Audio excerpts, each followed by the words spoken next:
Good morning, jurors. Hello. Welcome to Thirsty Thursday. It's gonna be a doozy.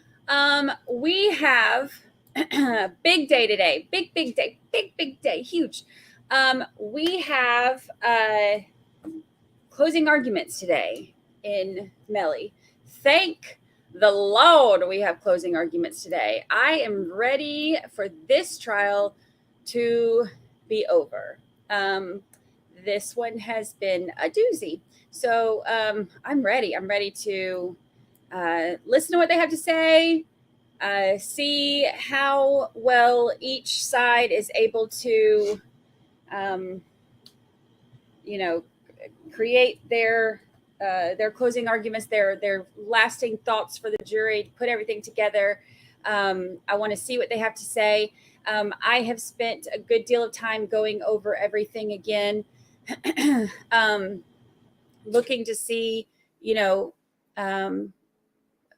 what I would, if I were a juror, what I think I would need to hear from closing arguments on either side. And I have a pretty good idea. And we've heard all of the evidence at this point. We've watched the defense as they've, done their job to poke holes in the defense.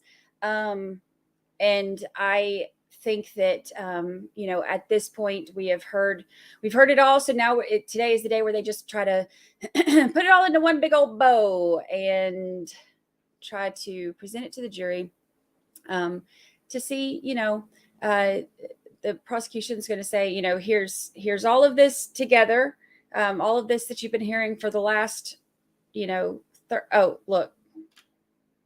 It's been 84 years. I have sound effects today. So they're going to try to put it together and everything that they've heard in the last 84 years. That's one of the things when you look at any one piece of evidence in this, as with any circumstantial case, when you look at any one piece of circumstantial evidence, you can poke holes in it. The prosecution's case is completely reliant on circumstantial evidence being put into one big, like in its entirety, put into one big timeline. So in order for the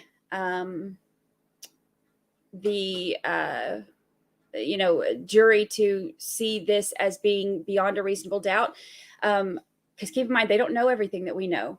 There's a lot of stuff that they will not hear about until they get out of there. So I think in order for them to be able to look at this as beyond a reasonable doubt, they are going to have to present it to them in its entirety.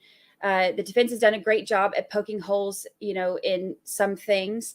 They kind of lost me at the end, though, I'll be honest. It went from, it's not his phone, other people use the phone, even though there was no evidence of anybody at any time using the phone other than him until after he went to jail. But that was their story. They were sticking to it. But now their story is, okay, well, it was his phone, but he didn't have it with him. He woke up that morning and he was looking for the phone. So I think they kind of lost me at the end. I was hoping to hear, something that could make sense of everything. And that is not what they gave us. They gave us, in my opinion, somebody who, got up on the stand and, told a version of a story that he contradicted himself multiple times.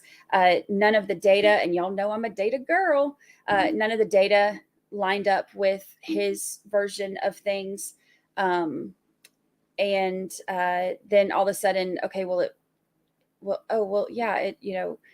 Melly woke up and he was looking for his phone.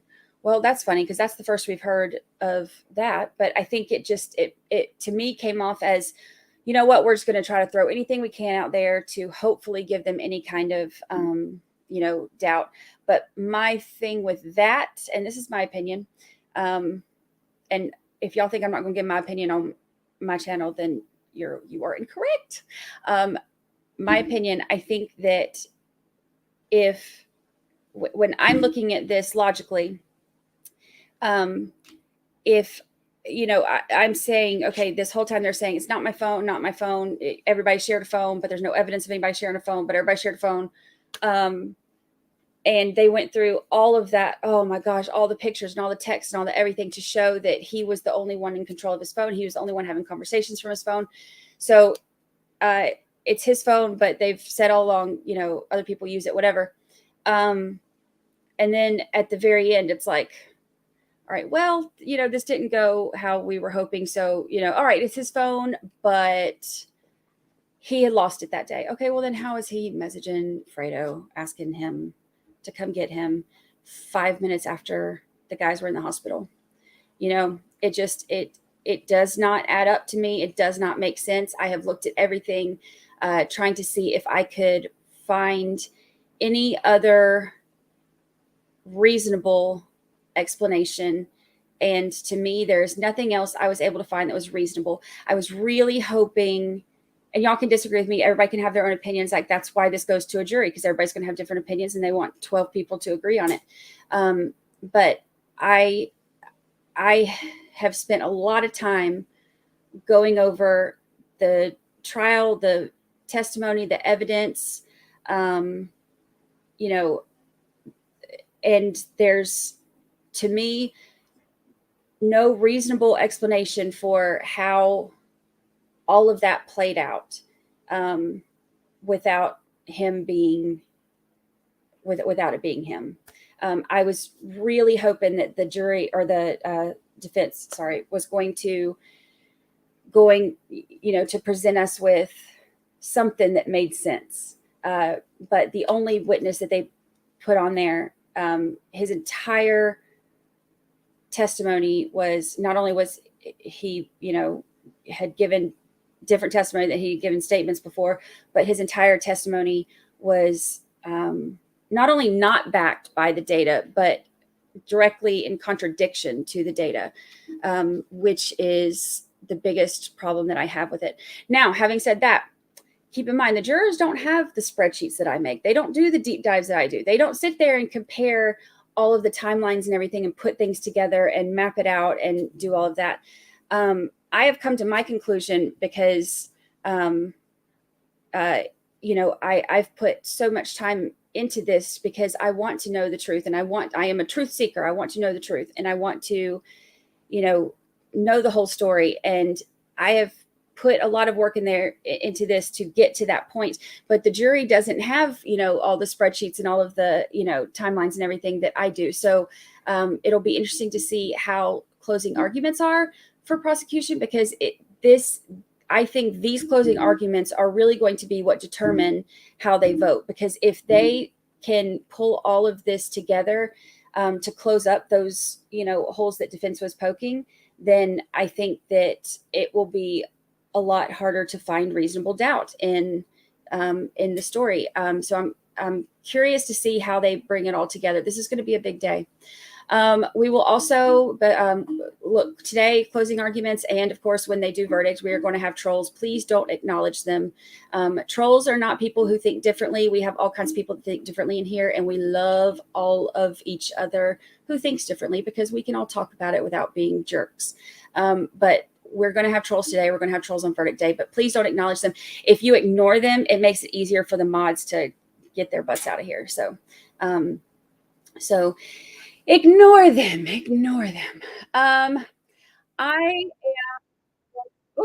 Started a little premature there. I am going to go ahead and do our, look at me remembering things.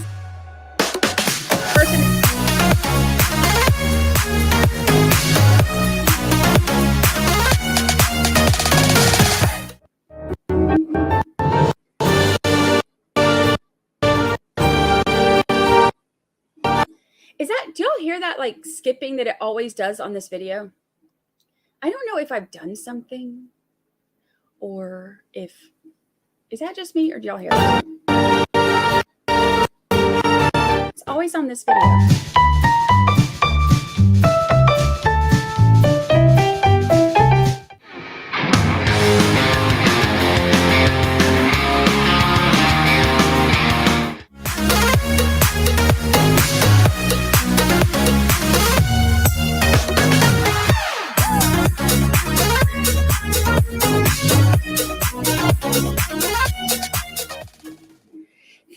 you to our first. I always restart that. Have you noticed that? I mess it up every single morning, but I still do it anyway. Yes, it skips on that. I'm gonna have to look into it and see. Maybe instead of playing it straight from the thing, I need to download it. We'll see. We'll work on that. But at least I remembered it. I am I saw the thing about the eyebrows when they go into verdict watch. I will do the verdict. Yes, here's another. I will do the verdict watch eyebrows. For those of you who haven't watched, didn't watch Travis Rudolph trial with us, I had a. People send me the meanest things, y'all. People can really send some hateful stuff, and it's okay. When y'all are assholes, I just pray for you. But I got an email saying from this one lady saying that she loved my chat and enjoyed, hanging out in here. But she said she couldn't really pay attention that much because I don't have enough eyebrows because I'm blonde and my eyebrows are not apparently dark enough for her or thick enough for her. So it's funny because I said that I had gotten that email right before I got online one day and right before we started the stream. And I was talking about it, about just like how ridiculous it is, and sometimes I think like, are these people really like, is this really a thing? Or are they like messing with me? Cause like who really sends an email like that, And so it became like this huge joke. And then there were like all these, people making all these memes and stuff on Twitter of like me, like the Bert and Ernie eyebrows and all this fun. It was we had so much fun with it. Well, one of our amazing members sent this whole sheet of like temporary tattoo eyebrows. And it's like those, like the tattoos that you get in like the gumball machines, and so you like stick it on there and you put water on it and it come out. So I got that sheet from her and it was hilarious. And so I put them on when we were doing Travis Rudolph. It was his the jury deliberation, and we had started that day. I think it was in the morning, and we were doing we were going into verdict watch, and so I was like, you know what, well, like we need to kill some time anyway, so I'll put my eyebrows on. And I texted JT and I was like, I'm just going to do it online. And so I did, and I'm sitting here like with my mirror and like live streaming it, putting my eyebrows on, and it was hilarious. And then they ended up getting the verdict came back that day, so I had my verdict eyebrows on. So now we decided it was going to become a tradition. So every time we're in verdict watch, I will put on my eyebrows. So I have them ready when we go into verdict watch. So it's so funny. And I even said on the stream, I was like, get that lady on the phone. Tell her, come on back in chat. It's good now. I got eyebrows. The silliest things. I have been planning on doing it just because, at this point I know so much about the whole situation in the trial. And I am curious to hear a totally different side of it. So I was planning on it. I'm going to have to play it by ear. This trial has been extremely toxic. The DMs and stuff that I get are ridiculous. Some of y'all need Jesus out there. Or, a granny who spanked your butt or something. Some people need something. Let's see. Yeah, actually, if people were talking about like that, they looked really good and stuff, because mine are so blonde and so, thin. And I lost a lot of them when I was going through chemo and stuff anyway. So they, and because, I was a teenager, I graduated in 2001. So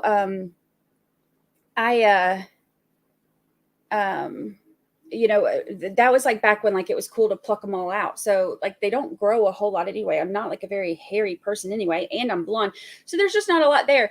But people were saying that they looked good, except for one of them. I had a two-seater, because one of them, like where mine comes right here, I did it too high and it came up here, so it looked like I had a two-seater, but it was hilarious. We have so much fun on this channel. Oh yeah, you'll get there. You'll get there. It was hilarious. It depends. They will go today. They're doing closing arguments, and then they will do jury instructions. The jury instructions that they were discussing the other day. They'll do jury instructions, and then they will go into deliberations. They are sequestering the jury during deliberations, so they will not go anywhere. They were told to pack a bag, that they're hanging out. They're going to stay in there and get it done.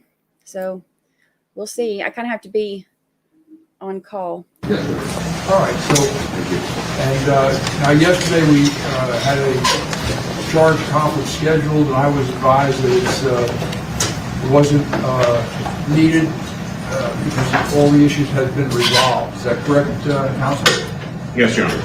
Yes, Your Honor. All right. So I know there's some objections to the Yeah, she's been there every day. instructions, which I ruled on the other day, but the form and substance of your instruction form might require ruling. Is that right? That is correct. All right. So are you ready to proceed? Yes, Your Honor. Defense? Yes. Need a minute to set up, or are you good? Okay. Gary? Let's go. Roll with your instructions.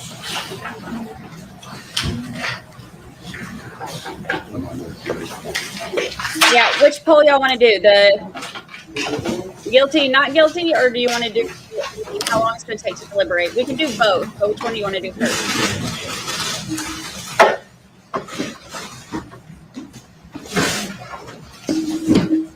Good morning. There we go.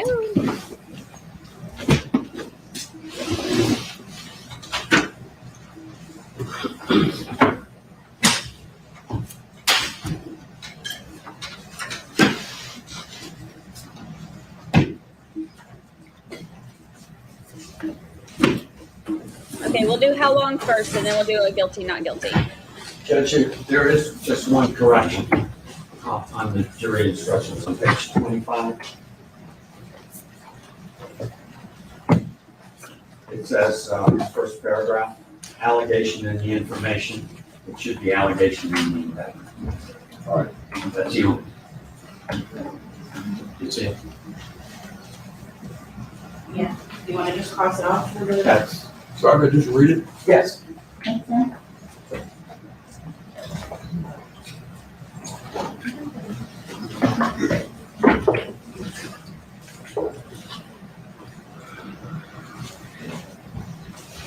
All right, All right, who pulled everybody up?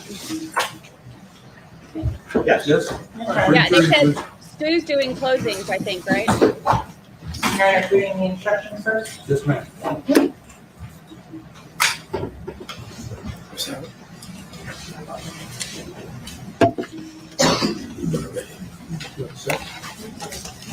It says instructions.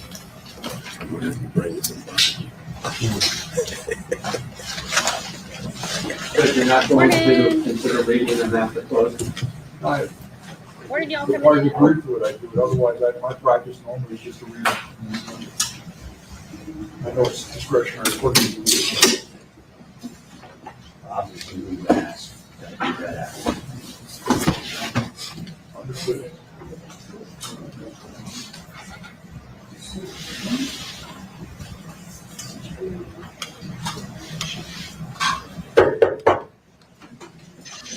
Jury entry.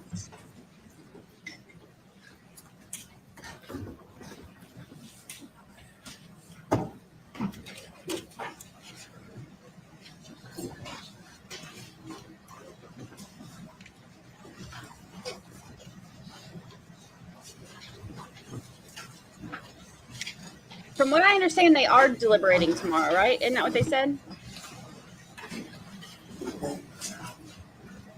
Thank you. Please be seated. Let the record, excuse me, let the record once again reflect the presence of the defendant, his counsel, the assistant attorney, as well as ladies and gentlemen. If few minutes ago, I had my bailiff Gary leave on your chairs a set of the jury instructions, all right? It has up at the top on the first page, it reads, in the circuit court of the 17th Judicial Circuit. Why does it do that? Broward County, Florida, case number 18-001872, CFA, John J. Murphy, State of Florida Plaintiff versus Jamal Devins, defendant, charged with the court. Does everybody have one of those? Yes? Yeah. So what we're going to do is read the instructions now. So we're going to start at page 3, where it says 3.1, Introduction to Final Instructions. Members of the jury, I thank you for your attention during this trial. Please pay attention to the instructions I am about to give you. 3.2, Statement of the Charge. Jamal Devins, the defendant in this case, has been accused in count 1 and 2 of the indictment of the crimes of first-degree murder. 7.1, Introduction to Homicide. Jamal Devins is accused of first-degree murder in count 1 and count 2 of the indictment. First-degree murder includes the lesser crime of manslaughter. Both are unlawful. However, a killing that was excusable or that was committed by the justifiable use of deadly force is lawful. If you find Anthony Williams and/or Christopher Thomas were killed by Jamal Devins, you will then consider the circumstances surrounding the killing in deciding if the killing was first-degree murder or manslaughter, or whether the killing was excusable or resulted from justifiable use of deadly force. Justifiable homicide.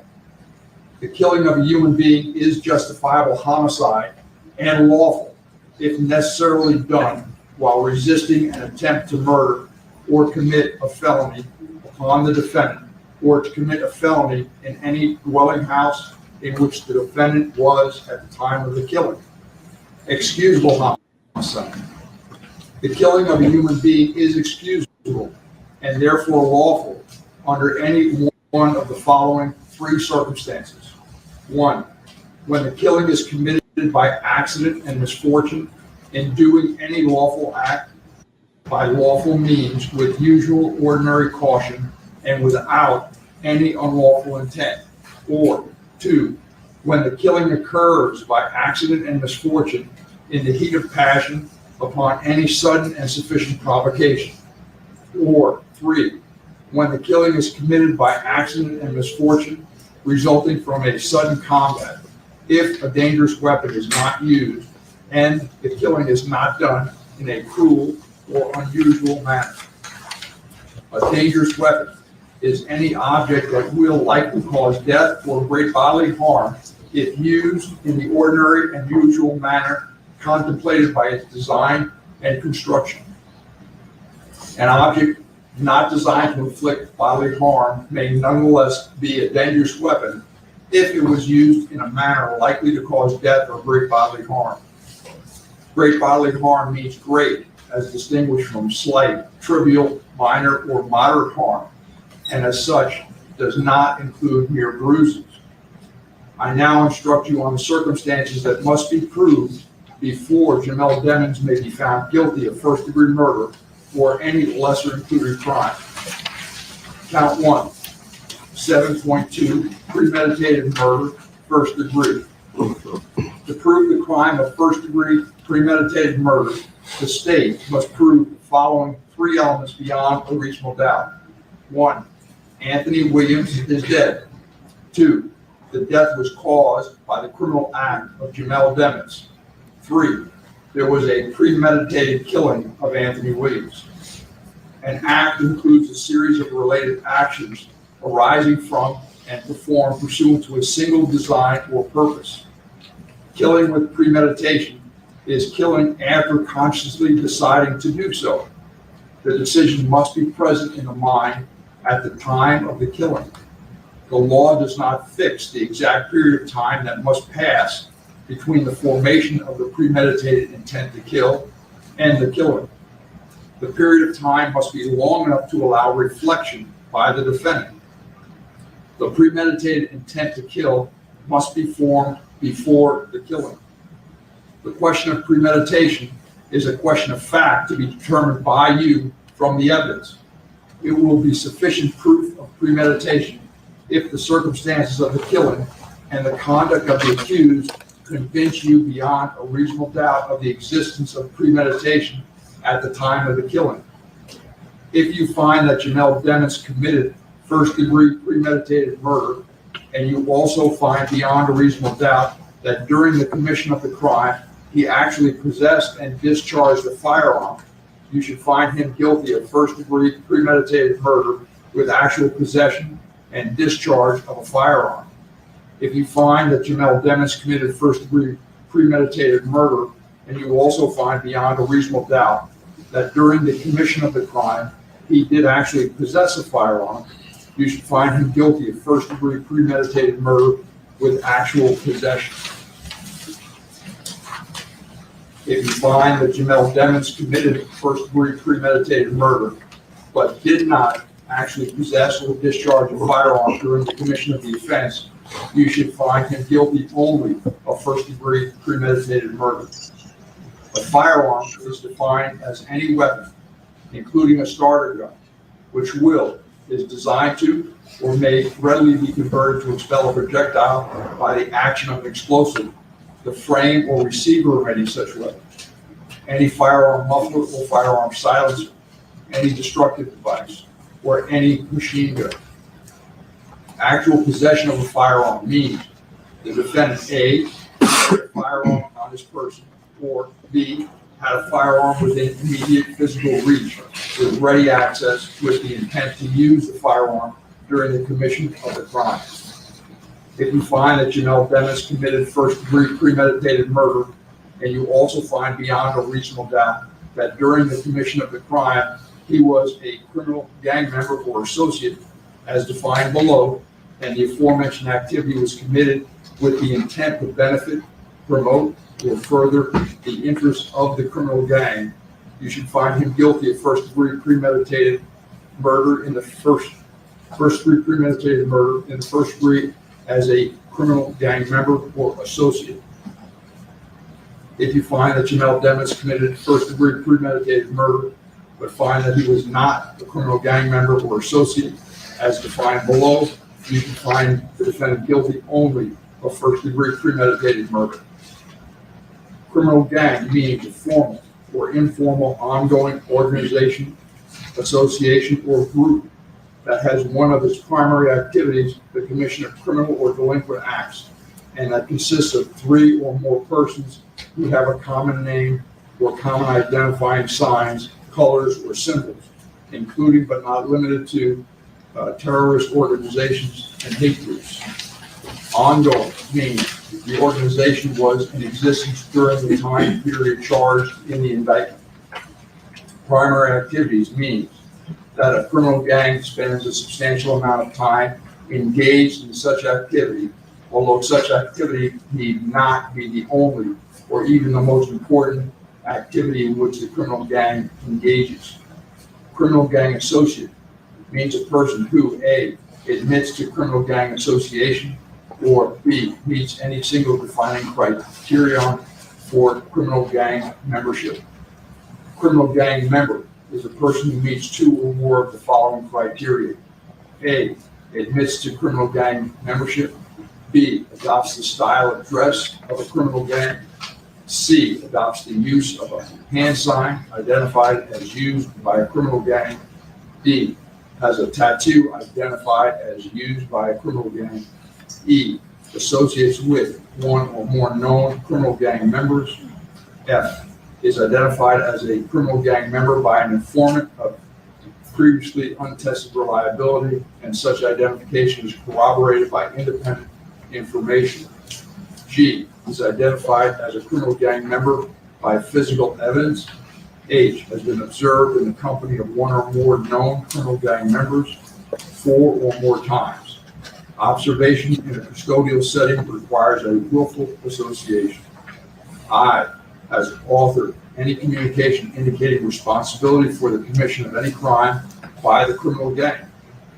Criminal gang activity means A, an activity committed with the intent to benefit, promote, or further the interests of the criminal gang, or for the purposes of increasing the person's own standing or position within a criminal gang. B, an activity in which the participants are identified as criminal gang members or criminal gang associates, acting individually or collectively to further any criminal purpose or of a criminal gang. C, an activity that is identified as criminal gang activity by a documented, reliable informant, or D, an activity that is identified as criminal gang activity by an informant of previously untested reliability, and such identification is corroborated by independent information. Electronic communication includes, but is not limited to, photographs, video, telephone communications, text messages, facsimile, electronic mail messages, and instant messages, real-time communications with other individuals through the internet or other means. Count 2, 7.2, premeditated murder, first degree. To prove the crime of first degree, premeditated murder, the state must prove the following 3 elements beyond a reasonable doubt. 1, Christopher Thomas is dead. 2, the death was caused by the criminal act of Jamel Demings. 3, there was a premeditated killing of Christopher Thomas. An act includes a series of related actions arising from and performed pursuant to a single design or purpose. Killing with premeditation is killing after consciously deciding to do so. The decision must be present in the mind at the time of the killing. The law does not fix the exact period of time that must pass between the formation of the premeditated intent to kill and the killing. The period of time must be long enough to allow reflection by the defendant. The premeditated intent to kill must be formed before the killing. The question of premeditation is a question of fact to be determined by you from the evidence. It will be sufficient proof of premeditation if the circumstances of the killing and the conduct of the accused convince you beyond a reasonable doubt of the existence of premeditation at the time of the killing. If you find that Jamel Demings committed first-degree premeditated murder, and you also find beyond a reasonable doubt that during the commission of the crime, he actually possessed and discharged a firearm, you should find him guilty of first-degree premeditated murder with actual possession and discharge of a firearm. If you find that Jamel Demings committed first-degree premeditated murder, and you also find beyond a reasonable doubt that during the commission of the crime, he did actually possess a firearm, you should find him guilty of first-degree premeditated murder with actual possession. If you find that Jamel Demings committed first-degree premeditated murder, but did not actually possess or discharge a firearm during the commission of the offense, you should find him guilty only of first-degree premeditated murder. A firearm is defined as any weapon, including a starter gun, which is designed to or may readily be converted to expel a projectile by the action of an explosive. The frame or receiver of any such weapon, any firearm muffler or firearm silencer, any destructive device, or any machine gun. Actual possession of a firearm means that defendant A carried a firearm on his person, or B had a firearm within immediate physical reach with ready access with the intent to use the firearm during the commission of the crime. If you find that Jamel Demings committed first-degree premeditated murder, and you also find beyond a reasonable doubt that during the commission of the crime, he was a criminal gang member or associate as defined below, and the aforementioned activity was committed with the intent to benefit, promote, or further the interests of the criminal gang, you should find him guilty of first-degree premeditated murder in the first degree as a criminal gang member or associate. If you find that Jamel Demings committed first-degree premeditated murder, but find that he was not a criminal gang member or associate as defined below, you should find the defendant guilty only of first-degree premeditated murder. Criminal gang means a formal or informal ongoing organization, association, or group that has one of its primary activities the commission of criminal or delinquent acts, and that consists of 3 or more persons who have a common name or common identifying signs, colors, or symbols, including but not limited to terrorist organizations and hate groups. Ongoing means that the organization was in existence during the period charged in the indictment. Primary activity means that a criminal gang spends a substantial amount of time engaged in such activity, although such activity need not be the only or even the most important activity in which the criminal gang engages. Criminal gang associate means a person who A, admits to criminal gang association, or B, meets any single defining criterion for criminal gang membership. Criminal gang member is a person who meets 2 or more of the following criteria. A, admits to criminal gang membership. B, adopts the style of dress of a criminal gang. C, adopts the use of a hand sign identified as used by the criminal gang. D, has a tattoo identified as used by a criminal gang. E, associates with 1 or more known criminal gang members.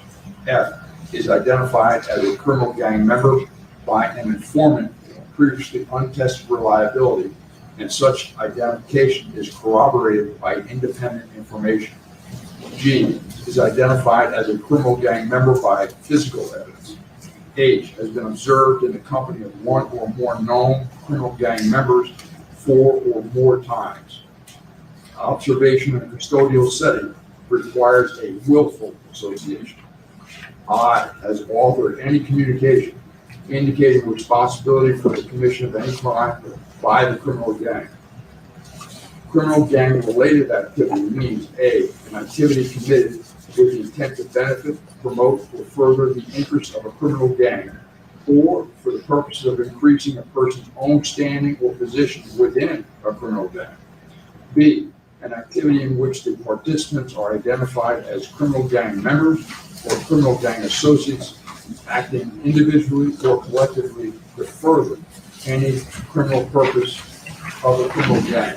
C, an activity that is identified as criminal gang activity by a documented reliable informant, or B, an activity that is identified as criminal gang activity by an informant of previously untested reliability, and such identification is corroborated by independent information. Electronic communication includes, but is not limited to, photographs, video, telephone communications, text messages, facsimile, electronic mail, and instant message real-time communications with other individuals through the internet or other means. 3.4, when there are lesser included crimes or attempts. In considering the evidence, you should consider the possibility that although the evidence may not convince you that the defendant committed the main crimes of which he is accused, there may be evidence that he committed other acts that would constitute a lesser included crime. Therefore, if you decide that the main accusation has not been proved beyond a reasonable doubt, you will next need to decide if the defendant is guilty of any lesser included crime. The lesser crime indicated in the definition of murder in the first degree is manslaughter. Count 1, 7.7, manslaughter. To prove the crime of manslaughter, the state must prove the following 2 elements beyond a reasonable doubt. 1, Anthony Williams is dead. 2, Jamel Devins intentionally committed an act or acts that caused the death of Anthony Williams. 4, Jamel Devins intentionally procured an act that caused the death of Anthony Williams. Every person has a duty to act reasonably towards others. If there is a violation of that duty without any conscious intention of harm, that violation is negligence. The defendant cannot be guilty of manslaughter by committing a mere negligent act, or if the killing was either justifiable or excusable, as I have previously instructed you. Those explanations of justifiable homicide and excusable homicide are in instruction 7.1, introduction to homicide. In order to convict of manslaughter by act, it is not necessary for the state to prove that the defendant had an intent to cause death, only an intent to commit an act that was not merely negligent, justified, or excusable, and which caused death. To procure means to persuade, induce, prevail upon, or cause a person to do something. If you find that Jamel Devins committed manslaughter, and you also find beyond a reasonable doubt that during the commission of the crime, he actually possessed a firearm, you should find him guilty of manslaughter with actual possession of a firearm. If you find that Jamel Devins committed manslaughter, but did not actually possess a firearm during the commission of the offense, you find him guilty only of manslaughter. A firearm is defined as any weapon, including a starter gun, which is designed to or may readily be converted to expel a projectile by the action of an explosive. The frame or receiver of any such weapon, any firearm muffler or firearm silencer, any destructive device, or any machine gun. Actual possession of a firearm means the defendant A carried a firearm on his person, or B had a firearm within immediate physical reach with ready access with the intent to use the firearm during the commission of the crime. If you find that Jamel Devins committed manslaughter, and you also find beyond a reasonable doubt that during the commission of the crime, he was a criminal gang member or associate as defined below, and the aforementioned activity was committed with the intent to benefit, promote, or further the interests of the criminal gang, you should find him guilty of manslaughter as a criminal gang member or associate. If you find that Jamel Devins committed manslaughter, but find that he was not a criminal gang member or associate as defined below, you should find the defendant guilty only of manslaughter. Criminal gang means a formal or informal ongoing organization, association, or group that has one of its primary activities the commission of criminal or delinquent acts, and that consists of 3 or more persons who have a common name or common identifying signs, colors, or symbols, including but not limited to terrorist organizations and hate groups. Ongoing means that the organization was in existence during the time period charged in the indictment. Primary activities means that the criminal gang spends a substantial amount of time engaged in such activity, although such activity need not be the only or even the most important activity in which the criminal gang engages.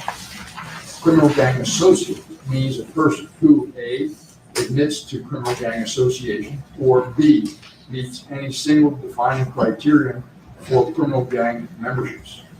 Criminal gang member is a person who meets 2 or more of the following criteria. A, admits to criminal gang membership. B, adopts the style of dress of a criminal gang. C, adopts the use of a hand sign identified as used by a criminal gang. D, has a tattoo identified as used by a criminal gang. E, associates with 1 or more known criminal gang members. F, is identified as a criminal gang member by an informant of previously untested reliability, and such identification is corroborated by independent information. G, is identified as a criminal gang member by physical evidence. H, has been observed in the company of 1 or more known criminal gang members 4 or more times. Observation in a custodial setting requires a willful association. I, has authored any communication indicating responsibility for the commission of any crime by the criminal gang. Criminal gang-related activity means A, an activity committed with the intent to benefit, promote, or further the interests of a criminal gang, or for the purpose of increasing a person's own standing or position within a criminal gang. B, an activity in which the participants are identified as criminal gang members or criminal gang associates acting individually or collectively to further any criminal purpose of a criminal gang. I talked to Jimmy's dad. C, an activity that is identified as criminal gang activity by a documented, reliable informant. Or D, an activity that is identified as criminal gang activity by an informant of previously untested reliability, and such identification is corroborated by independent information. Electronic communication includes, but is not limited to, photographs, video, telephone communications, text messages, facsimile, electronic mail messages, and instant messages, real-time communications with other individuals through the internet or other means. Count 2, 7.7, manslaughter. To prove the crime of manslaughter, the state must prove the following 2 elements beyond a reasonable doubt. 1, Christopher Thomas is dead. 2, Jamel Demons intentionally committed an act or acts that caused the death of Christopher Thomas. 4, Jamel Demons intentionally procured an act that caused the death of Christopher Thomas. Every person has a duty to act reasonably towards others. If there is a violation of that duty without any conscious intention of harm, that violation is negligence. The defendant cannot be guilty of manslaughter by committing a merely negligent act, or if the killing was either justifiable or excusable homicide, as I have previously instructed you. The explanations of justifiable homicide and excusable homicide are in instruction 7.1, Introduction to Homicide. In order to convict of manslaughter by act, it is not necessary for the state to prove that the defendant had an intent to cause death, only an intent to commit an act that was not merely negligent, or excusable, and which caused death. To procure means to persuade, induce, prevail upon, or cause a person to do something. If you find that Jamel Demons committed manslaughter, and you also find beyond a reasonable doubt that during the commission of the crime he actually possessed a firearm, you should find him guilty of manslaughter with actual possession of a firearm. If you find that Jamel Demons committed manslaughter, but did not actually possess a firearm during the commission of the offense, you should find him guilty only of manslaughter. A firearm is defined as any weapon, including a starter gun, which will David. be designed to or may readily be converted to expel a projectile by the action of an explosive, the frame or receiver of any such weapon, any firearm muffler or firearm silencer, any destructive device, or any machine gun. Actual possession of a firearm means the defendant A, carried a firearm on his person, or B, had a firearm within immediate physical reach with ready access with the intent to use the firearm during the commission of the crime. If you find that Jamel Demons committed manslaughter, and you also find beyond a reasonable doubt that during the commission of the crime, he was a criminal gang member, associate as defined below, and the aforementioned activity was committed with the intent to benefit, promote, or further the interests of the criminal gang, you should find him guilty of manslaughter as a criminal gang member or associate. If you find that Jamel Demons committed manslaughter, but find that he was not a criminal gang member or associate as defined below, you should find the defendant guilty only of manslaughter. Criminal gang means a formal or informal ongoing organization, association, or group that has one of its primary activities the commission of criminal or delinquent acts, and that consists of 3 or more persons who have a common name or common identifying signs, colors, or symbols, including but not limited to terrorist organizations and hate groups. Ongoing means that the organization was in existence during the time period charged in the indictment. Primary activities means that the criminal gang spends a substantial amount of time engaged in such activity, although such activity may not be the only or even the most important activity in which the criminal gang engages. Criminal gang associate means a person who A, admits to criminal gang association, or B, meets any single defining criterion of criminal gang membership. A criminal gang member is a person who meets 2 or more of the following criteria. A, admits to criminal gang membership. B, adopts the style of dress of a criminal gang. C, adopts the use of a hand sign identified as used by a criminal gang. D, has a tattoo identified as used by a criminal gang. B, associates with one or more known criminal gang members. F, is identified as a criminal gang member by an informant of previously untested reliability, and such identification is corroborated by independent information. G, is identified as a criminal gang member by physical evidence. H, has been observed in the company of one or more known criminal gang members 4 or more times. Observation in a custodial setting requires a willful association. I, has authored any communication indicating responsibility for the commission of any crime by the criminal gang. Criminal gang-related activity means A, an activity committed with the intent to benefit, promote, to further the interests of a criminal gang, or for the purpose of increasing the person's own standing or position within a criminal gang. B, an activity in which the participants are identified as criminal gang members or criminal gang associates, acting individually or collectively to further any criminal purpose of a criminal gang. C, an activity that is identified as criminal gang activity by a documented, reliable informant. Or D, an activity that is identified as criminal gang activity by an informant of previously untested reliability, and such identification is corroborated by independent information. Electronic communication includes, but is not limited to, photographs, video, telephone communication, text messages, facsimile, electronic mail messages, and instant messages, and instant message real-time communications with other individuals through the internet or other means. 3.5A, principles. If the defendant helped another person or persons attempt to commit a crime, the defendant is a principal and must be treated as if he had done all the things the other person or person did if 1, the defendant had a conscious intent that the criminal act be done, and 2, the defendant did some act or said some word which was intended to and which did incite, cause, encourage, assist, or advise the other person or persons to actually commit or attempt to commit the crime. To be a principal, the defendant Raven got the does camera not guy have sick. to be present when the crime is committed or attempted. 3.7, plead not guilty, reasonable doubt, and burden of proof.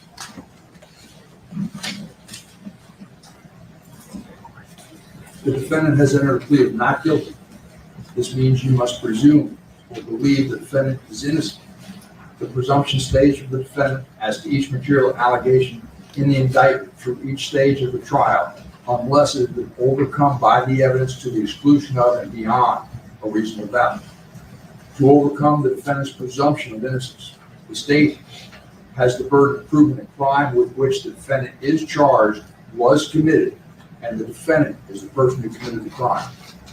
The defendant is not required to present evidence or prove anything. Whenever the words reasonable doubt are used, you must consider the following. A reasonable doubt is not a mere possible doubt, a speculative, imaginary, or forced doubt.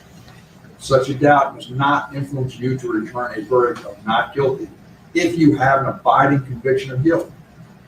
On the other hand, if, after carefully considering, comparing, and weighing all the evidence, there is not an abiding conviction of guilt, or if having a conviction, it is one which is not stable, or one which wavers and vacillates, then the charge is not proved beyond every reasonable doubt, and you must find the defendant not guilty because the doubt is reasonable. It is to the evidence introduced in this trial and to it alone that you are to look for that proof. A reasonable doubt as to the guilt of the defendant may arise from the evidence, conflict in the evidence, or the lack of evidence. If you have a reasonable doubt, you should find the defendant not guilty. If you have no reasonable doubt, you should find the defendant guilty. 3.9, weigh the evidence. It is up to you to decide what evidence is reliable. You should use your common sense in deciding which is the best evidence and which evidence should not be relied upon in considering your Common verdict. sense. What? You may find some of the evidence not reliable or less reliable than other evidence. You should consider how the witnesses acted, as well as what they said. Some things you should consider are: 1, Did the witness seem to have an opportunity to see and know the things about which the witness testified? 2, did the witness seem to have an accurate memory? 3, was the witness honest and straightforward in answering the attorney's questions? 4, did the witness have some interest in how the case should be decided? 5, does the witness's testimony agree with the other testimony and other evidence in the case? 6, has the witness been offered or received any money, preferred treatment, or other benefit in order to get the witness to testify? 7, had any pressure or threat been used against the witness that affected the truth of the witness's testimony? 8, did the witness at some other time make a statement that is inconsistent with the testimony he or she gave in court? 9, has the witness been convicted of a felony? Yep. Whether the state has met its burden of proof does not depend upon the number of witnesses it is called or upon the number of exhibits it is offered, but instead upon the nature and quality of the evidence presented. The fact that a witness is employed in law enforcement does not mean that his or her testimony deserves more or less consideration than that of any other witness. Expert witnesses are like other witnesses with one exception. The law permits an expert witness to give his or his opinion. However, an expert's opinion is reliable only when given on a subject about which you believe him to be an expert. Like other witnesses, you may believe or disbelieve all or any part of an expert's testimony. You must consider the testimony of some witnesses with more caution than others. For example, a witness who hopes to gain more favorable treatment is, in his own case, can have a reason to make a false statement in order to strike a good bargain with the state. This is particularly true when there is no other evidence tending to agree with what the witness says about the defendant. So while a witness of that kind may be entirely truthful when testifying, you should consider his testimony with more caution than the testimony of other witnesses. However, if the testimony of such a witness convinces you beyond reasonable doubt of the defendant's guilt, or the other evidence in the case does so, then you should find the defendant guilty. It is entirely proper for a lawyer to talk to a witness about what testimony the witness would give if called to the courtroom. The witness should not be discredited by talking to a lawyer about his or her testimony. You may rely upon your own conclusions about the credibility of any witness. A juror may believe or disbelieve all or any part of the evidence or the testimony of any witness. 3.9, say section A, defendant not testifying. The Constitution requires the state to prove its accusations against the defendant. It is not necessary for the defendant to disprove anything, nor is the defendant required to prove his innocence. It is up to the state to prove the defendant's guilt by evidence.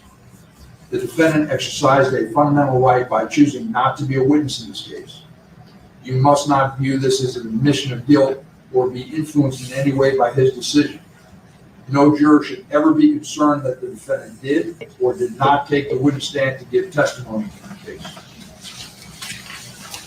3.10, rules for deliberation. These are some general rules that apply to your discussion. You must follow these rules in order to return a lawful verdict. 1, you must follow the law as it is set out in these instructions. If you fail to follow the law, your verdict will be a miscarriage of justice. There is no reason for failing to follow the law in this case. All of us are depending upon you to make a wise and legal decision in this matter. 2, this case must be decided only upon the evidence that you have heard from the testimony of the witnesses and have seen in the form of exhibits and evidence and these instructions. 3, this case must not be decided for or against anyone because you feel sorry for anyone or are angry at anyone. 4, remember, the lawyers are not on trial. Your feelings about them should not influence your decision in this case. 5, your duty is to determine if the defendant has been proven guilty or not in accord with the law. 6, whatever verdict you render must be unanimous. That is, each juror must agree to the same verdict. 7, your verdict must not be influenced by feelings of prejudice, bias, or sympathy. Your verdict must be based on the evidence and on the law contained in these instructions. 3.11, cautionary instruction. Deciding a verdict is exclusively your job. I cannot participate in that decision in any way. Please disregard anything I may have said or done that made you think I preferred one verdict over another. 3.12, verdict.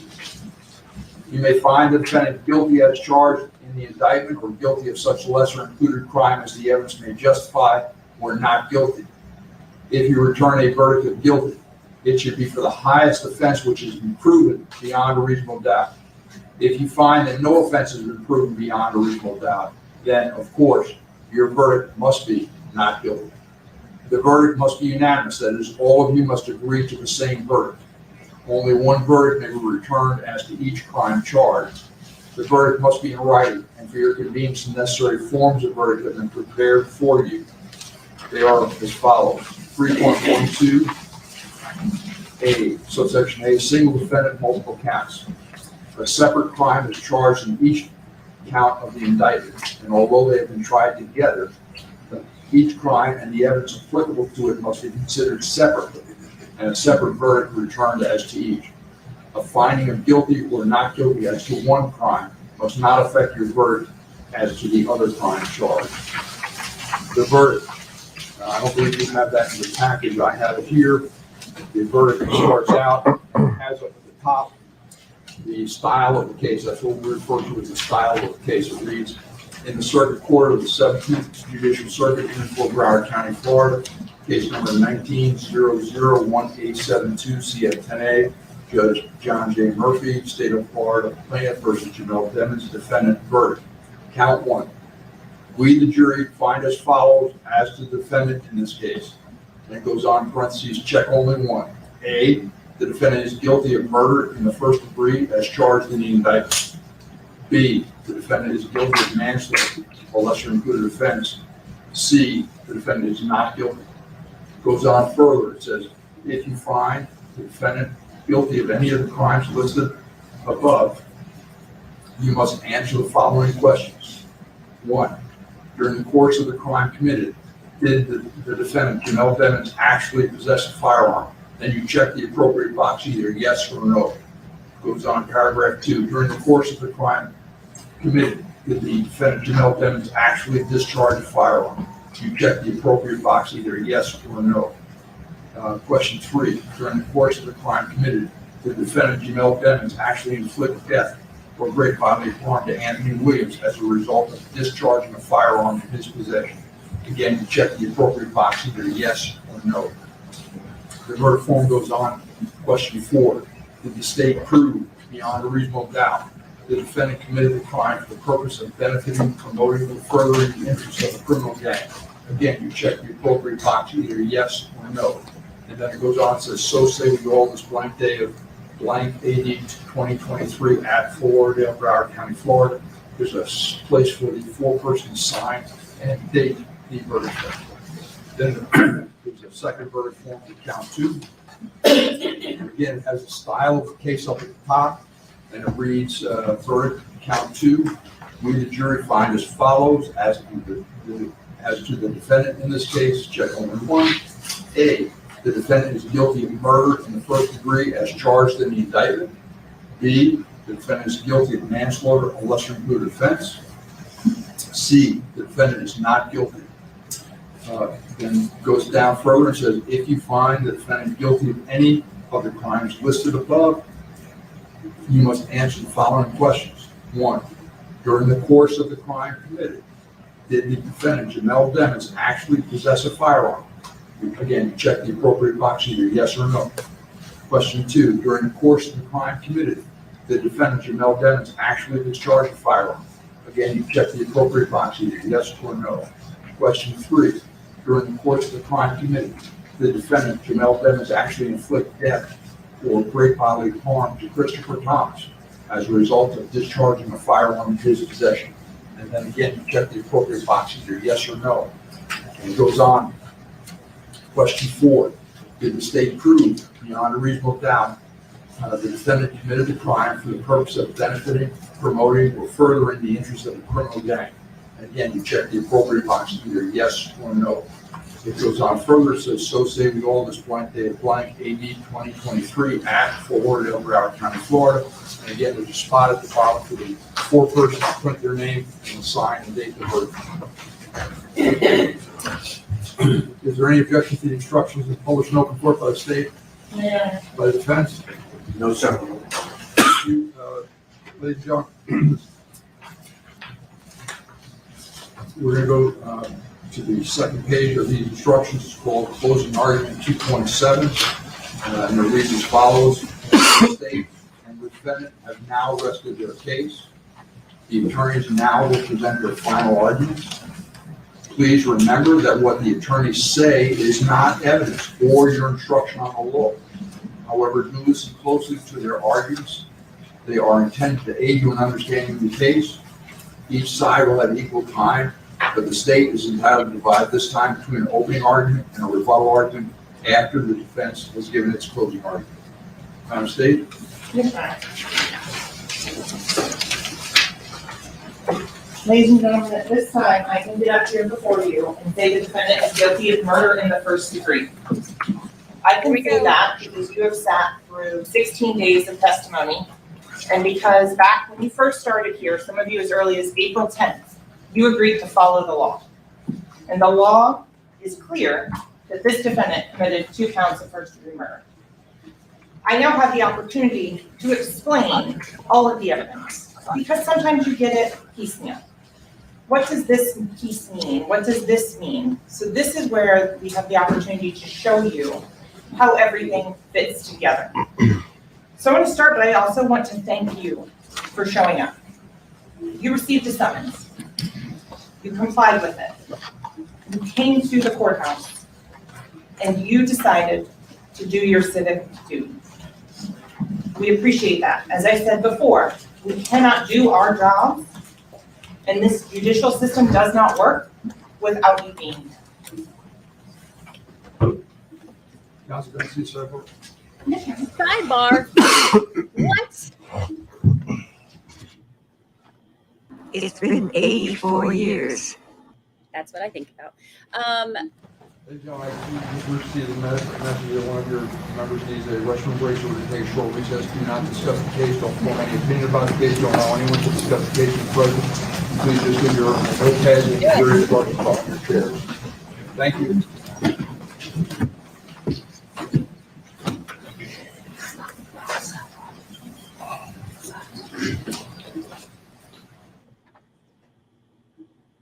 Look at Stu with his sassy pants. Let me move myself so we can look at it. Okay, then he disappears. Stu and his sassy pants. Yeah, I guess somebody needed a restroom break. But you know what, though? Better in the beginning than to...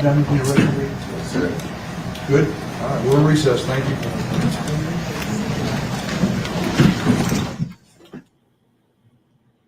We are in a short break.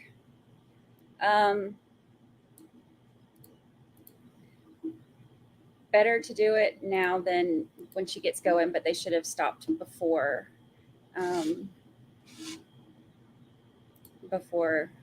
she started. So while we're waiting on that to come back, I've been trying to answer questions as they come. So there were a few questions about the what they can say and what they can't say in closing arguments. Now, if you'll remember, if you watched Travis Rudolph's trial, if you watched Zachariah Anderson's trial, who else? There's been multiple trials where in the closing arguments, they will say things that aren't true, which is infuriating. They will misrepresent information. They did that in the Travis Rudolph trial, and that infuriated me. Which Mark Scheiner got up there and cleared it up when he did his closings. But they do that, and they'll throw things in there and they'll misrepresent things. During closings, for whatever reason, they take a lot more leeway in what they say. So like even in Zachariah Anderson trial, the prosecutor even said something about how they found the body, and I was watching. I was like, wait, what? What? That never happened. They never found his body. So they do. I don't know how or why, but it happens. So somebody had asked if they can put in extra information and stuff like that in these, and they do it. But the thing about this is a closing argument. This is not evidence. So they can't say anything that we haven't heard here that is to be considered evidence. So,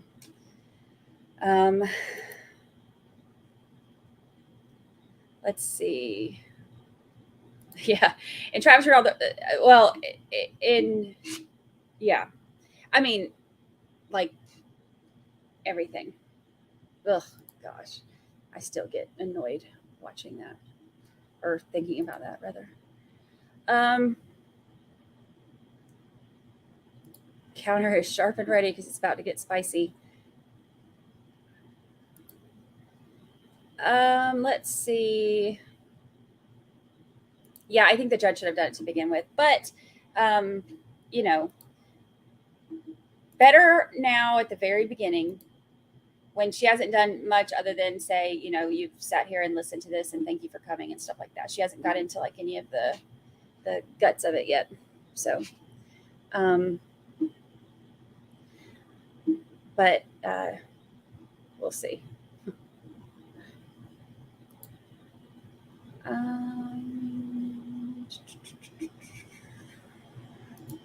It's always Florida and Wisconsin. It's always Florida and Wisconsin. And sometimes Idaho. Kayla D, if you have not watched the Travis Rudolph trial, I highly recommend it. And if you watch my coverage of it, you will see my face get redder than you've ever seen it before, because the prosecutors, not prosecutor or prosecutors, two of them, at different times, and one of them twice, said basically that that Dominique, Travis's ex-girlfriend, when she was abusive to him and literally punched him, hit him on the head with a Patron bottle, you know, he was, you know, I'm sorry, that is domestic violence. And they both basically said that he deserved it.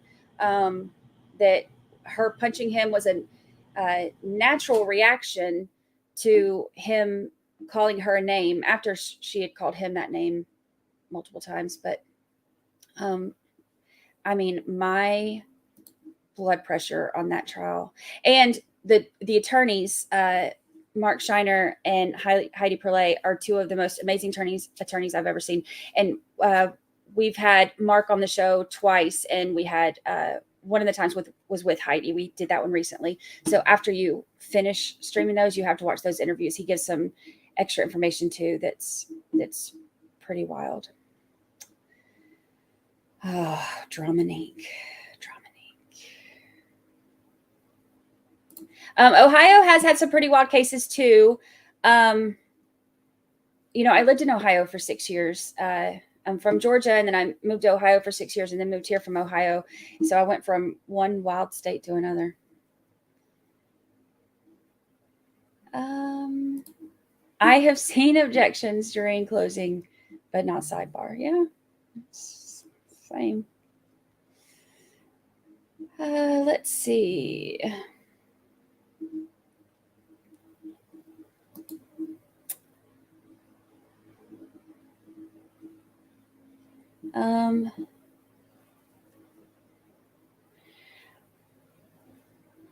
I could imagine that,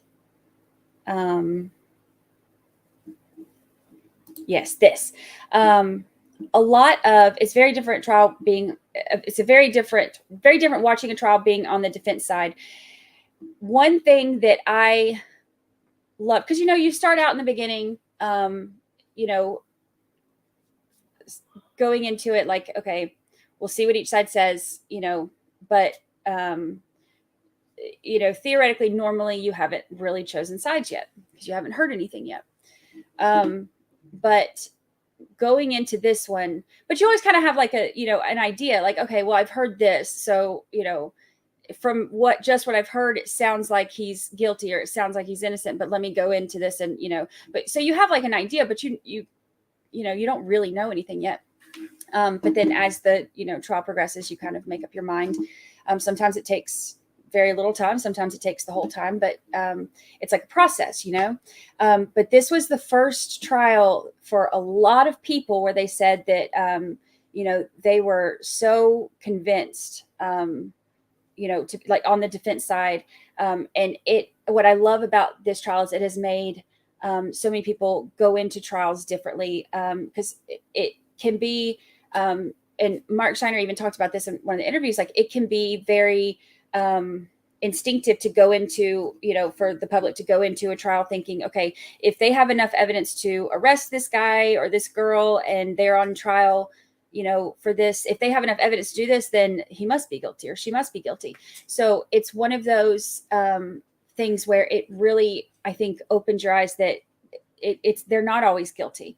There are bad investigations and there are, like prosecutors who are like just ridiculous and want a conviction. And there are, investigators or detectives like Vanderlyn who literally don't do anything. So, it opens your eyes to, being more open to hearing all of the evidence and not just assuming guilt, which I like about that.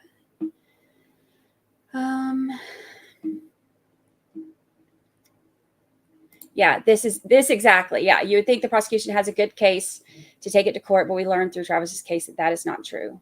I think that case was one of the ones that changed that for a lot of people.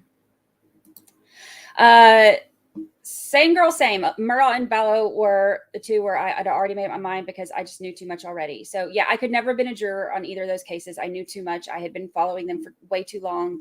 I had done way too much, deep dive stuff. So I had already made up my mind, pretty much just based on all the stuff I knew. And then as I'm watching, it just kind of confirmed what I knew. It would have taken a lot to change my mind. And all that they gave me was stuff to confirm what I thought. Thank you. Oh, wait, I have a thing for this. Wait, watch. I'm excited about this. All my little sound effects. I worked hard on those. It took me, I was so proud of my 5 sound effects. And I told JT, and JT's like, yeah, I made 6 pages of them. I was like, okay, great. Thanks. Thank you, Debbie. I appreciate that. I appreciate the super chat. Thank you, or super sticker, whatever they're called. I appreciate it so much. And I get to use this. I just get to use this again just because I'm excited. I love the sound effects. Thank you. I appreciate it. Let's see.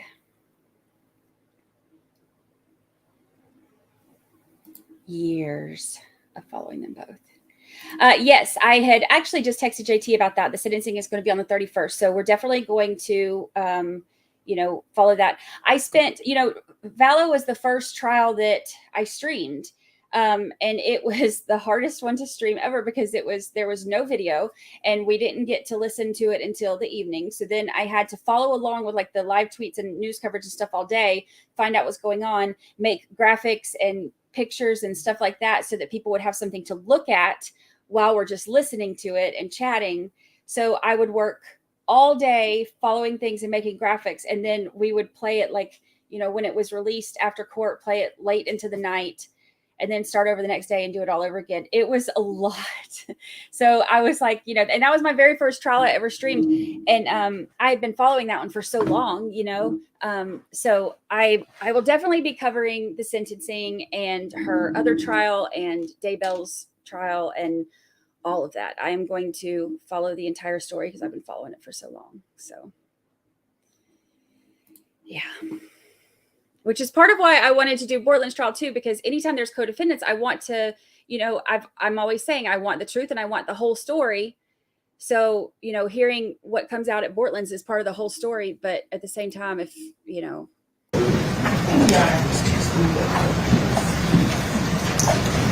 So here's what we start with. Detective Moretti has an investigation. It starts on October 26th of 2018. We have 2 dead bodies that are dropped off at Memorial Miramar. Christopher Thomas and Anthony Williams. We have Cortland Henry, who's lying about anything and everything. He's lying about the location of where it happened. He's lying about when it happened. He's lying about Mr. Demons, the defendant, being in the car at any point that evening. Totally omits that. We then have the cover-up that begins. So the question is why? Why does there need to be cover-up? Because there was a murder that was committed, ladies and gentlemen, that's why. There were 2 murders that were committed. And so from here, we're going to talk about and explain what we have, right? So Detective Moretti and the Miramar Police Department have to answer 4 questions. Who, what, when, and where? And so for the where, I want to start with where did the lethal shots come from? And let's start and focus on that part of the investigation. So the where, we looked at Chris Williams. If you remember, Sergeant Williams came in and testified and showed you how Blue Star works, showed you how shooting reconstructions are done with the trajectory rods. This explained how Miramar had made a good attempt, but they lacked training. So he came in and went through and is able to explain, as an expert in shooting reconstruction, what happened in this car. So we're going to start on the trajectory rods. If you recall, on the outside, the most important aspect of the ones on the outside of the car is they show that this was not a drive-by. That they're coming in at 90 degrees, that there's no keyholing. If you remember, you learned about keyholing, that would be an angle of entry on that. So he then showed you the Blue Star. And if you recall, ladies and gentlemen, this chemical reacts no matter how many years later, no matter what attempt at cleanup is done, the chemical is still going to react to the presence of the blood. So then you have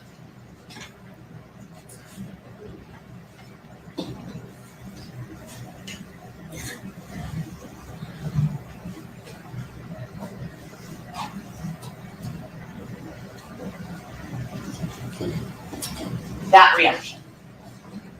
And that reaction, ladies and gentlemen, tells you that someone is sitting in this seat. Because, as Detective Williams illustrated, it's where the Blue Star isn't. So there is no blood. There's no blood where someone's would have been sitting.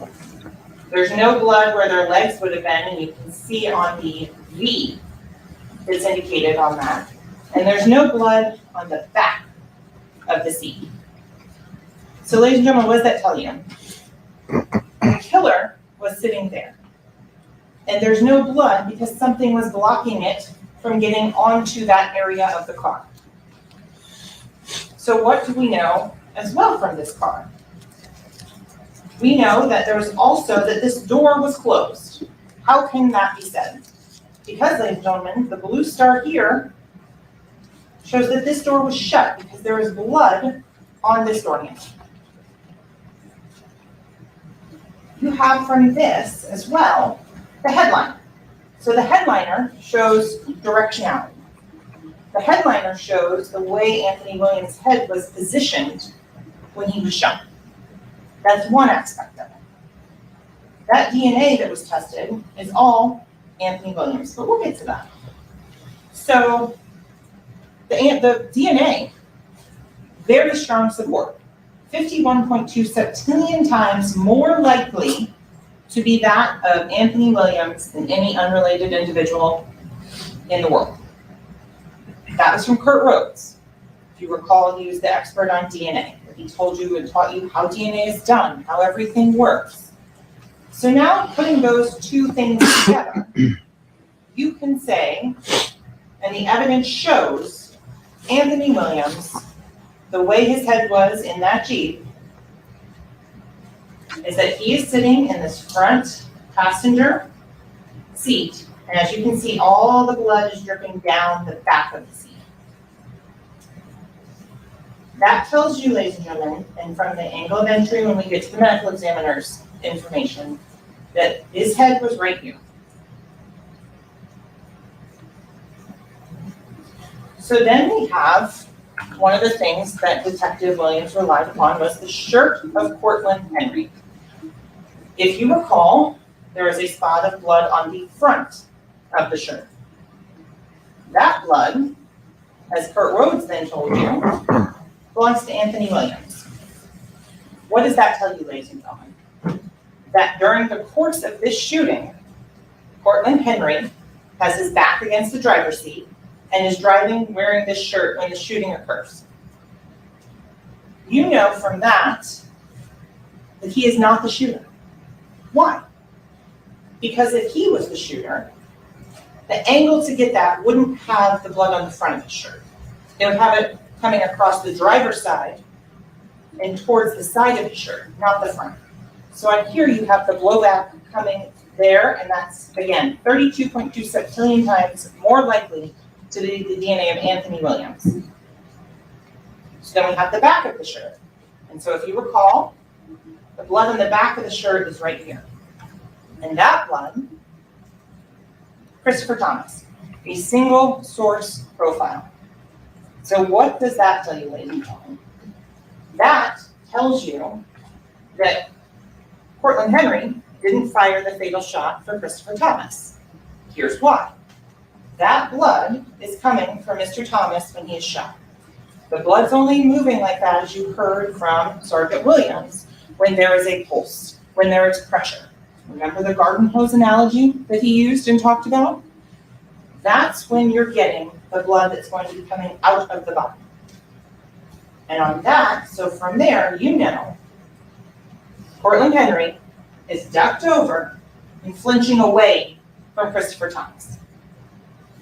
So he cannot get that shot on Christopher Thomas from where he is sitting in the driver's seat. Even if he was in the back seat, let's argue that for a second. To get the blood there, he would have to have been completely turned facing backwards to Mr. Thomas and then turned and shot over his shoulder to get blood on the back of his shirt. That's not reasonable inside of a car. What is reasonable is that he's driving, the shot happens to Anthony Williams in the back of the head, blood gets on the front of his shirt. He flinches, comes down, shot happens to Christopher Thomas, blood gets on the back of the shirt. So that was the other aspect that we learned from Anthony Williams, because there was the entrance and the exit wound. So from there, ladies and gentlemen, you can tell, again, the side-to-side orientation of the head, because that front passenger window is blown out. That tells you that his head was not upright, but it was laying over to the side. Because if you recall, the entrance on Mr. Williams is back behind his left ear, and the exit is up here in his hairline. If he was sitting up and awake and knew what was going on, you would expect to find a projectile in the headliner and the roof of that Jeep. But you don't. Instead, you know, based on his head angle, that it goes out the window, blows out the glass. For Christopher Thomas, he is in the rear. So what do you know about Christopher Thomas's wound? That it's coming in at almost 90 degrees on the left side of his face, and that there is stippling. You learned about stippling, the imprint of unburnt gunpowder into the skin of a living human being. Powder tattooing, it's also called. So on Christopher Thomas, you learned from Sergeant Williams, as well as from the medical examiners, that the firearm that inflicted that wound was approximately 3 inches to no more than 3 feet. Sergeant Williams said his estimation is no more than 12 inches away. And so why is that important? Let's go back and argue the Cortland Henry. If Cortland Henry was making these shots from the driver's seat, you would expect Anthony Williams to be covered in stippling, because they're that much closer and nothing would be blocking or impeding that shot. But if the shot is instead coming from the rear passenger side, you're not going to have that same stippling on Anthony Williams because the seat's in the way. Cortland Henry, there is nothing blocking it, so you have the stippling. So ladies and gentlemen, that's one of the things that you would notice, and the differences that show that why it could not have been Cortland Henry in the driver's seat with this weapon. We know it can the backseat passenger, it could have been, because there is stippling. If it was the backseat passenger was shot by the driver, you wouldn't see that pattern of stippling because they couldn't get close enough to make that pattern in that imprint. So then we have all the drive-by on the trajectory rods that we talked about briefly. But this one is important because this is talking about strike K. So why is strike K important, right? Strike K comes in and hits the front of the rear door. That tells you that that door was open when that drive-by was staged. Because as you heard from Sergeant Williams, if this was actually a drive-by, this is what you would have seen. Strikes coming in at different angles, at obtuse angles. There would be angles of entry that would show either a pattern of speeding up or slowing down. But instead, you have them coming in at 90 degrees. And that goes for the front, on the driver's side door, the rear driver's side door, and then you have strike K going across. And remember, this is, Chris Carter took this picture that shows you where strike K impacted this door. If this door had been closed, you would expect it to be going into the speaker. That's where you would expect it if it had been a closed door. That's not what happened. Also, if that had happened during a drive-by, whoever was sitting in that rear driver's side passenger seat would have had a projectile right through their knees. That was the path of that bullet. Talking about as well on the driver.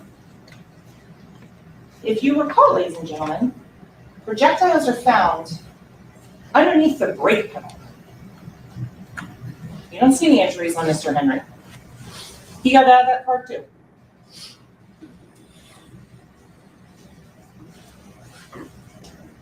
So the shots from the back of the car, same angle of entry. They're not coming from the side. They're not coming in like there's any difference. So now, ladies and gentlemen, I have to talk about the medical examiner's information. I know it's difficult. So what I'm going to do is I'm going to put a picture up briefly, then I'm going to move to a blank slide to talk about it. So everyone, I'm not trying to traumatize anyone. It's part of the case and it's evidence, so I apologize. So as you've learned, Anthony Williams' autopsy was conducted by Dr. McDougall. Dr. McDougall, if you remember, had COVID. She came in and testified. So again, we have Anthony Williams. What did you learn during the course of Anthony Williams' autopsy? You learned that this is one of 3 times that Dr. McDougall could ever testify what was a fatal shot and which shots were post-mortem. And so I'm going to move on, and the next picture is going to show the fatal shot. Again, A is the entry wound, and E is the exit wound. And again, that shows the angle in which his head was positioned. And also it shows the lack of stippling, showing that that firearm was further away than that of from the wound that was inflicted on Christopher Thomas. So then I'm going to show you for comparison the difference with the post-mortem, where it's white, there's no hemorrhaging, there's no signs of life, body bleeding on these wounds. And these are the ones, if you recall, to his shoulder and to his torso. And so the one from his torso, which is B, came in through the side of the car and was into his body. And if you recall, the one that's site C came from one of those shots through the back of the car and into his shoulder. Moving on to Dr. Sodders with Christopher Thomas. As to Christopher Thomas, you learned about the stippling and the pattern that's on them. You learned the distance determination, and you learned that the wound through his head was the one that caused his death. And that was the one for which he was allotted. You learned that when you're stippling, those are those tiny black implanted bits of gunpowder. So if you recall from George Bello, he drew the cone. You have a firearm, and as the parts from the firearm that are expelled, you have the projectile that goes forward, and then you have the cloud that gets increasingly bigger as it travels away from the muzzle of the gun. The example, if you take a handful of dust, sand, and a golf ball. You learn the golf ball is going to go the farthest because it has the most mass. It has the most weight to it. So the most energy can be transported to it. The golf ball is like your bullet. The sand is your unburnt powders of gunpowder. It's going to travel, not as far, but it has more mass, so more energy can be transferred to it than that of the dust. The dust falls out quickly. That's why we can say it's not 3 inches, but that's why they can say it's less than 3 feet from the medical examiner's perspective. So going to the wounds on his back. Again, no signs whatsoever of any blood, hemorrhaging, in any of those wounds. There are projectiles that intersect his lungs. You heard Dr. Soller testify that the lungs bleed profusely if the person is alive. So ladies and gentlemen, from all of this, at this point, the state has established that there was someone in that rear seat. Someone who is in that rear seat is the person who committed this murder.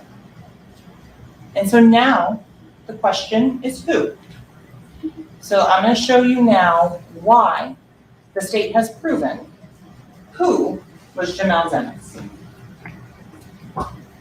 So we have the studio video.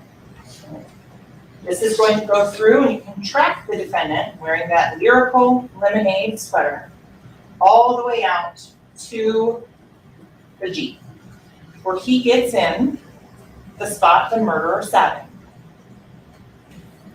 It's important to notice, ladies and gentlemen, that phone, always, always, always in his hand.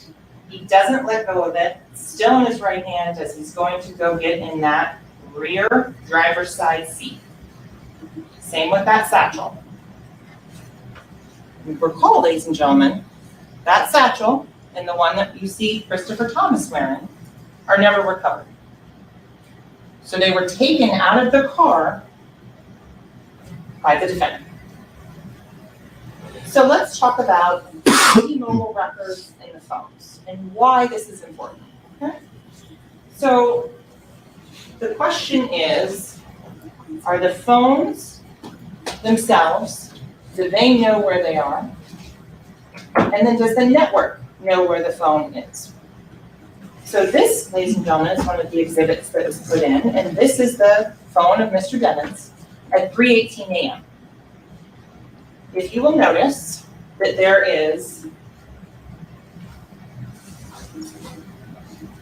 right here a camera icon, and that is located at 805 Northeast 4th Avenue, because that's the camera from the studio that you just watched. And the blue pin is where the network thinks the phone is. Is it perfectly precise? No. But is it accurate? Yes, within a football field, right? We learned that less than 78 meters is the range on those bands for the timing advance. But this isn't the timing advance. This is where the network thinks the phone is. Ladies and gentlemen, the phones work. You know the phones work because in your daily life, when you need to go anywhere. You go into a mapping app and you put an address in. You don't have to know where you are to get somewhere because the phone knows where you are. These are things that you use on a daily basis. It's common sense. The phones work because you've used them. We've relied on them for years to show exactly how to get someplace. Look, in a populated area like this where there's multi-story buildings, okay, maybe it's a little bit more difficult to say precisely where a phone is. You can order a pizza by sending a drop-in. The phones work, ladies and gentlemen. We rely on them in our everyday life. So let's go and talk about the T-Mobile and the Sprint records. And so, ladies and gentlemen, what I'm putting up here is what I believe the evidence reflects. This doesn't go back with you. You don't get to take a copy of this into the back, but this is all things that are in evidence. This is a summary of them. So these are all the phone numbers that were in use in October of 2018. I am not suggesting they are still being used by these individuals. So at this point, the state has established, based on the business records from Sprint, Christopher Thomas, 772-713-2341. Anthony Williams, 954-248-9081. Mr. Demons, 772-713-9807. Cortland Henry, 561-720-3210. Janie King, the mother of Mr. Demons, 772-501-6942. Jameson Francois, track, the manager, 954-376-9158. Frederick Givens, the Louisiana-based rapper who lived the next community over, 225-529-5054. And then Rontavious Withers, one of the other individuals in the red Mitsubishi, 954-371-7895. So from these phone numbers and those records are where we're getting the information as to where the people work. So ladies and gentlemen, I encourage you to go through and look at those records. Look at who the subscriber is. Jamie King was paying for the phone of Anthony Williams and Jamel Demons. Doesn't mean she was using it. In fact, she's listed under the billing entry, and that's her number. Ooh, that cough.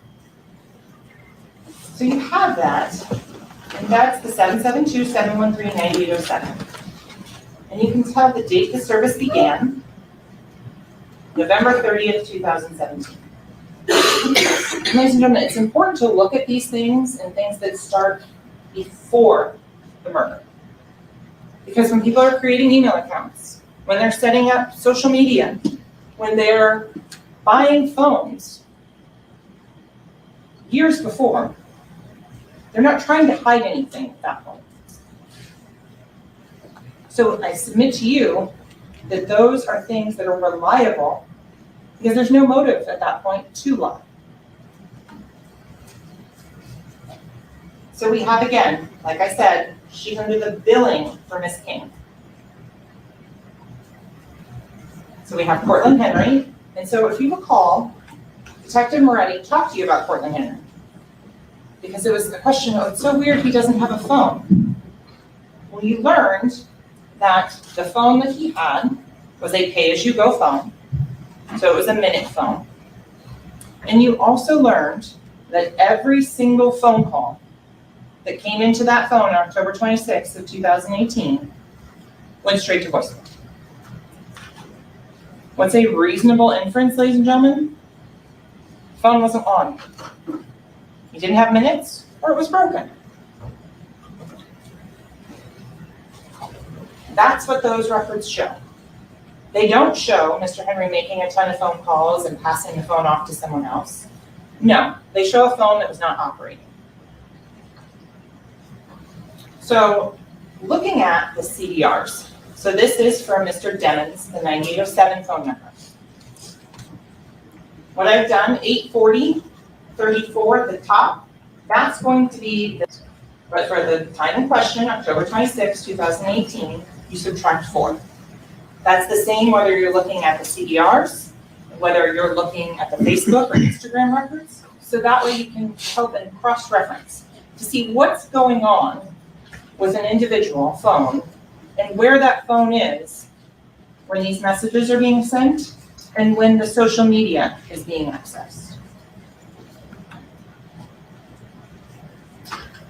So if you recall, ladies and gentlemen, we learned that the 805-6 we learned that the 805-637-7249, if you see an incoming phone call, and then that immediately outgoing to that number, it says it goes to voicemail.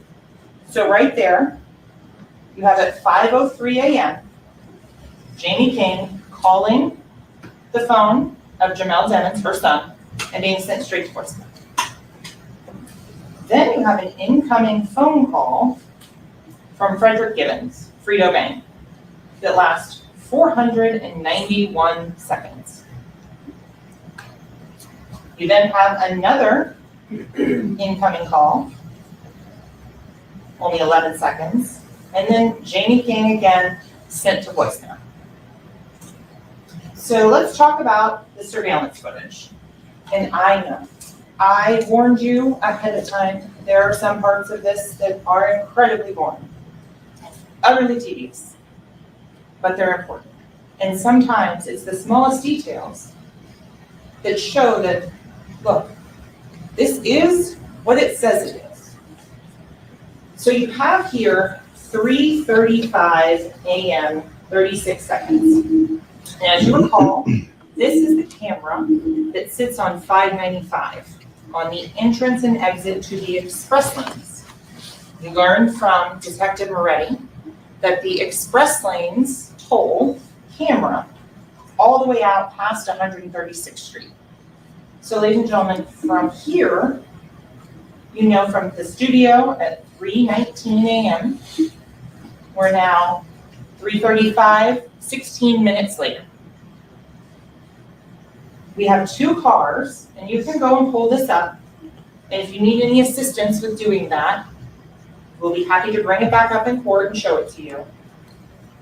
You have 2 cars, and you can watch. So the top lanes are looking east towards Fort Lauderdale.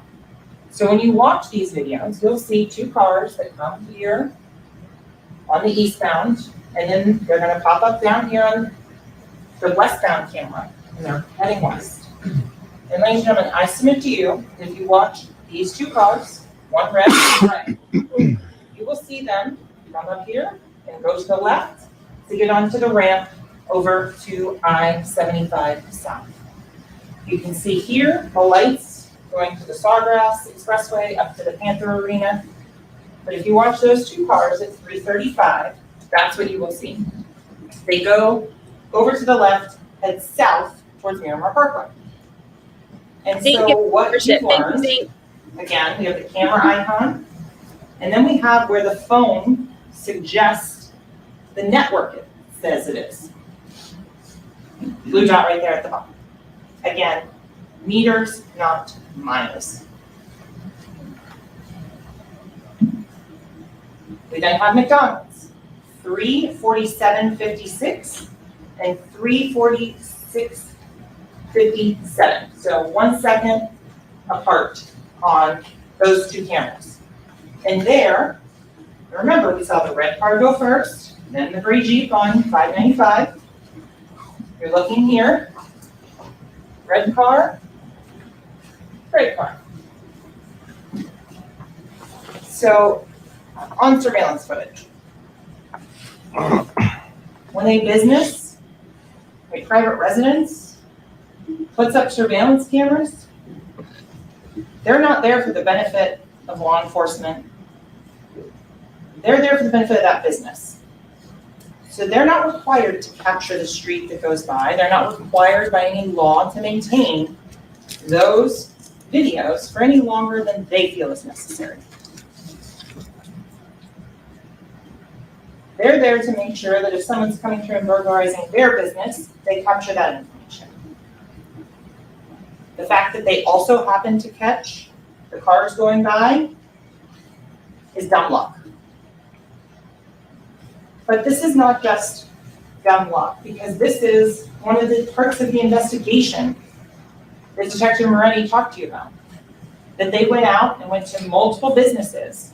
And look, these aren't officers that have been there 2 weeks on the job. Detective Moretti talked about, yeah, I've done tons of investigations at Walmart. I know their video retention policies. This is their jurisdiction that they are intimately familiar with as to where these cameras are and what they show. If you have a camera that's pointing in the completely wrong direction, you don't need to waste time to go in and look at something that's not going to show you anything. Or if you know the data retention period has already passed, because most are 7 days or less, you don't need to go back and do that again. So if you look at, again, we have the McDonald's. This is where the network thinks the phone is at 347. Meters, not miles. But this is showing you that those records are accurate. They're not explicitly precise, but they are accurate. Going to 3:53 a.m. This is the Montessori Academy. So ladies and gentlemen, you can see there's the Montessori Academy, and there is traffic. There is a car that is consistent with that gray Jeep going by at 3:53, at 4:06, and again before 4:20. You can watch that and look at that. It's not like there's no cars, there's nothing out there. There is things that corroborate that cell phone evidence. We have Sunset Lakes. That shows, and again, 3:50 a.m. So ladies and gentlemen, you learned a lot about the geography of Miramar and Fort Lauderdale and the distances between. You learned from 805 Northeast 4th Avenue in Fort Lauderdale, Florida, to Sunset Lakes, the 40th Street Visitors Entrance. You're looking about 31 miles. Detective Moretti talked to you about driving that route, and rather than spend 45 minutes doing that drive, he instead did the 16-minute version flying over it to be able to show you all of these locations in a much quicker, expedient process.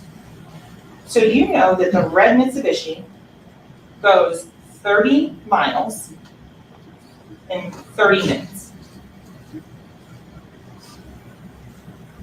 That's an average speed of 60 miles an hour. And so you have in that the phone of Dontavius Withers. Mr. Withers has been identified as the person who was driving. And you have Trevion Glass in that front passenger seat. Ladies and gentlemen, watch that video, please. You can see Mr. Glass moving his hands. You can see that he's awake at the time at this guard game. Watch it. If you need help, again, we're happy to assist. So then we have 4:03 a.m. So at 4:03 a.m., ladies and gentlemen, we have a very specific location the network thinks the phone is. And this goes back to being in the big city, right? We're here in this courtroom. Right there we can see 3rd Avenue out the window. We can see the New River.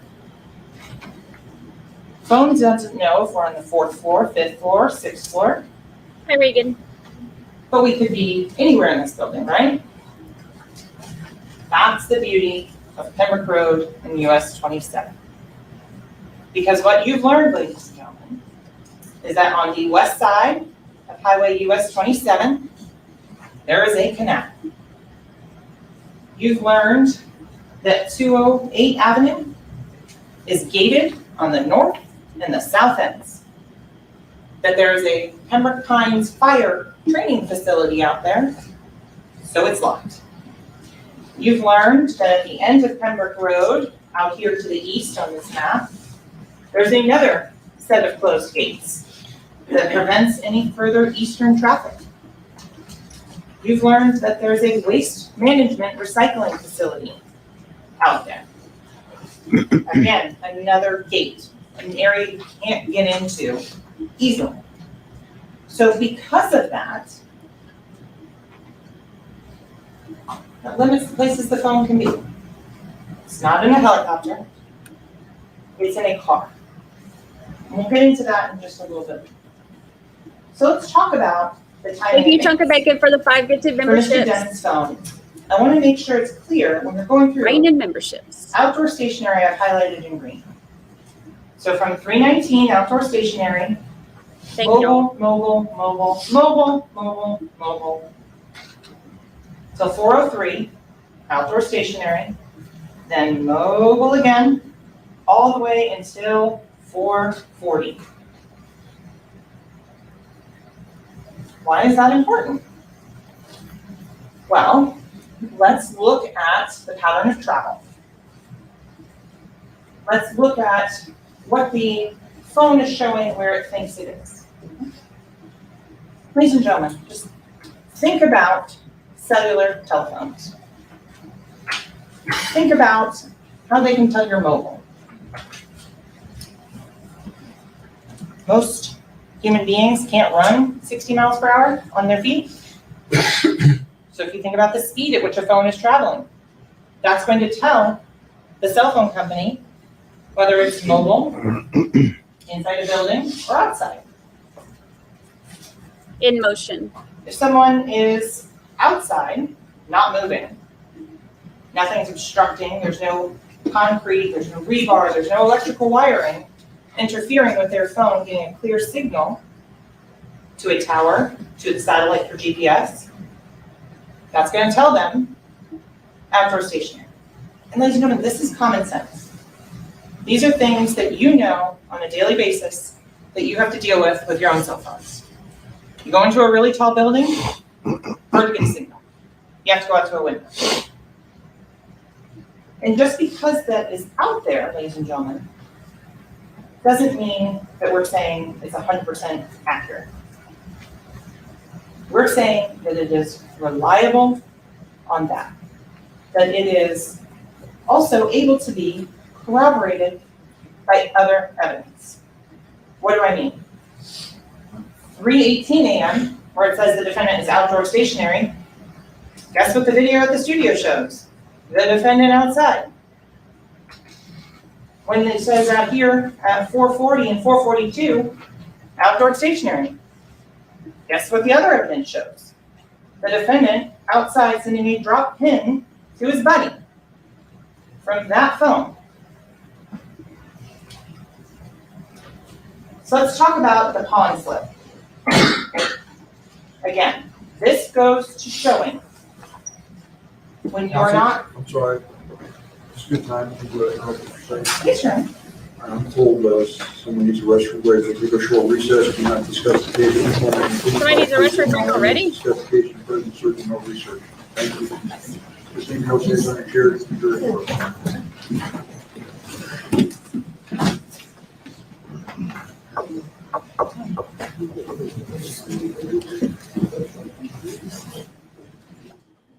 Thank y'all for the gifted memberships. It's raining memberships. Thank y'all so much. I appreciate it. I appreciate it.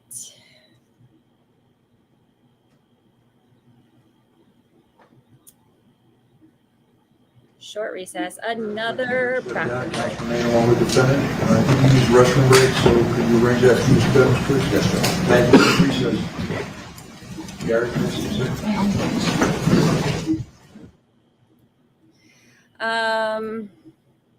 They sure do take some bathroom breaks. All right, so I know that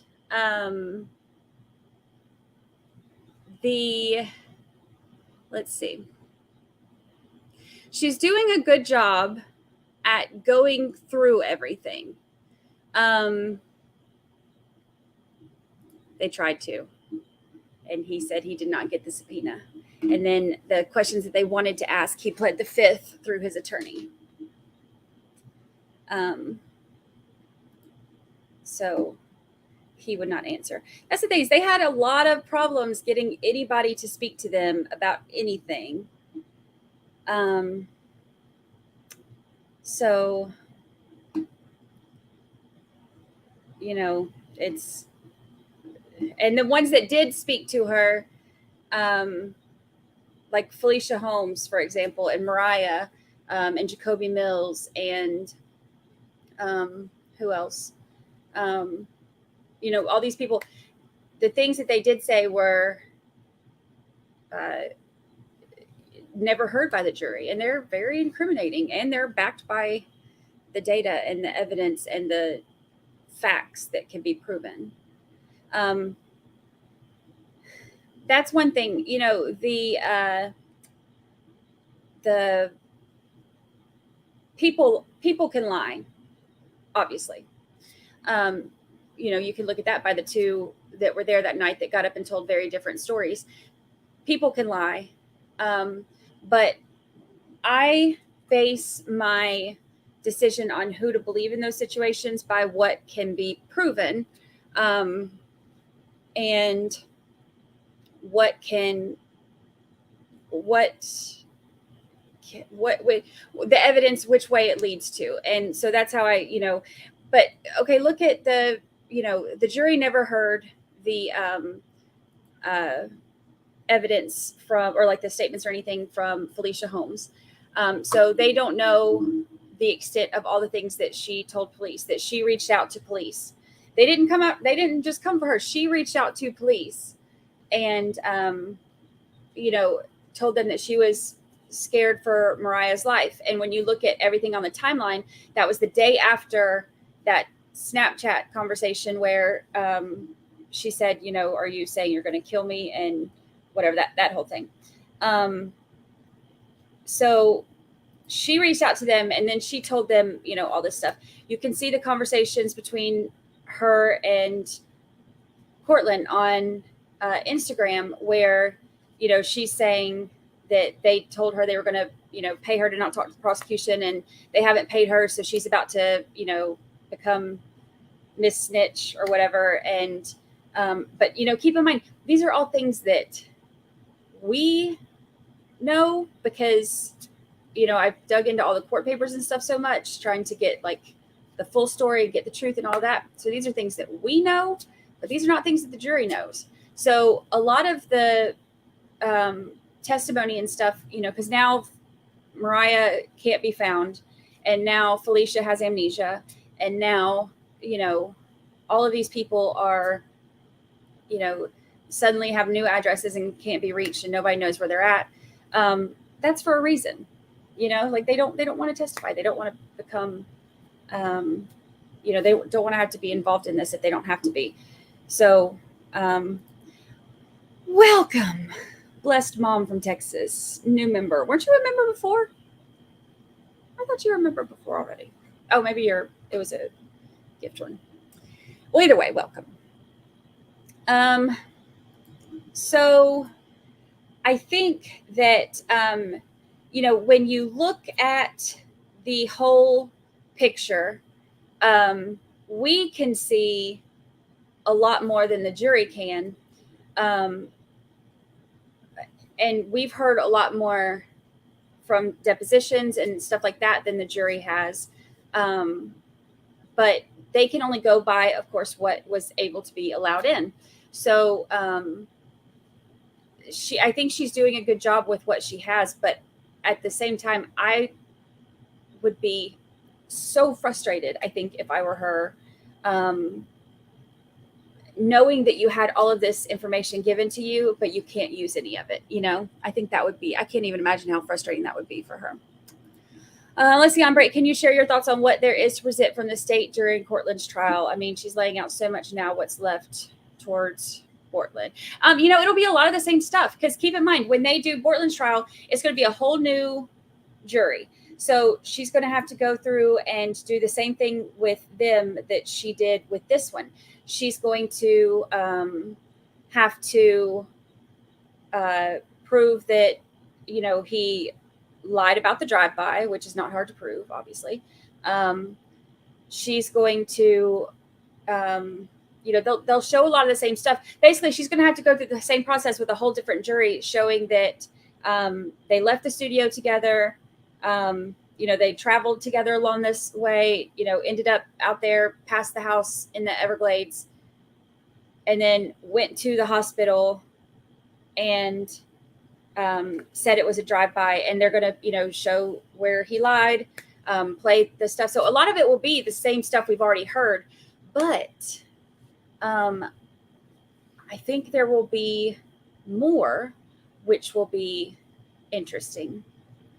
And I think it will give us a clearer picture of, hopefully, information.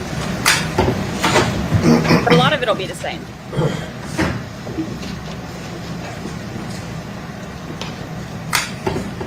I'm grabbing my water.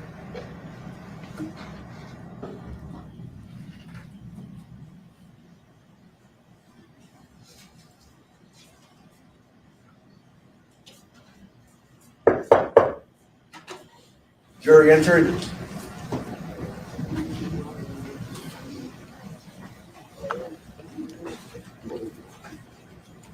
The water outside is so stinking pretty today. Oh. I wish I could stream from out there.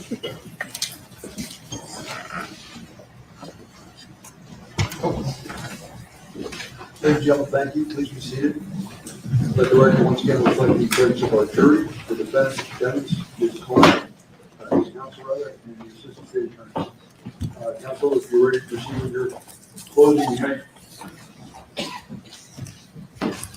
So continuing on the pawn slip. Why have a pawn slip, right? Seems kind of silly. But again, it goes back, showing that you're not planning a murder. Excuse me, Eric. Yes, sir. Just keep moving, podium. Oh, this one here. Thank you. I'm sorry, go ahead. When you are not planning a murder, you use your real phone number. And this isn't, oh, this was where I could be reached. He was pawning jewelry. You have this in evidence. And you heard from Amber Allen, who testified that that is the defendant's thumbprint. You have his signature, where he is stating that everything on that document, that the facts stated in it are true. There's a fact. His cell phone number is 772-713-9807.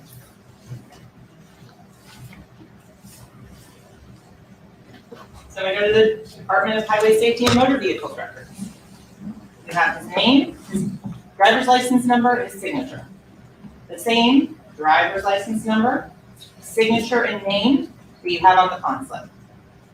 Then you have the booking prints, where you heard from Deputy Maycock that yes, he took the prints of the defendant on February of 2019. And that is the same thumbprint that's on that booking print that's on that pawn slip. So let's talk a little bit about the cast analysis. That was the FBI, Special Agent Brendan Collins. He looked at not just one phone, but compared and contrasted two phones in each of these particular analysis slides that he compiled. And those are in evidence, and you feel free to look at those and refer to those.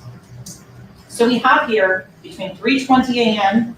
and 3:57 a.m. 772-713-9807, Mr. Demon's phone, and the 9081, Mr. Williams' phone, are all tracking together. If you recall, when there's circles, Special Agent Collins is indicating they are using the same cell tower. He's not plotting in terms of the distance on those. That's all he's indicating with that. So this is showing the pattern of travel, that at each of these points, they're using the same cell towers. So ladies and gentlemen, you've learned that the phones of Mr. Demons and Mr. Williams travel in from 3:20 a.m. in 40 minutes all the way out to US 27 in Pembroke Road. And so why is that important? You've learned from watching the videos of the geography how long it takes to get from the studio out to 184th and Miramar Parkway. That's about a couple blocks north of the Sunset Lakes 40th Street entrance. You've learned that.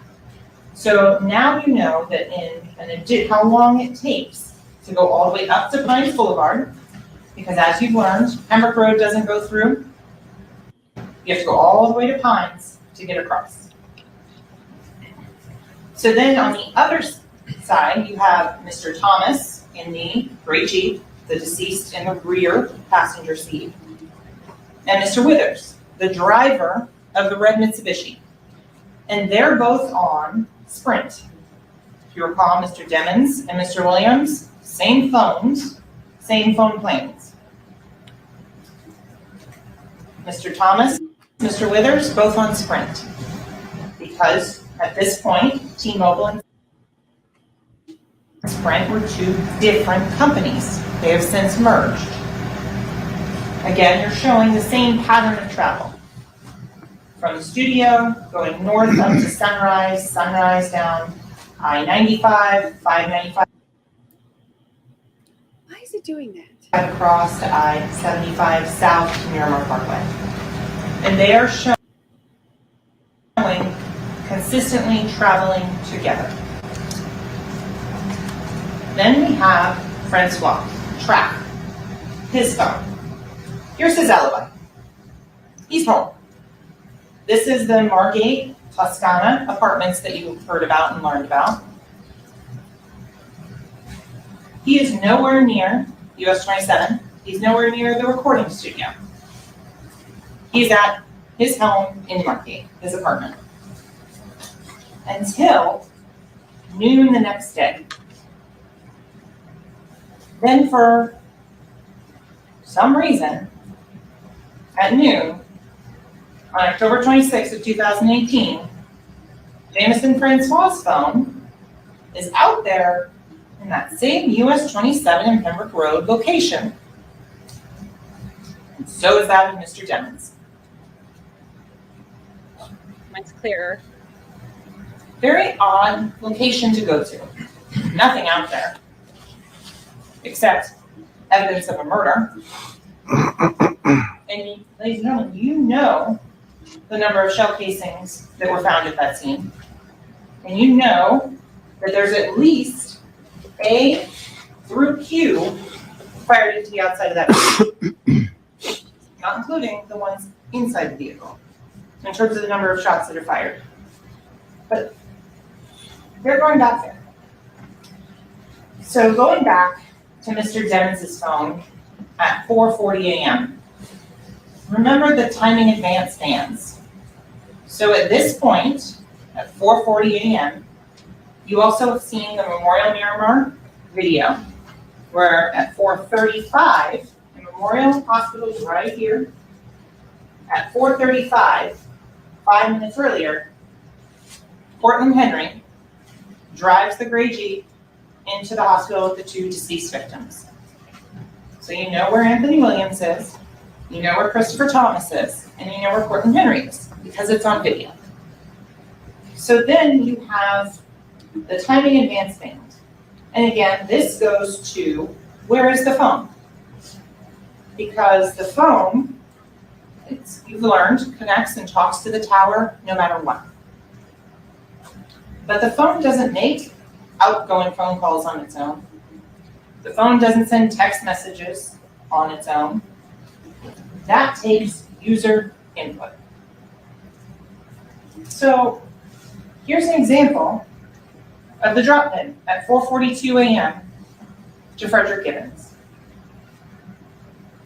This is from Special Agent Collins, showing where on this red band the phone would be based on the phone network records.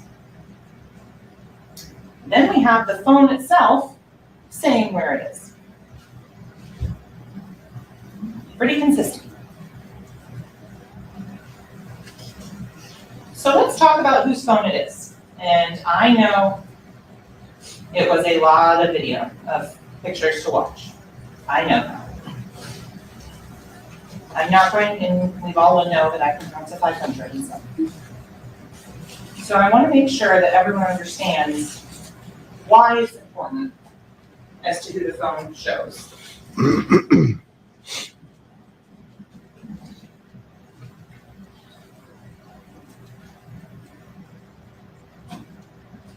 All of these photos, all of these FaceTimes show the defendant. There's not a single instance that's been put before you in that phone, which is in evidence, it states 64 of the extraction, and then the phone itself as well, that says, hey, this is so-and-so, I'm using Melly's phone. You don't have that, because it doesn't exist. Instead, you have this defendant using his phone. And he's the only person using this phone. And so, ladies and gentlemen, it's important to note that this isn't the polished, perfect shots. These are the outtakes. These are the ones that aren't suitable for public consumption, that aren't put out on Instagram, that aren't put out there to promote an album or anything like that. These are the raw images. That's why it's important to look at those. And ladies and gentlemen, just because there's a photo on this phone of something else, if you take a photo of your dog with your phone, it doesn't mean it's your dog's phone. You're taking pictures of what's important to you. I submit to you, you can tell based on these photos and these videos what's important to this defendant. The videos. Just gonna play one, but this is, like I said, a sample of the 1,000 some. This one is interesting because you see the reflection of the phone in the glasses.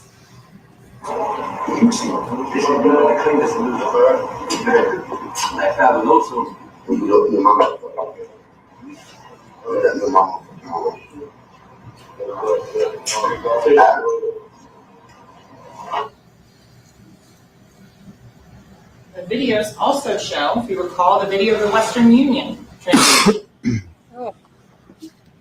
772-713-9807, October 2nd of 2018.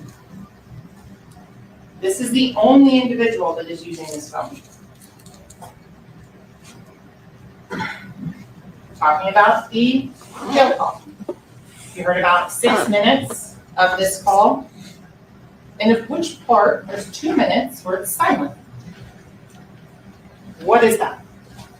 You learned during the course of that call that the phone, 772-713-9807, didn't have money to pay for the minutes for the jail call.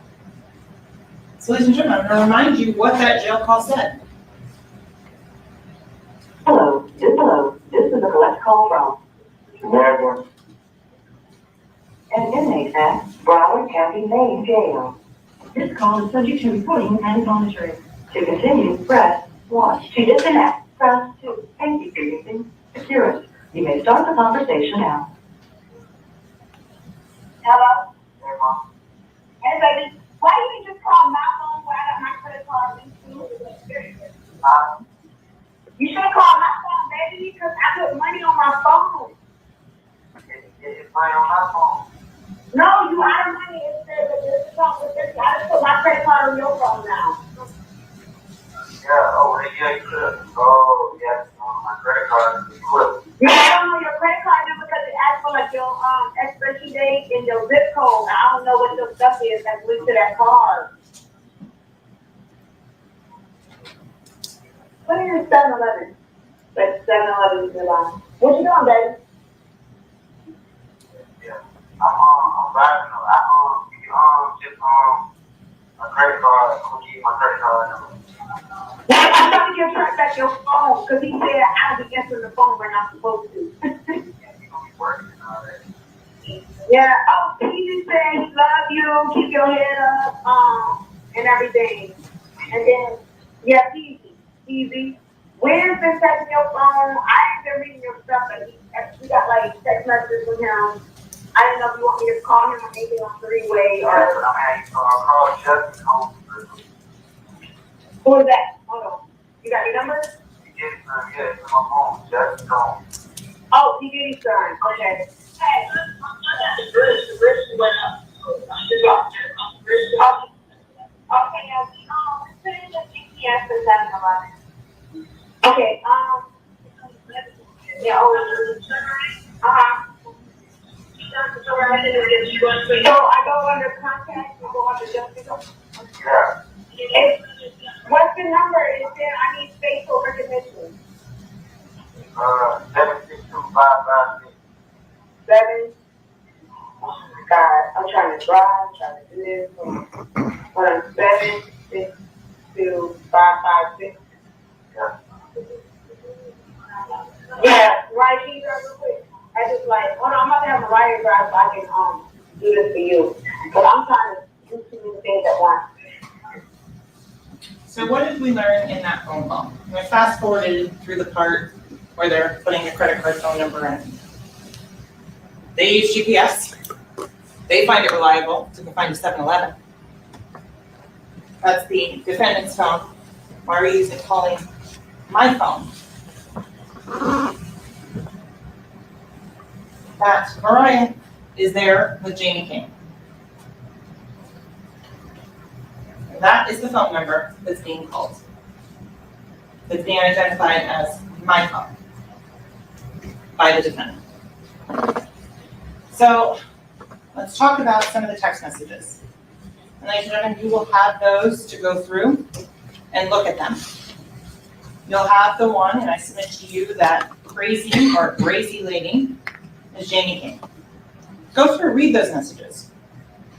You can see it's a mother-son relationship. I love you, kid, son. All of those types of endearments showing you who's using the 9807 phone. We also have with Anthony Williams. He's listed as the contractor's twin. Ladies and gentlemen, we've gone over the messages where you can see the animosity, that there is some tension between Mr. Williams and Mr. Demmons, where Mr. Williams is making it clear that, and I will fully agree, Mr. Demmons was a talented musical artist. Anthony Williams had not had that level of success. Christopher Thomas didn't have that level of success. They don't have that opportunity because the defendant killed him. But the defendant was making money. He was the one that was the revenue source, the meal ticket in that house. Look at the messages, look at the tone of them. Look who's asking for money. Look at the way they communicate about things for the house, about food. And look at where Anthony Williams is saying, look, I'm the CEO. The others are artists. Anthony is saying, myself, Mr. Demmons, Mr. Thomas, we're the CEOs. But at that time, Mr. Demmons is the only one who's actually putting in the work, who's doing anything, who's making the money, who's recording the songs. You have the chat with Frederick Gibbons. And ladies and gentlemen, that is the one in which the defendant asked to be picked up from the side of Pembroke Road. That's that drop pin that we talked about in relation to the cast records. That phone is being used by the person who committed the murder. And ladies and gentlemen, the only evidence before you, the only evidence is that the only person that used that phone was the defendant, Jamel Demmons. So go through and look at some of the videos. You have the studio video. You have the brief clip of the documentary. Watch what the defendant's doing with his phone during that. Glued to that phone. Glued to it. So let's talk about the activity and the location data. What does this show? We have on October 25th of 2018, 8:14 p.m., a scent of a CL, or a current location, a drop pin. That one is sent to Anthony Williams. You can look at the messages and look at all of this and verify all of these things. Then the next one going from the bottom up, we have 4:42:49 a.m. That's the first one on the side of 178, just south of Pembroke Road, mere blocks from the hospital. Then we go to the second one, 4:53:30.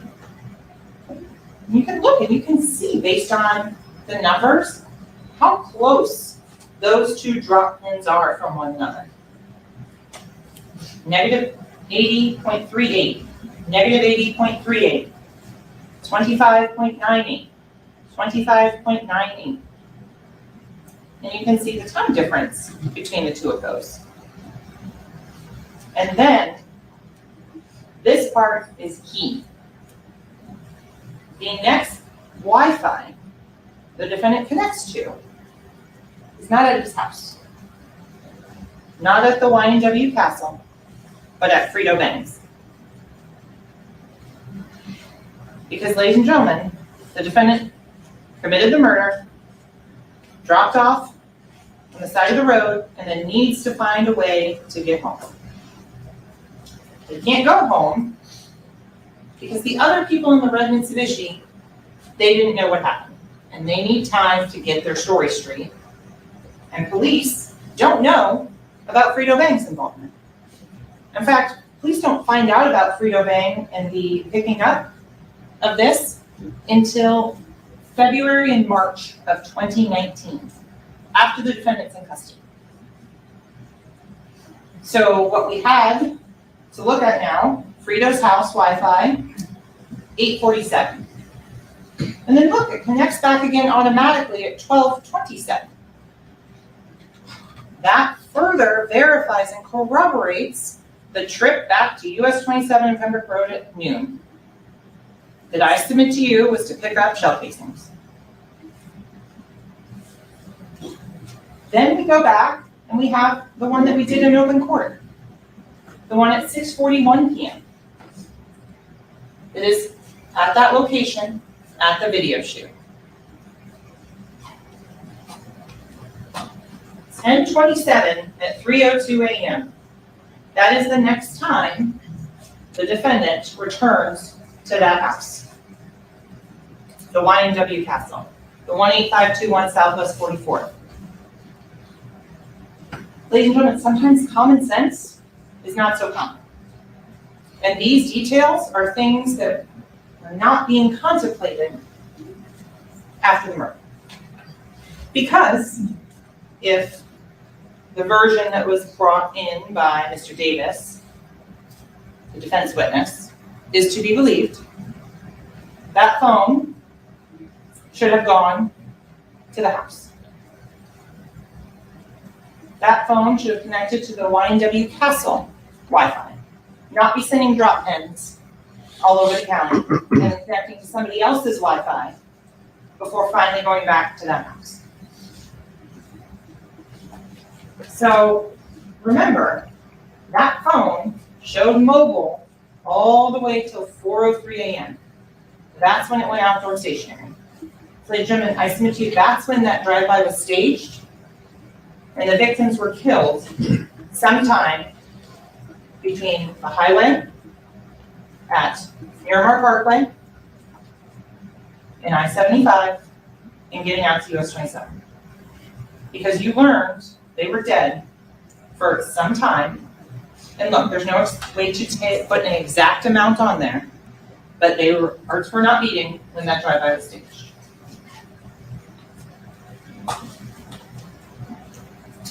So then if we go into the steps,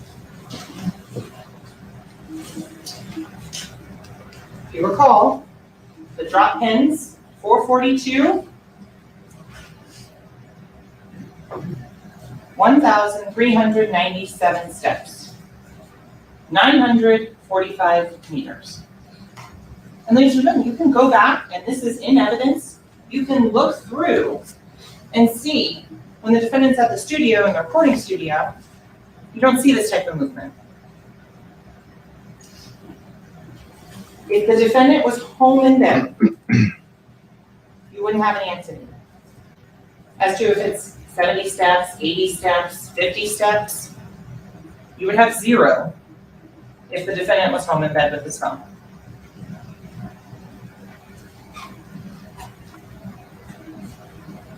As you recall, 4:03 a.m. is when the phone is saying outdoor stationary inside of Brook Road 27. So let's go to Felicia Holmes. Felicia Holmes, I think it is safe to say, hates me. And I'm okay with that. Because my job is to prosecute a crime and prove that it happened. Ms. Holmes didn't show up for a summons. There are consequences if you do not comply with court orders. You were served a jury summons to show up, just as she was served a subpoena to show up. I'm not going to apologize for doing my job. But what I am going to say is remember her testimony. And I have to say, the photos are courtesy of Law and Crime, so I appreciate their allowing me to use those. Ms. Holmes did everything she could to not hurt herself. Because she didn't want to say she lied to law enforcement. Because that would get her in trouble. So she was this whole, I don't remember. But even with all of that, she did remember one very important detail. Mr. Demmons on a FaceTime call with her daughter. That's big. So you know at that point, ladies and gentlemen, that Mr. Demmons. Objection. There's no such testimony. Objected. She said Thank it. you. Ladies and gentlemen, you are to rely on your own recollection of the evidence. This is counsel's estimation of what she believes is in evidence. Proceed, counsel. She said it. You heard from her mouth that she heard her daughter scream, and that when she spoke with the defendant on FaceTime. Objection. Thank you. Same ruling, ladies and gentlemen. You are to rely on your own recollection of the evidence. Proceed.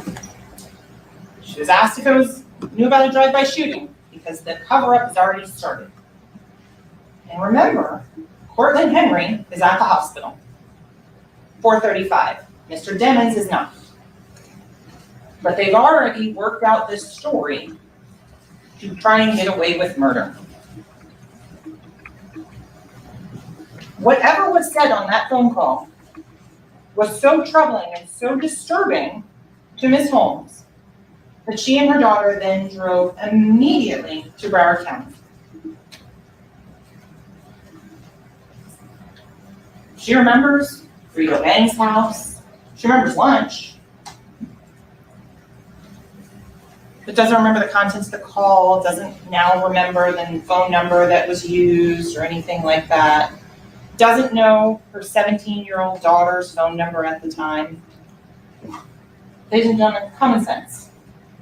A mother is going to know her child's phone number. And don't forget, ladies and gentlemen, that little detail about the $5,000 that she got, that wasn't from the state. She says, oh no, that was for a vacation. Ladies and gentlemen, that was hush money.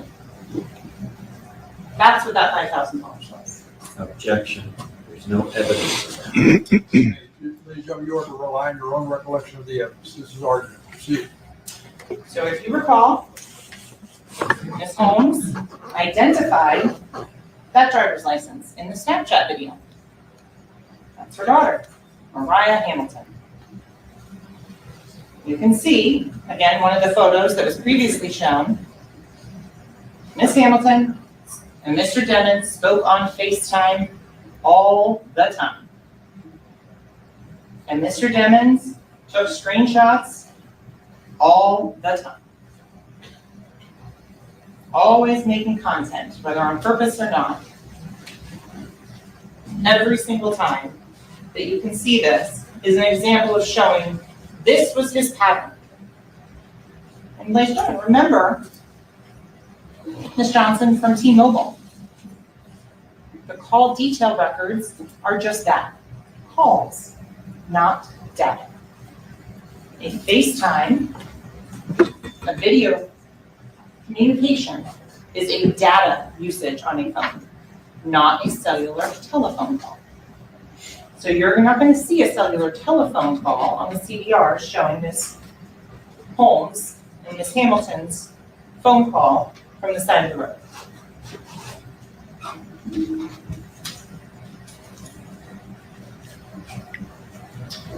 Trevion Glass, the red Mitsubishi. What did we learn from Mr. Glass? We learned that the red Mitsubishi did not stop at the gate. And ladies and gentlemen, that's consistent with the physical evidence, with all of the cell phones, with everything else that cannot be changed by a person's failure to recall, that is in the records, that is on video. That's what you can show to corroborate, show that he is being honest. Mr. Glass said Mr. Demons was not in the car, that red Mitsubishi, at any point on October 26th of 2018. Same 4 people got in, same 4 people got out. He recalled the different clothing the defendant was wearing at Frito Bang's house.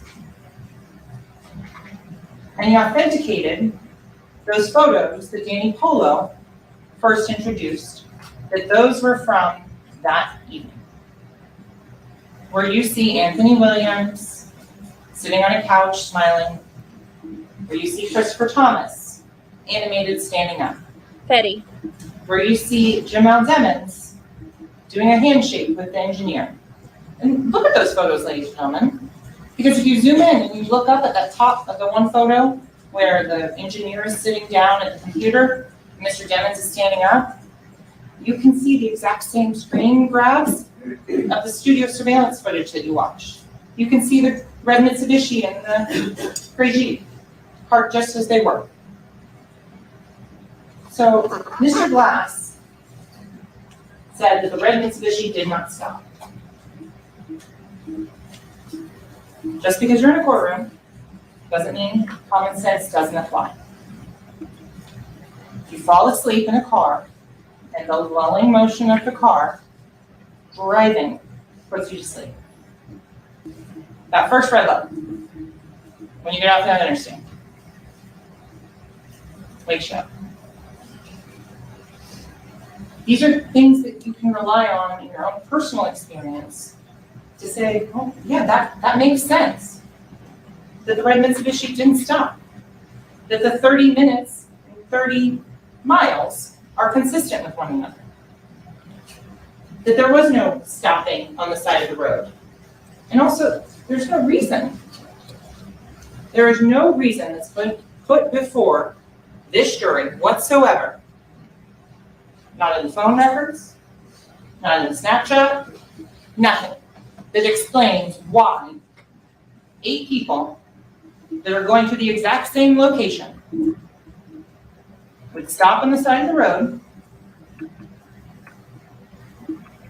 Just one person would switch a car. No reason whatsoever. And ladies and gentlemen, you can look at those videos and see the cars are tracking together. The phones are tracking together. All the way through until they get to 184th.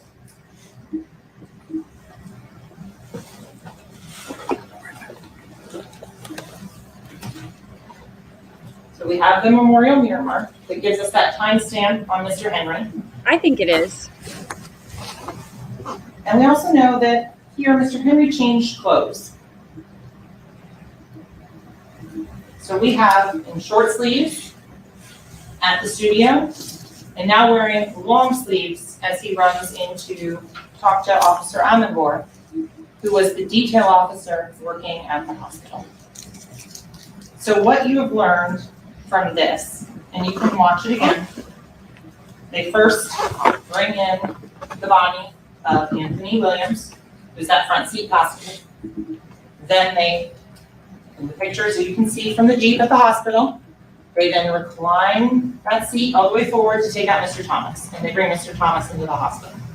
I'm not going to play the video now, but so you know at this point that Cortland Henry has changed clothes.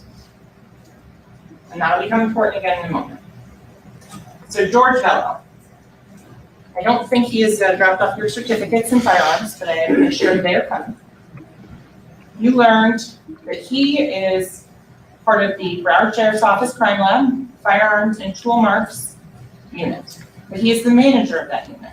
That he has worked in that particular area for a number of years, both here and in Dade County.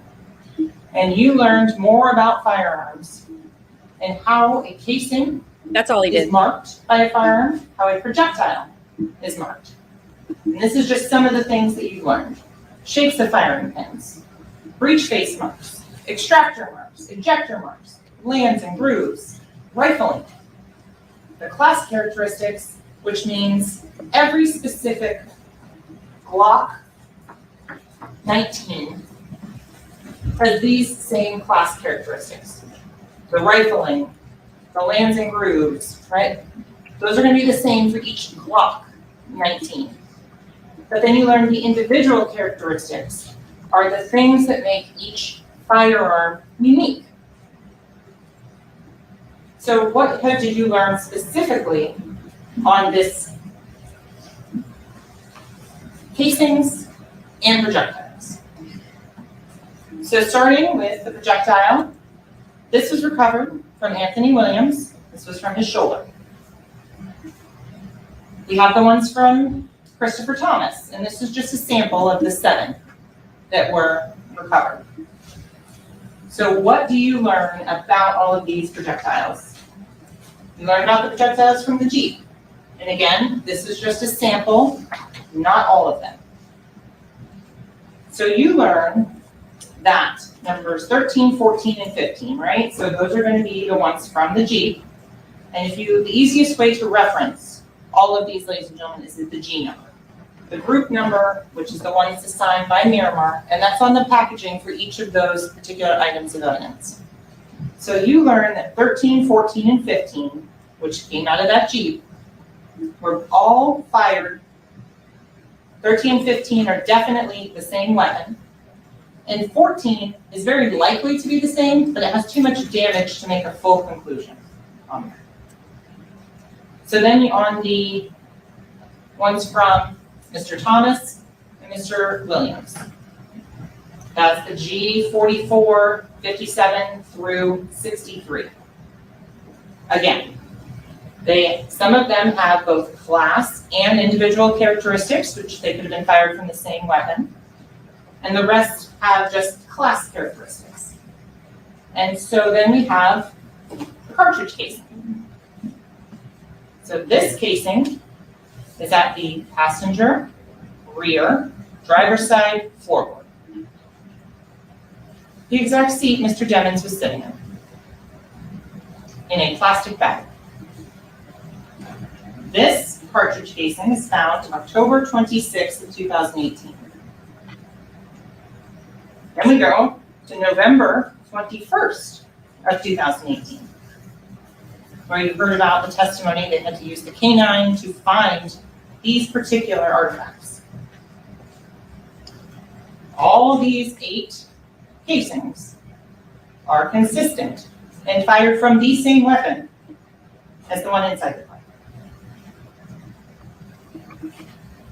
From this, ladies and gentlemen, we went through the cantilevers, the lands, the grooves, the rifling on all of those. The cannabis, it said.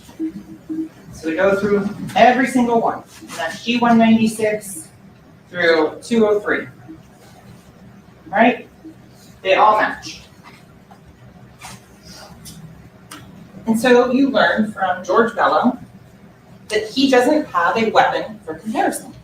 And he gives a list, 30 or so weapons that could have caused this particular casing and projectile.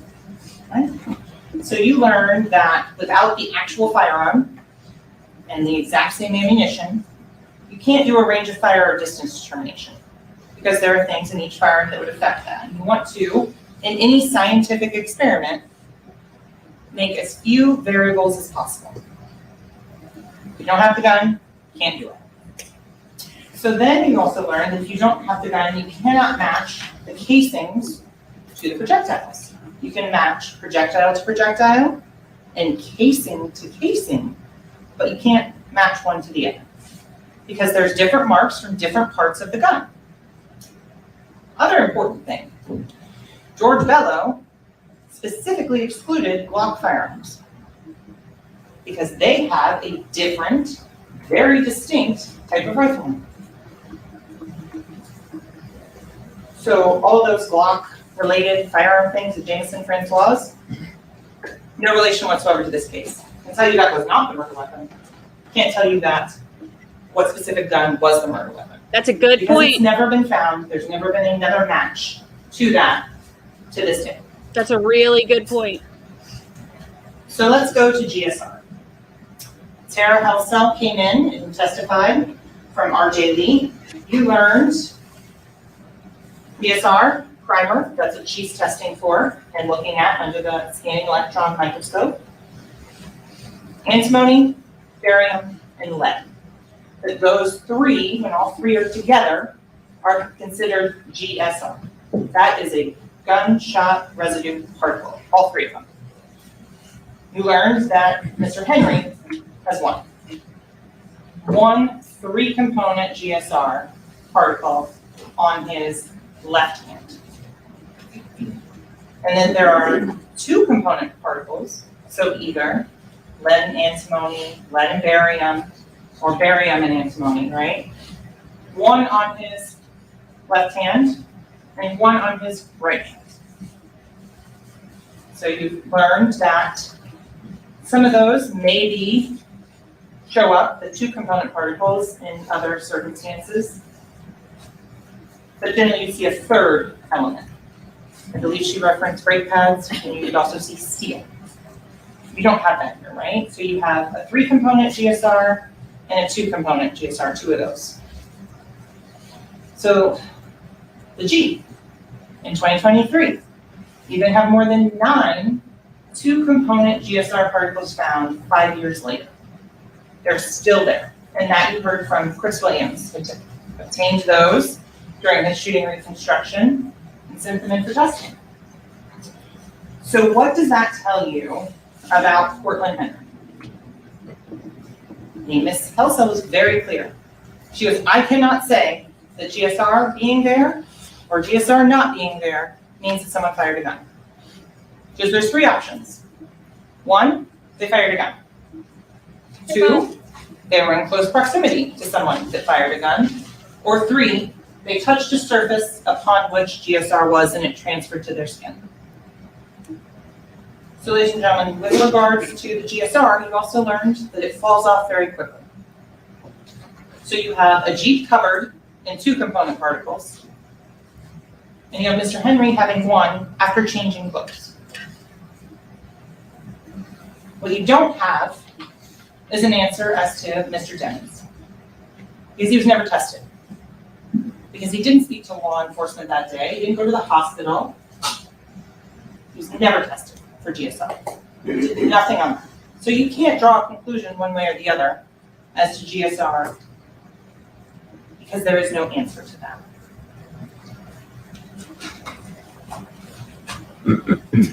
So again, George Bello says all 8 casings are all from the same firearm. You can't have a drive-by and have a casing wind up inside the car. Doesn't work that way.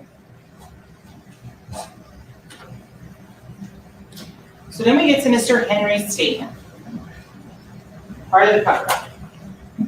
So you hear, I was getting sleepy, I was almost home. Out of nowhere, I heard gunshots. I ducked down, almost crashed the car. And these are from that sheet that you had. And if you want to listen to that statement again, those will be made available to you as well as the disc, but you would have to come out into the courtroom to look at those.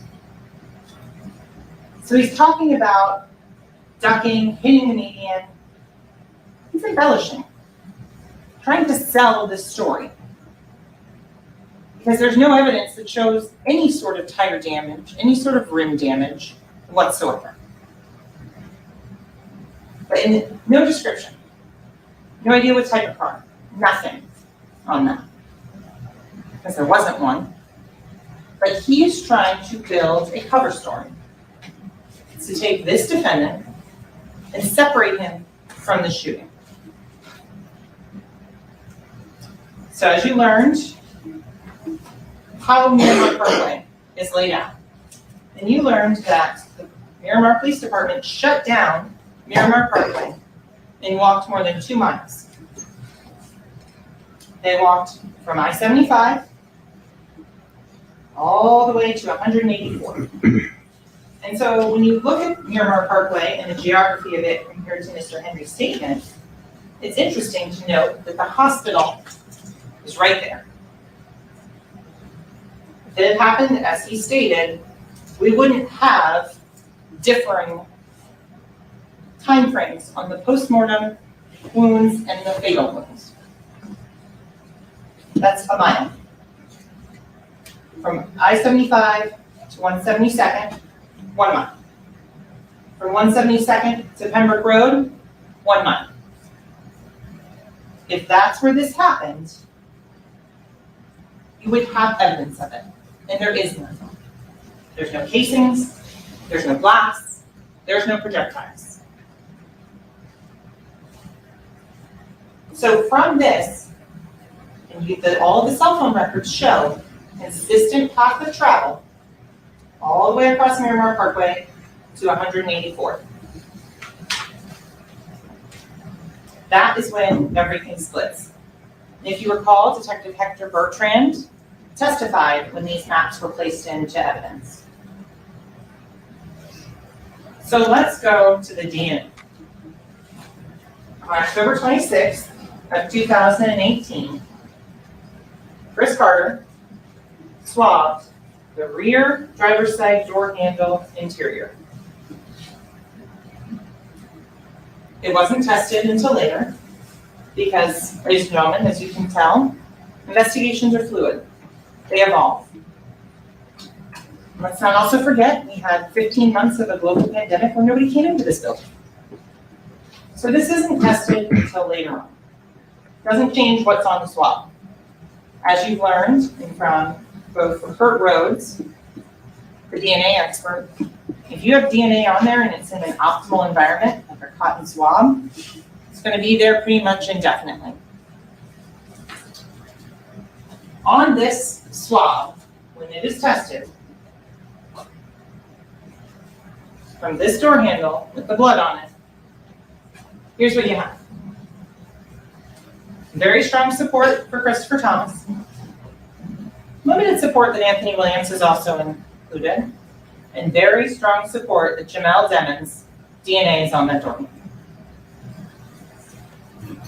So ladies and gentlemen, when an item is tested, it doesn't change the results. There are many factors that go into when an item is tested. Witnesses aren't being cooperative. Have to come up with a different way to prove it. This is the other way to prove it, ladies and gentlemen. That his DNA was on that door handle.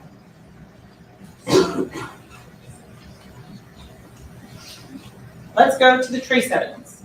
This is a very unique piece of evidence that you don't see very often in any case.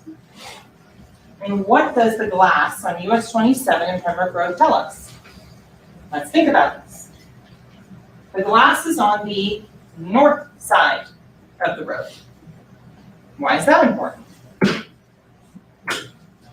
So if you have Melly's murder mobile on the south side of the road, stage the drive-by, you now have a ton of shattered glass. Some in the vehicle, some hanging on. You have to leave that area. How do you go from facing eastbound on the south part of the road to going back to US 27, because that's the only way out, as you've learned, pop a U.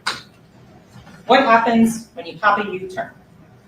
All the glass that was in that vehicle is then thrown out to the north side of the road as they make that U-turn. So ladies and gentlemen, that's why this glass was collected, and that's what it shows. It shows the pattern of travel and the fact that this did happen in Miramar on the south side of Pembroke Road. So you have the different populations of glass, and you heard from James Morano that the two different types that he went through and he compared them, and that they are consistent, both the standards as well as the ones on the side of the road. It's another thing and another level of showing you that this Jeep was out there,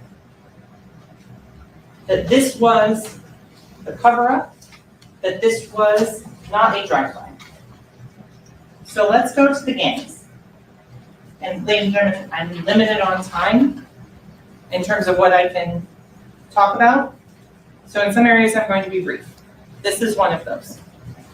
Ladies and gentlemen, the evidence clearly shows the defendant is a G-Shine blood gang member. And so for the purposes of the jury instructions that His Honor just read to you, you have to determine if at the time of this offense, if the murder of his two friends benefited the defendant. And in benefiting the defendant and promoting or benefiting his position in the gang, it then helped the gang itself. You learned many, many things about G-Shine, the organization. And I think the most important thing to look at is to compare and contrast the public facing, the YouTube videos with the gang signs, the music videos, the motto for the album, right? Those could be an actor. That could be a show put on for the public. But look at the private side, the not for public consumption. Look at those messages. And look at that, there is a benefit to both sides. The gang gets notoriety, gets money. The defendant, he gets access to different venues. He gets protection. He gets a sense of whatever you want to call comes along with being a gang member. And so, ladies and gentlemen, you've heard lots of testimony from Detective Danny Polo as to what the primary activities of G-Shine, GKB, Gangster Killer Bloods are. You learned that they're the enforcers. You learned that they are violent. You have that information before you in those text messages.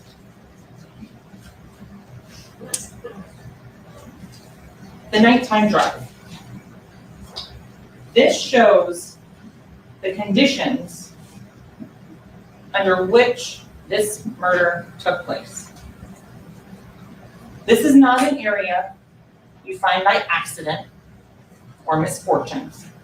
This is a planned drive out to the edge of the Everglades where there's not going to be any witnesses.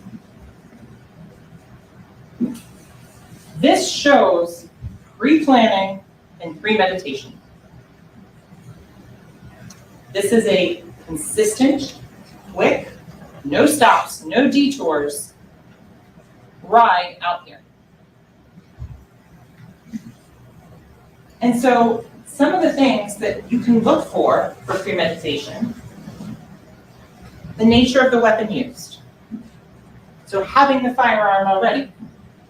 And ladies and gentlemen, how do you know that they have the firearm already and the defendant had the firearm already? Because he asked for it the day before. Remember, on October 25th, Jamel Demons, 9807, sent a text message to Anthony Williams. Remember, we looked at that Asking, in the timeline. where's the firearm? FYE. And Mr. Williams says it's in here with us. And if you look at the context of the conversations, that shows they were driving down from a location in Stewart, and they were driving to pick the defendant up at the airport. Mr. Williams brought his own murder weapon to the defendant. Look at the rest of the conversations. There's multiple discussions about this firearm. Where's the firearm? From Mr. Williams to Mr. Demons earlier on. It's in my closet, third shoebox. This is discussed. That is not a lighter. That is not a really great song. That's a firearm, ladies and gentlemen. There is discussion about firearms. The presence or absence of adequate provocation. When you look at that and you're looking at this case, they were friends, right? They were buddies since they grew up. But look at the stress being placed on this defendant as the only one bringing the money in, as the only person who's paying the bills. Look at the tension on there, right? Look at the issues and concerns with Mr. Williams, Anthony Williams, and the defendant's mother, that they're fighting an argument. The message is on there to that effect. So look at, for premeditation, you can also look at the manner in which the homicide was committed. Anthony Williams was shot in the back of the head. That was planned for when he was sleeping so that he could not fight back. That was a premeditated, planned killing of Anthony Williams, where there would be an alibi already discussed. So then, Christopher Thomas. Premeditation, as the judge instructed you, does not require days, weeks, months of planning. Premeditation can be formed quickly. Example we use in jury selection. Going to your mom's house on Mother's Day. You forget to bring flowers. You reach down, pull some flowers out of her yard and give her to those. That is premeditation. That is thinking about something, then doing it. Ladies and gentlemen, I submit to you the murder of Christopher Thomas was premeditated in that as well. Chris Thomas, as you saw with Sergeant Williams and Mr. Howard demonstrating, oh my goodness, what's going on? Mr. Demons then made the decision at that point, he couldn't have a witness.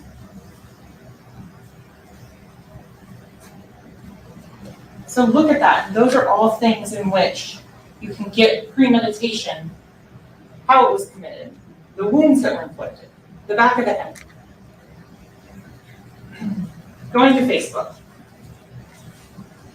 Showing again that the different information that you have before you belongs to this defendant. 772-713-9807. And that Melly, Montana, at iCloud.com is the email. Remember the Snapchat? Melly.Montana?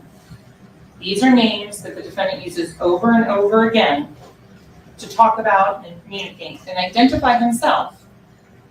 And look, that phone says verified as belonging to Jamal Demons. Also remember Facebook. We have October 26th of 2018. The sun's going down.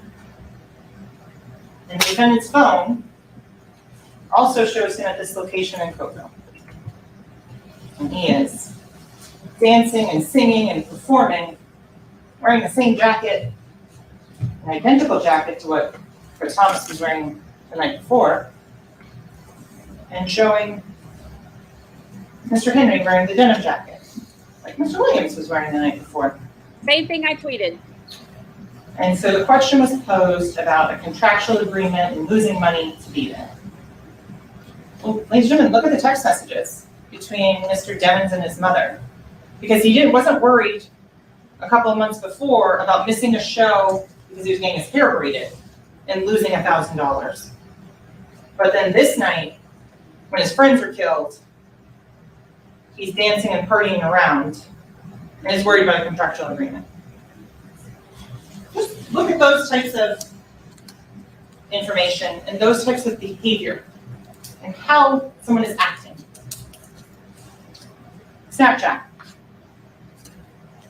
If you recall, this is the argument between Mariah Hamilton and Jamel Demons, Melly, Montana.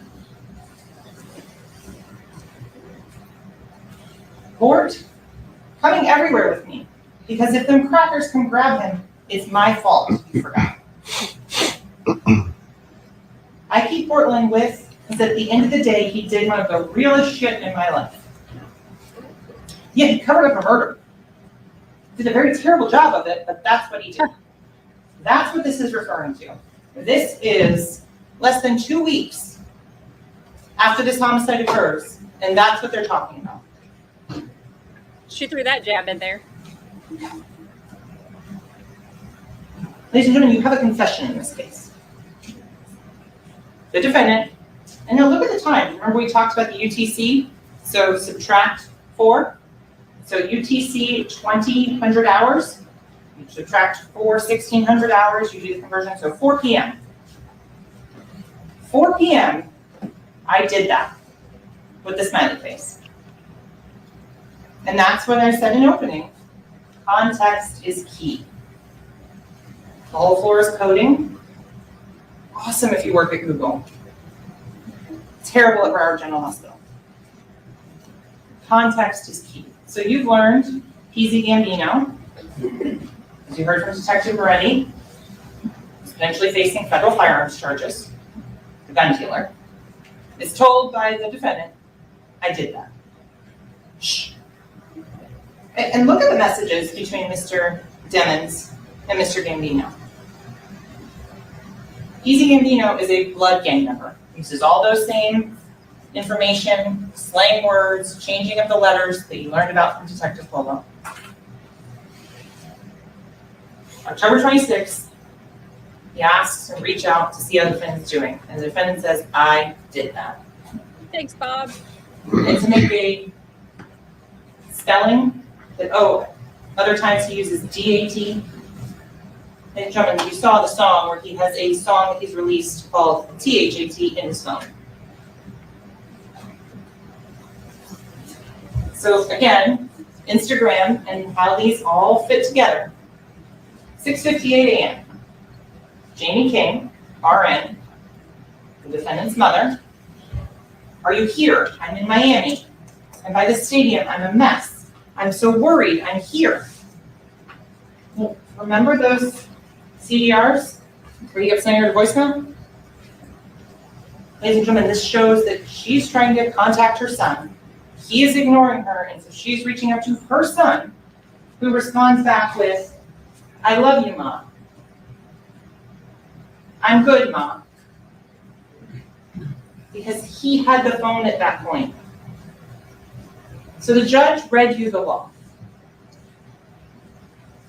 Anthony Williams is dead, and it was premeditated. Ladies and gentlemen, I submit to you the evidence very clearly shows the defendant was caused by Jamel Demons. Same as to Christopher Thomas. Talks about premeditation.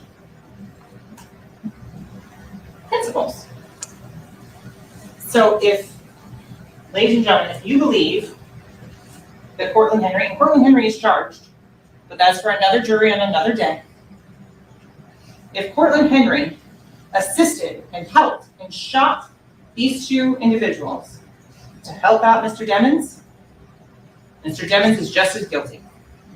Because a principal is someone who decides to help before the murder is completed.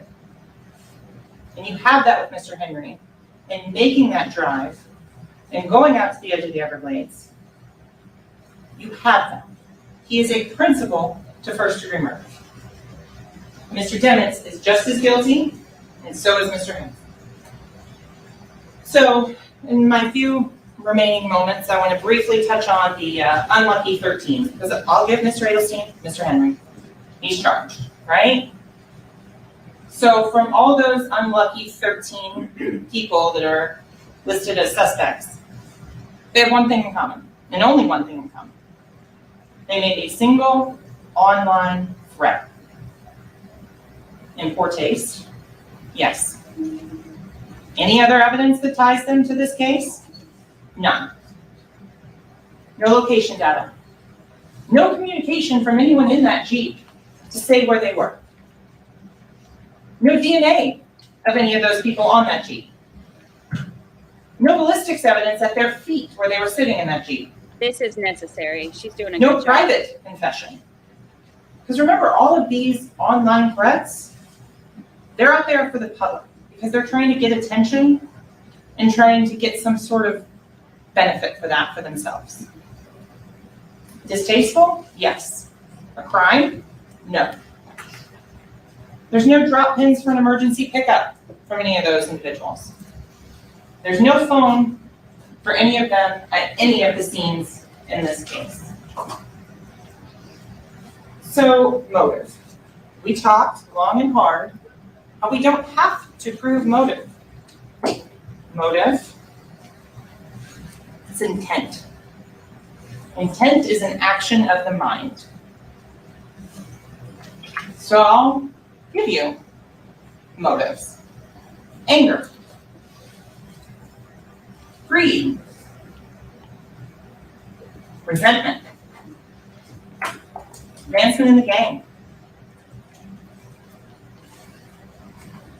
You heard $16 million was coming into Jameson Francois, and that you saw $15,000, $10,000 payments going to Mr. Demens. Simple math. Splitting something 4 ways or 2 ways with Mr. Henry, who wasn't smart enough to even properly give a statement to keep Mr. Demens away from the car. Wow. Cortland wasn't one of the CEOs, though. He was an artist. There were only 3 CEOs. So, and now 2 of them are dead. All these pieces of the puzzle that we have just talked about. And each and every one shows how this case has been brought together. Shows the physical evidence. And so, ladies and gentlemen, there's no murder weapon, right? The question that you have to answer, and that you can now answer based on all of this evidence, is that Jamel Demens was sitting in the back seat of that Jeep. And he was the one that fired the fatal shots that killed Christopher Thomas and Anthony Williams. And you know that because even if you choose to disbelieve one part of the evidence, 2 parts of the evidence, you can see what the overall picture is. The overall picture puts Mr. Demens in the back seat of that Jeep.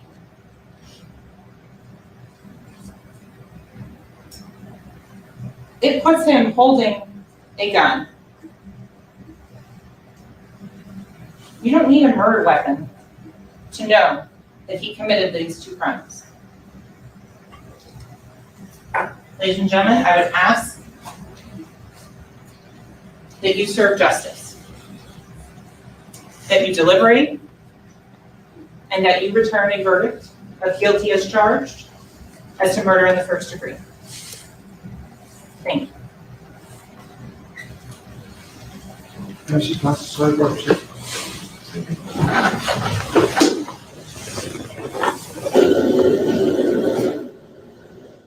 Well, she did a fantastic job of pulling everything together. When we started our stream this morning, I said, you know, if she is wanting to put, you know, The case is not being turned over for deliberations at this time. The same admonition I gave you before, and every time the group remains in full force and effect, you are not to discuss the case. Don't form any opinion about the case. Don't allow anyone to discuss the case in your presence. And certainly, research. Just leave your notepads on your chair and all those jury instructions. And we'll see you back in an hour, 15 minutes. All right, so we'll see everybody back at, let's say, no later than 1:30, all right? Thank you. Nice work.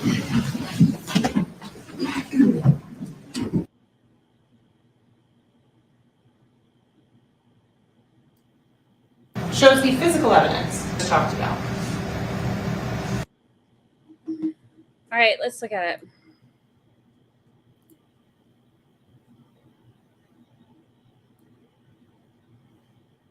Let me move myself.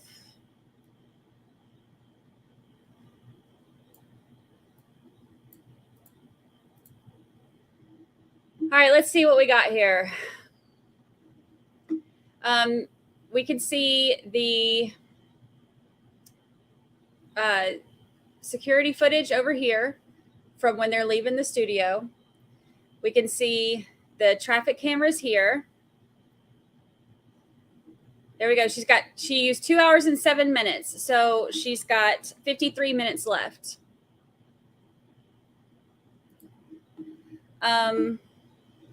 That's just, that's Bortland when he's laying in the hospital. So that's not one of the victims. That's Bortland laying in the hospital when they're talking to him. All right, what else we got? We got the gang sign down here. You can barely see it, but I recognize the ring and the fingers. Let's see. The location stuff right here. The bullet stuff here, matching shell casings.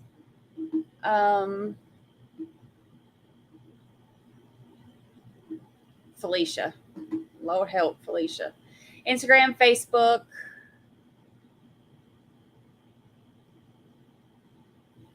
That's the Drew filmed it shirt. That's the shirt Bortland was wearing when he went in the hospital. This is the hospital. This is the red SUV going through the gates. This is the cell, the true call data where it shows how far they are and where they're at. Sprint stuff.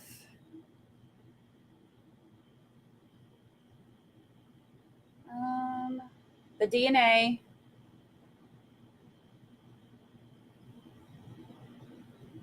Trajectory, or not trajectory, projectile. So that's that. While we're on break, I want to pull something. I want to pull something else up.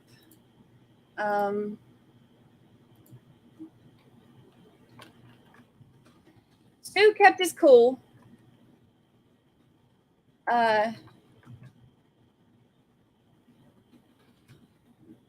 Except for when he was objecting to saying Wilkerson never did that. No. So I want to.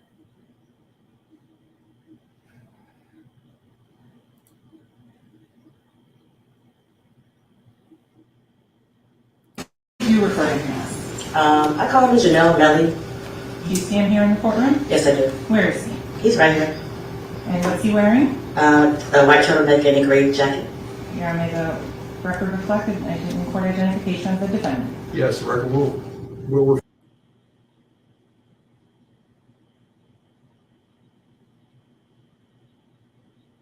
The testimony was going to be admitted because it was in essence, I forget the statute number. 9803 sub 5, it's a past recollection of this jury that you don't remember your phone number. And there's nothing that would refresh your memory. So Yes, I was. you were worried about him because, That was 4 years ago. I do not remember my daughter's phone. and there's nothing that would refresh your memory or recollection whatsoever. Objection, asked 4 and years ago. answered. Overruled. That was 4 years ago. I've got so much trauma in my life since then. Of course. So And also Is it deposit fair into her to bank say account. that you were worried about Melly when you came down here to Fort Lauderdale on October 26, 2018? Was I worried about him? Yes, I was. You were worried about him because he had just been involved in a drive-by? No, because they said his friend had been in the drive-by. And you were worried about him because he was hiding in some bushes? Objection. I don't remember him being Sustained. vicious. What do you remember? I sustain the objection. What do you remember? I just remember him saying for us to come get him. When you made contact with him later that same day at Frito's house? Yeah. She remembers making contact with him or him saying to come get. Where's the part where she said, because I specifically remember her saying that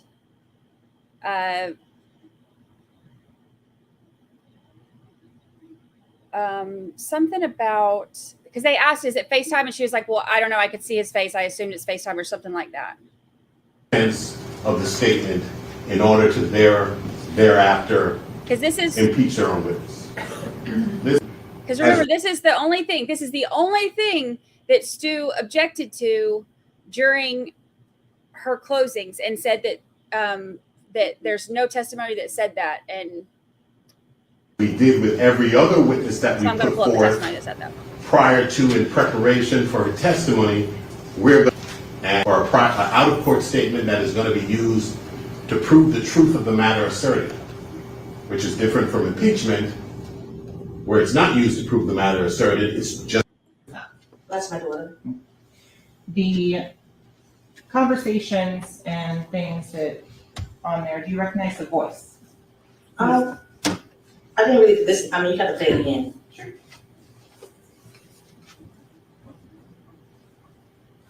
Before you tell me, all that extra shit, you know. I'm going to find it.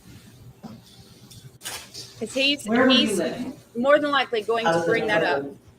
And my geography is terrible, I think. How far away is Cocoa from Broward County? About 3-4 hours. What do you do for a living? I'm a registered nurse. Were you a registered nurse at that time as well? Yes, I was.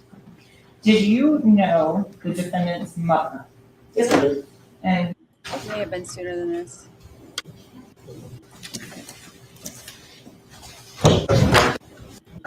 on FaceTime with that conversation, because that would be hearsay. She then describes what she sees, which was her daughter on the phone on FaceTime with Mr. Dimmons.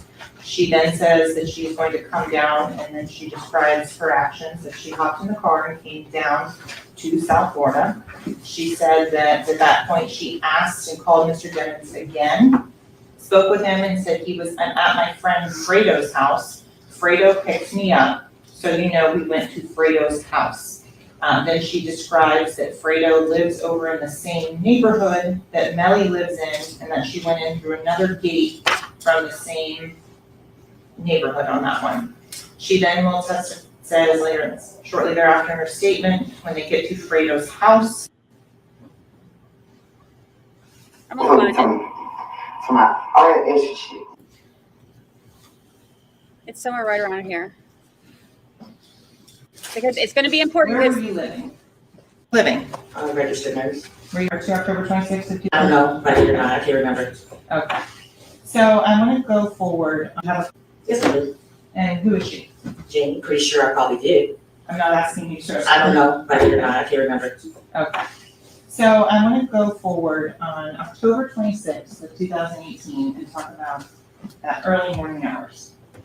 Did you receive or hear a phone call or a FaceTime video call in which the defendant was a participant? I did overhear, I'm not quite sure exactly the context of the call, but I did overhear the phone call. Okay. Tell the ladies and gentlemen of the jury what woke you up that morning.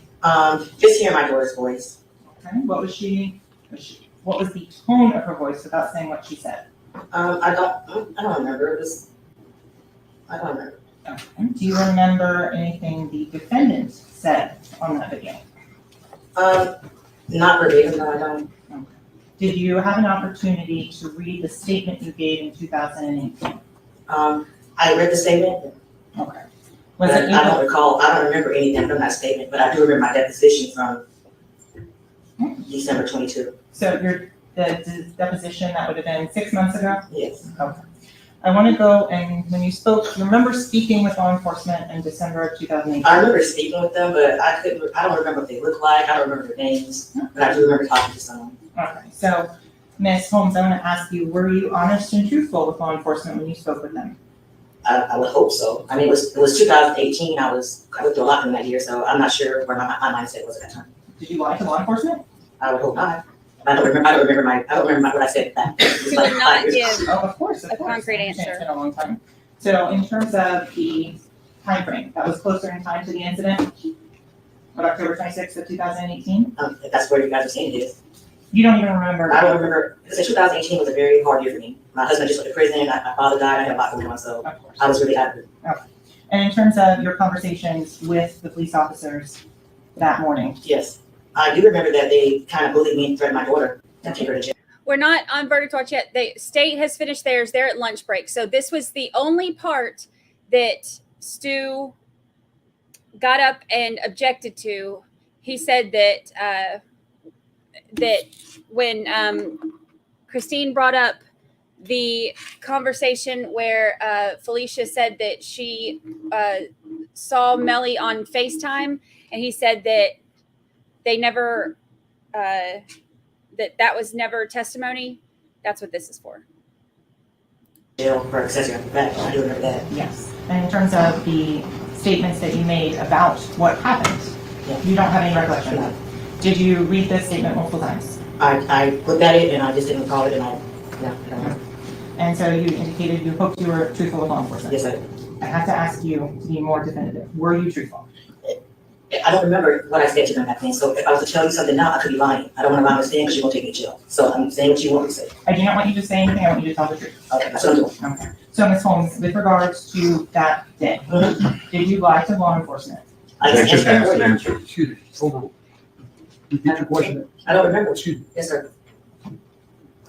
only one person can talk at a time, and there was an objection. I just wanted to Okay. say that. All right, you ask your question again. Okay. So Ms. Holmes, did you lie to law enforcement? Not that I recall. Oh. I don't remember. Okay. Going forward to the events of that day, Yes. when you heard that phone call, where were you? I'm home. Okay. Where was it? Home in Cocoa? Cocoa. Who else was there at your house? My kids.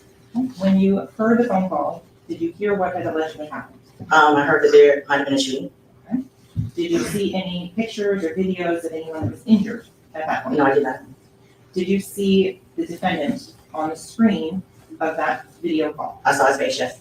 So there you go. In terms So Stu said that that doesn't exist, and here it is, all existent and stuff. So I wanted to play that because yes, she did say that.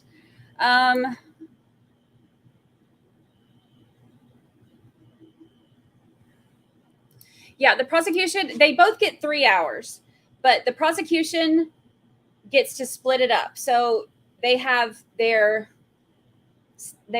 closing that they just did, then defense can go, and then prosecution is given the opportunity to do their, like, to use whatever time they have left over for, or whatever time they save for it, to do like a rebuttal of that.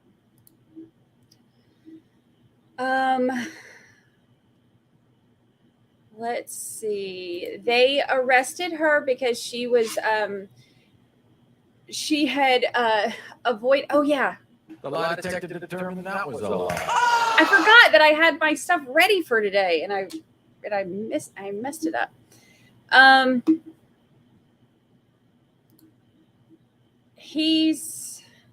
don't know if he's objecting to the term FaceTime, or if he just doesn't remember that the jury got to hear that, because they argued over all of that, and the jury did not hear the rest of her statement. So they didn't hear her say that he was hiding in the bushes, that he had said he was just the victim of a drive-by. Actually, maybe, I think she tried to slip it in there because you could tell she was getting annoyed that Felicia kept lying.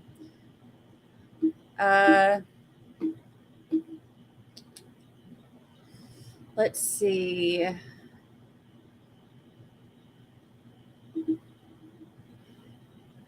I remember she said, I don't know if that's one of the things she tried to sneak in.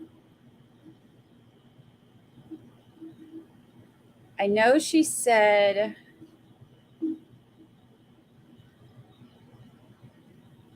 oh, actually she may have. Let's see. Let's just see, shall we? We have a few minutes. Air him out to the prosecutor. So judge, in terms of, so that's in defense of the representation of counsel, and it's there, that she has endorsed that that was her Instagram on that. So, now, there's a couple things going on here. Number one is you indicated that it was the testimony was going to be admitted.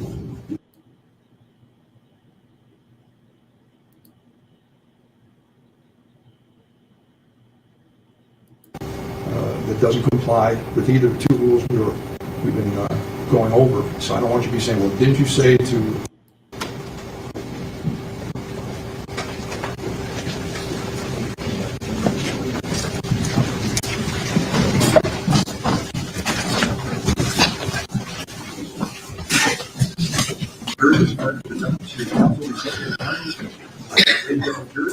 See exactly. The jury's in there. Let's see exactly what they heard. Please. Okay, Ms. Holmes, when we left off, we were talking about a pet snake. Yes, Do you remember there being a pet snake? I remember you talking to me about it. What happened to the snake? As many rabbit holes as I went down on this and all the investigating I did and all the snooping I did and all the everything, I could not find anything about what happened to the pet snake. What happened to the pet snake? I need to know. Yesterday. Okay. Mayor, with regards to that snake, you recall it unfortunately passed away. I'm pretty sure, probably, I'm not sure it's not here, but I'm pretty sure. Okay. Do you remember the name of that pet snake? No. And in terms of the owners of that snake, do you remember who owned it? I just know it was, I know the owner was in the house with Mariah. Okay. Where did Mariah live at that time? She lived in BMR. And are you telling the ladies and gentlemen of the jury that you don't remember your daughter's phone number? 4 years ago. That's my Fort Lauderdale on October 26, 2018. Okay. And you were worried about him because he was hiding in some bushes. I don't remember his suspicions. What do you remember? I sustain the objection. What do you remember? Okay, so that's what it was. She said you were worried about him because he was hiding in some bushes, and she denied remembering that, even though that's what she said.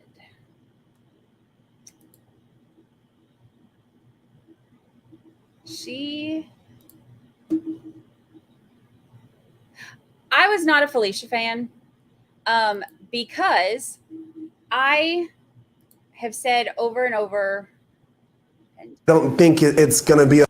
I've said over and over that I am on the search for the truth. That is what I want to see, is the truth. And she does not, truth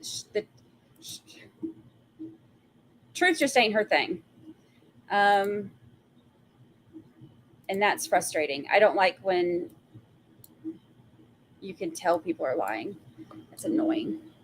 All right, let's see. Some of y'all have asked what, she don't remember. She don't remember nothing. She don't remember a thing. She don't remember nothing about nothing. All right, let's see.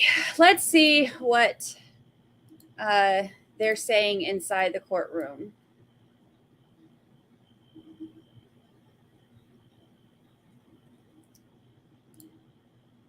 We'll look for, we'll look at Booms first. See what he has to say.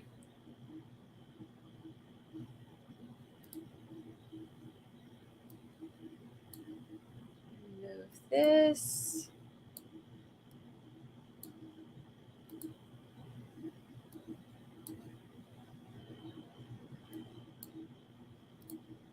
Alrighty.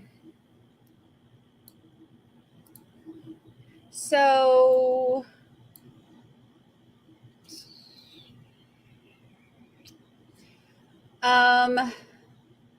Let's see. Prosecutor Kristen Bradley presents greed motive to the jury. Simple math, splitting something 4 ways or 2 ways with Mr. Henry, who wasn't smart enough to even properly give a statement to keep Melly away from the crime. Welcome, Sylvia. Welcome. Sylvia 531. Welcome to the family. We're glad to have you. Okay, let's talk about this too. This was a mistake that she made. She did a fantastic job. This was one mistake. If you look at the text messages, they specifically say, let me see, I think I took a shot of one.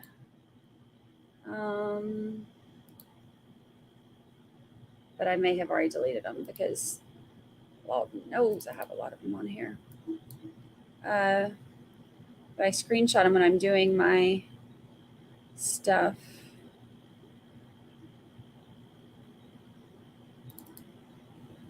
I can't see.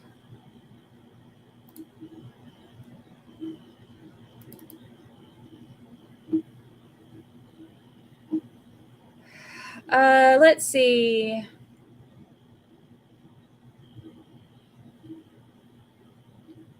Chance.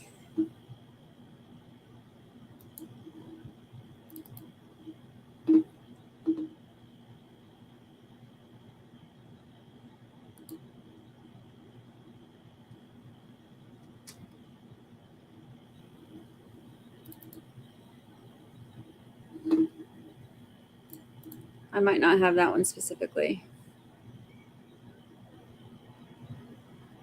But actually, this is where Sack tells him, he kind of says the same thing about Portland that she just did. That he says,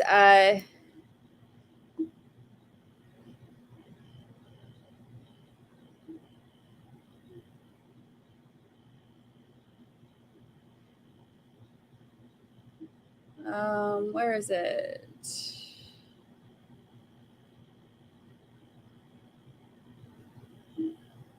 I feel like the same.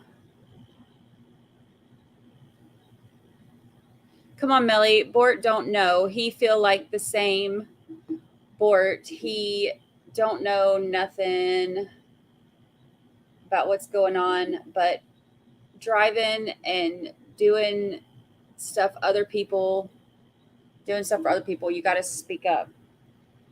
So he kind of said the same thing about Portland. Look, if I'm Portland and I'm watching this, I ain't going to give a flying fanny about having anybody else's back. They have thrown him under the bus. They have talked bad about him. They have not been friends. And he still has their back for whatever reason.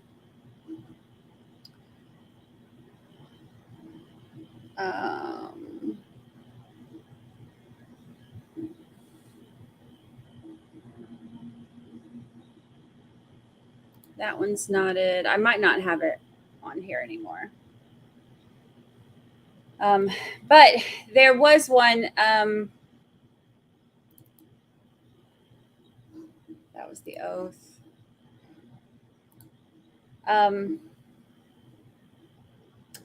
There was one text, and it said that it's going to drive me crazy. Now I got to find it. We got time. I'm going to find it because I know I have it saved here somewhere. Give me 1 second. Because I know it.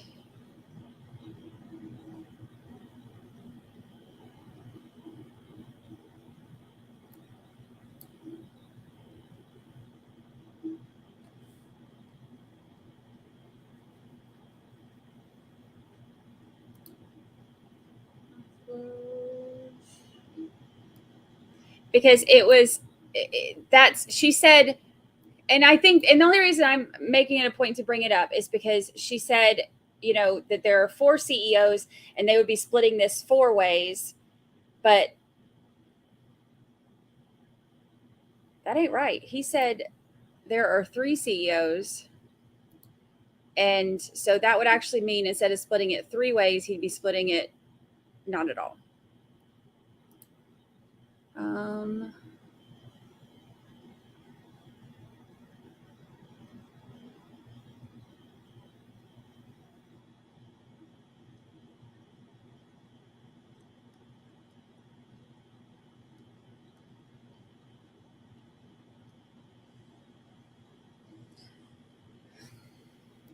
I don't see it. Oh, well, I know it exists.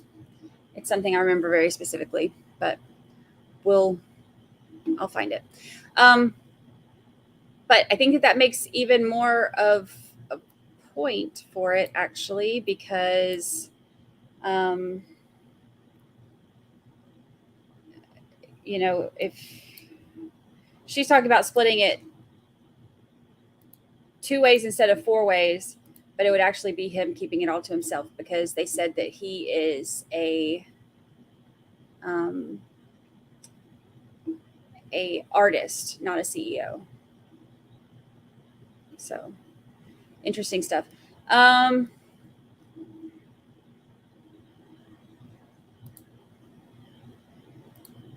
I'm still trying to look. I'm going to give up because I don't want to spend too much time wasting on that. But just trust me.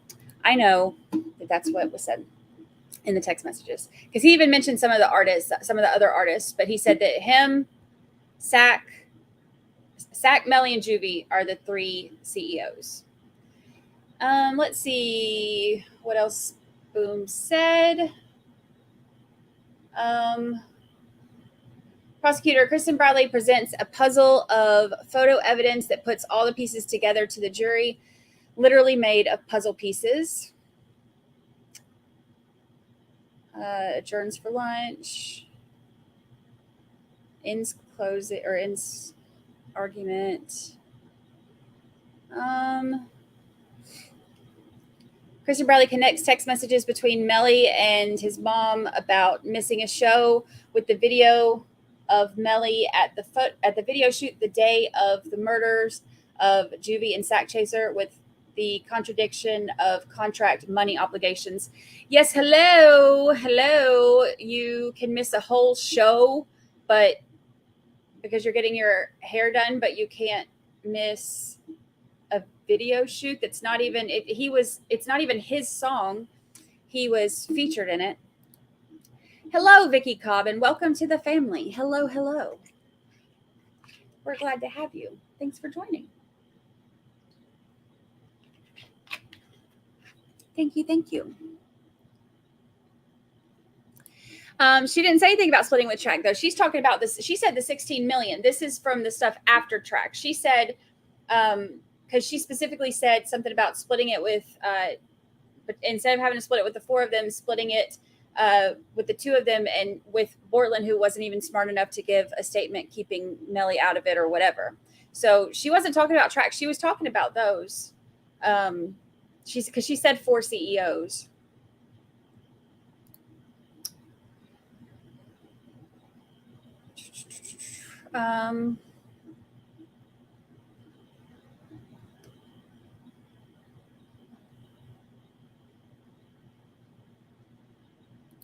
Yes. She's good. We went out. She's passed out. I don't even have one flip-flop over here today. She's passed out in her little bed under here. Gosh, she looks so cute right now. Just like this big ball of fur. She is exhausted because we woke up about 5 this morning and went out on the beach and ran around. And well, she ran around. I sat there getting my life together because I figured today would be interesting. And then we went and sat on the balcony for a while,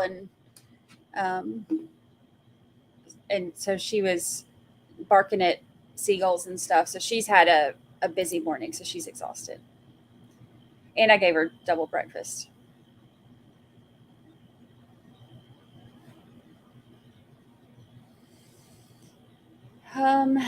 I feel like they will. I think that they will use this time at lunch,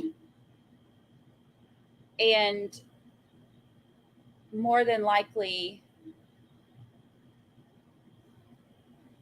maybe they'll look into that and bring it up. I know that they can't show the clips, but they have to rely on what they remember. But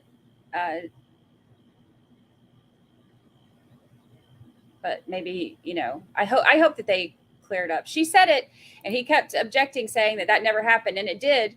So, but I mean, any of them who heard it and remembered will know.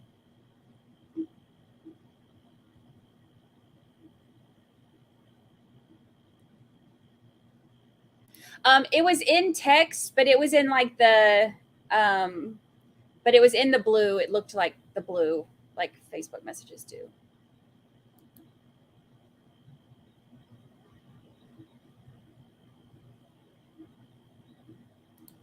Track has a post on Instagram. So he's got some of his Instagram back up, huh? He scrubbed it all. Was it last week or earlier this week?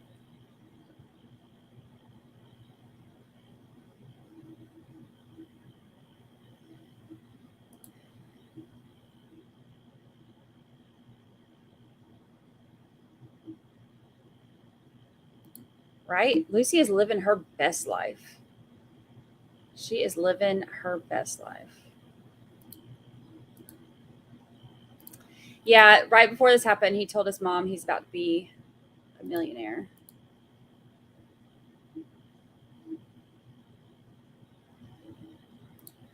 Time is 11:36. We got 15 minutes. Okay, I'm going to take a quick break. I need to swap my internet over too, because I'm on, for whatever reason, my internet has defaulted to my other internet I was having to use yesterday instead of my fiber, so it keeps getting all weird.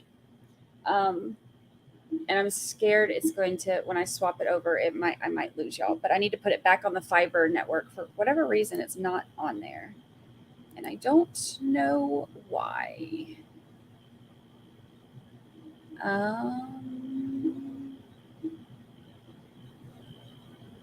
I don't know. It may disconnect me when I do that. But I need to take a break. I'm going to wake up this lazy dog and take her out so she can go POTTY. And then I need to swap it over to my fiber because I don't know why it's not. And then when I come back, we'll finish going through the tweets from the courtroom, and we will see what happens.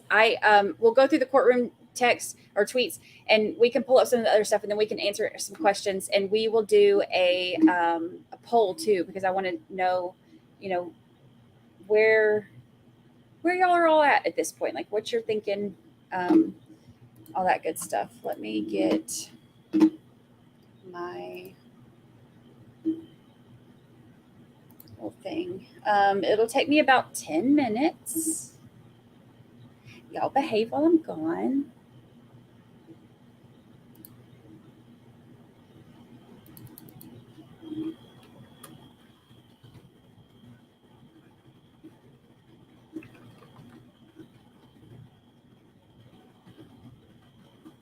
I feel like I need to say, like the judge, like, they're now in recess for however long. Okay, let's see. Look at our little thing. All right, y'all. I will be back in about 10 minutes, and I know. Well, that's why I really got to take a break. I really need to mentally prepare myself for Stu yelling at all of us and giving wrong information. Tiffany Carter, you did not miss the defense closing yet. They are at lunch right now. So I'm going to take about a 10-minute break, and then we'll come back and we will go over some more stuff and pull up some more tweets from the courtroom and see kind of what everybody thinks, and any other questions that y'all have, we can look through some stuff and try to answer as many as we can. So I will be right back.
Hello, hello, hello. Welcome, welcome, welcome, welcome, welcome.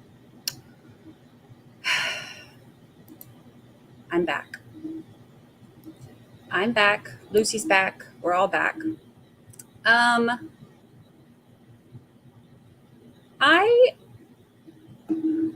Before we get started, people who are like computery type of people, y'all know I'm lost without JT. He's my computery type person. I thought that my internet wasn't connecting to my fiber, but it is. Okay, so this is how fast my internet stuff is showing, right? Which is crazy fast, which is wonderful. But I keep having this like little notice over here on StreamYard that my connection is not stable. Why would that be? Any computery people know that? Peekaboo.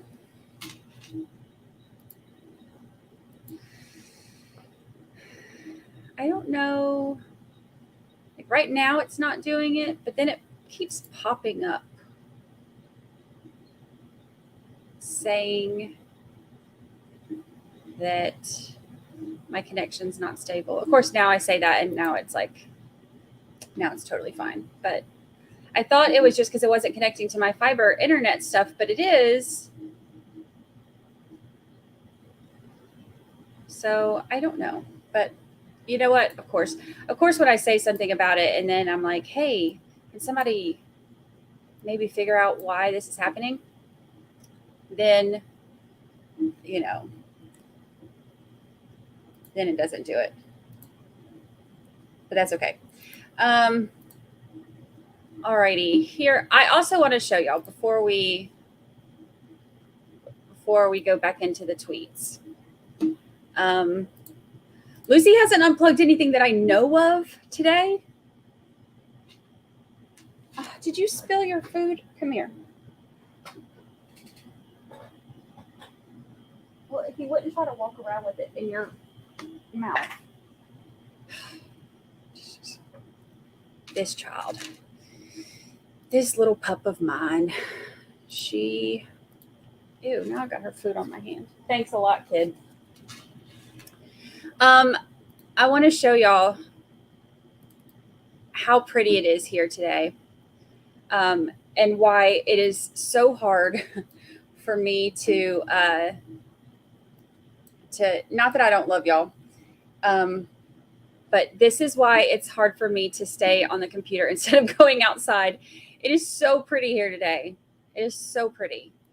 And this makes me want to, my computers are kind of risen up a little bit. So I keep peeking out under to look at the water because it's so pretty. But it's like, I love that color. So I keep peeking around, but I'm like, oh, I need to be like right here. And our little shack downstairs has, they sell like, they sell food and stuff too. It's like the little tiki shack by our pool and stuff. And they sell like, that kind of stuff, but they also come around on the beach, like, and you can get like pina coladas and stuff like that. And I'm like, I need to be right here with one of them serving me a pina colada. But instead I'm here about to listen to Stu yell at me, which is fine too. That's fine too. But I took that, I saved it to the drive so I could show y'all how pretty it is out there today. I miss my daytimes, being free to kind of do whatever I want. I do enjoy doing this. I miss having my days free, but I still try to do my, get as much beach time as I can in. Me and Lucy will go out there in the mornings and when the sun's rising, and it's always like peaceful and calm out there. And that's when like the water is the calmest and you can see the dolphins, unless it's about to storm, then it's, then the water, like the waves are a bit big. But you can see when the water's super calm like that in the mornings, you can see dolphins easier. You can see their fins and stuff. And it is so stinking pretty. I love it. Ricky Watson, I grew up with horses, and I loved horses too. I've always loved horses. I had one miniature pony, and we had Tennessee Walkers, paints. Yes, Gulf Coast. I'm a Gulf Coast girl. Let's see. I like being outside. I have never actually been to Grand Marlin. I think I'm supposed to go there for a friend of mine's birthday in a couple weeks, but I've never actually been. I've passed by it on a boat. Thank you, Natalie. Thank you for a beach drink. I think I'm going to need it after this trial. I think I'm going to need it. I appreciate that so much. Oh, wait, hold on. I've got this. I remembered. Almost in time, I remembered. It's doing the little unstable thing again. I wonder what that means.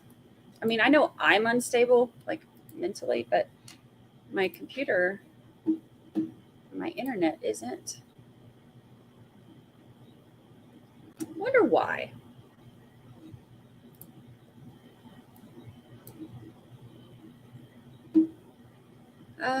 Let's see.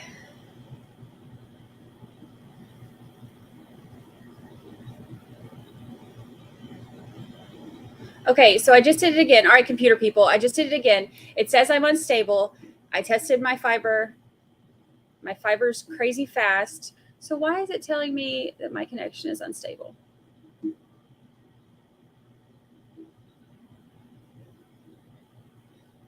don't know what that means. The humidity is insane here. That is the truth.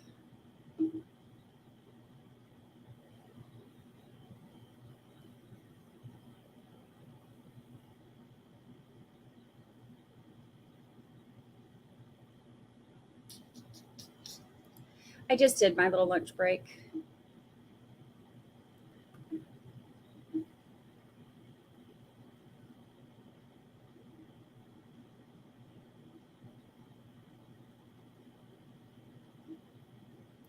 No, they're done with it. But see, I tested it, and I mean, it's crazy fast. So I don't know why, unless it's just StreamYard.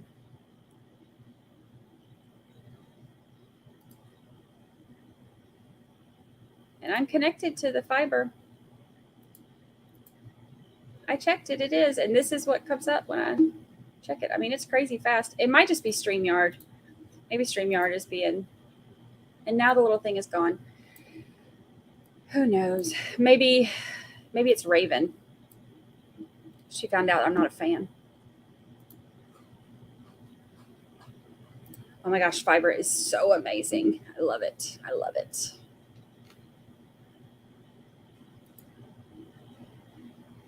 Let's see.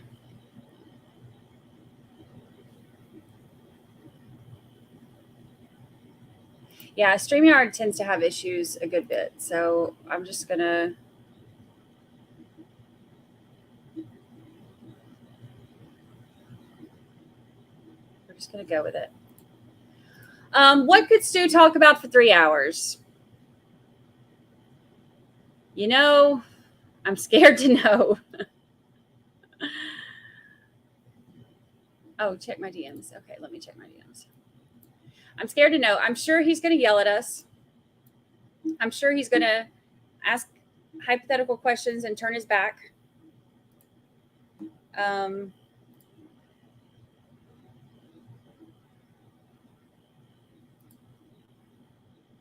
Oh, Mark Tinsley message. Let's see. Oh, Mark Tinsley's going to come on the show.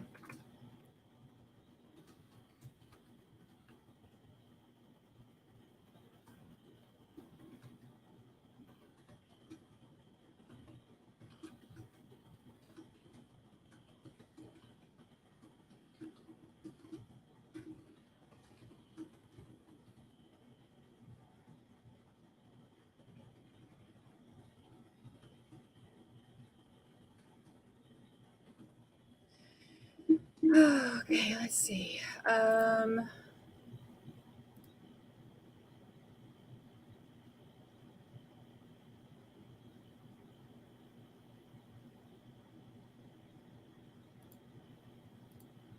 looking in my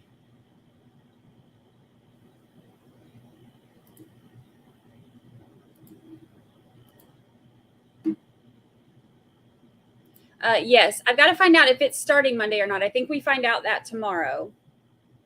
Lisa Wilmot just fainted. You know what? Because of Tinsel Tinsley, huh? That's why. That's why you fainted. I'm not sure yet. I just texted him back. I'll have to work out something with our schedules, and we can figure it out.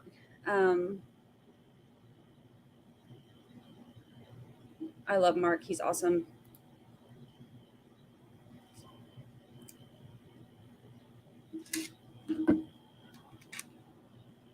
Which DM?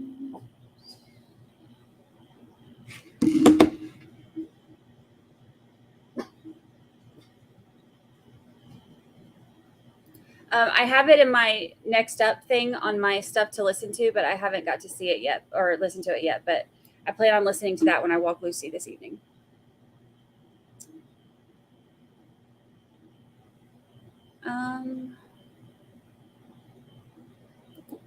Yeah, I have a feeling that they'll go there too, but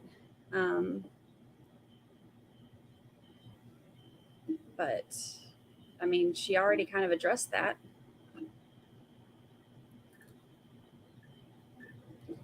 Let's see. That's funny. I still haven't even told Mark that he's a trial daddy.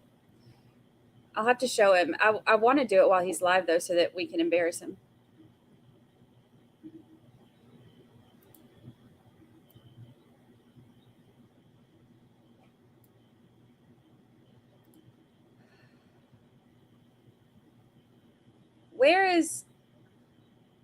Which DMs? I don't see.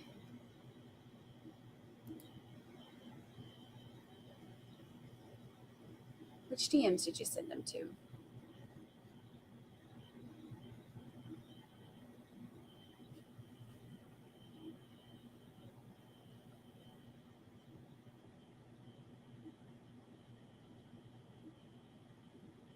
Yes, they come back at 1:15. I have it on the screen on this side, so I'm kind of keeping an eye out to make sure. Oh, in Discord. Okay, let me look. I forget to pull that up.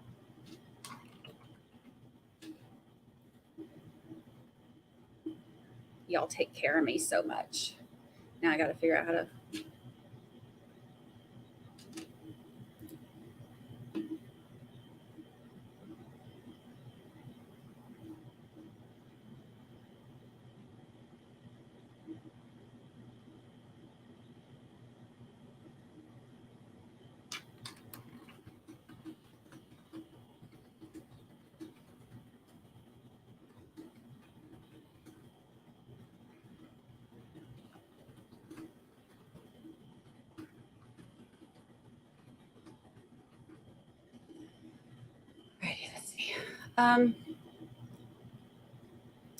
Let's get back to this while we're waiting. All right, so this is what we're going to keep looking at. So this was a big thing right here that I think she did a fantastic job of pointing out. Literally. Email, Facebook, Twitter, Instagram, text. Very few texts because I don't give out my phone number. That's why when somebody says I sent you a message, I'm like, where? MySpace? Just joking. You know what, though? Actually, let's talk about MySpace, y'all. Do you know that you can still pull up people's MySpace stuff? And do you know that some of the information that I've dug up on people when I'm looking at cases is from their MySpace? Back before people realized how much you can find out from staring at people's social media. MySpace is still out there, y'all. All right, let's see. Prosecutor Kristen Bradley begins diagnosing Bortland's statement the morning of the murders of Juvie and Sack. If it happened as he stated, we wouldn't have different time frames on the post-mortem and fatal wounds. That's one thing too. I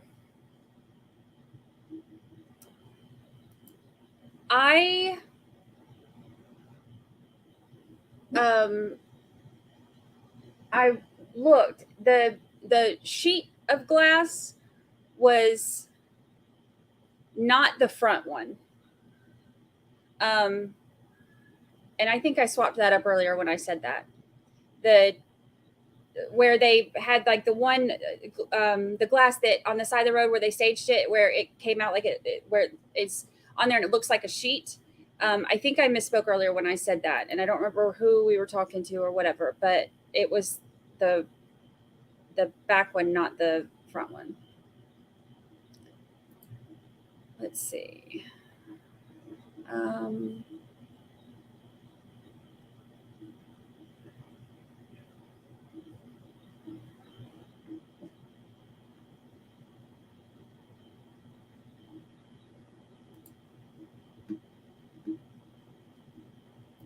It's going to be wild. There's going to be, I've got, with my Stream Deck thing, I've got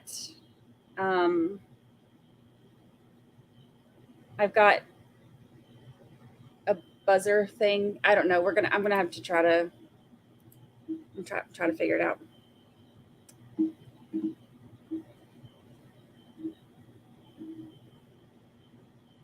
Yeah, YouTube keeps glitching. It's doing it on my end too. Prosecutor tells the jury that Melly was glued to his phone. Said they didn't have a chance to achieve the same success. Basically, all of these are just going over the things that we heard and not really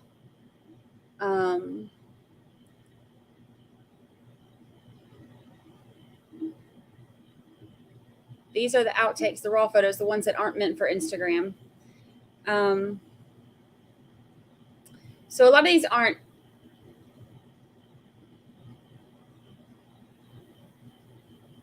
what people are thinking about it or reacting to it or anything like that. It's the things that she was saying. I was wondering how the jury had responded to any of it.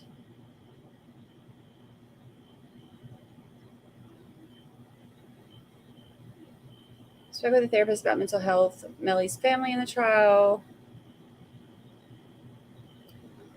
Closing argument following a short recess. So nothing major from the courtroom yet. Let's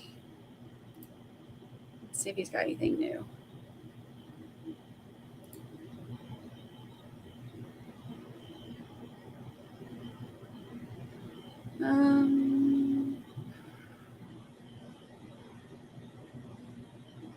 No, the most recent one that he posted was the one about greed.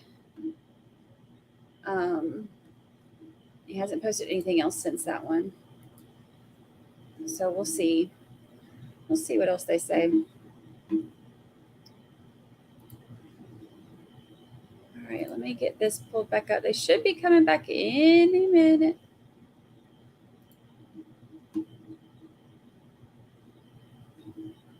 All right. Hopefully that won't glitch again.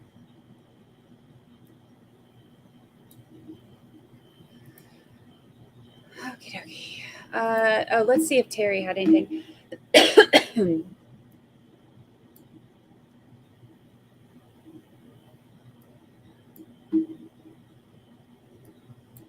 All right.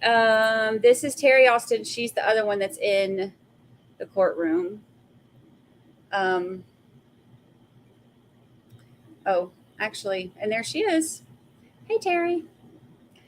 This is her Twitter. She talks about, hello, welcome, new member, welcome, Tara Richardson. We're glad to have you. Welcome to the family. All right. So she said prosecutor established motive as anger, greed, resentment, and gang advancement. Argues that Melly was stressed because he was making all the money and that the others were not. Begins closing argument describing the trajectory of the bullets and why they came from the rear driver's side seat of the Jeep. She then describes the autopsy. She apologized for showing difficult evidence. And then from this morning, jury is carefully following the instructions. So that's all that's been on there so far. We'll see if they...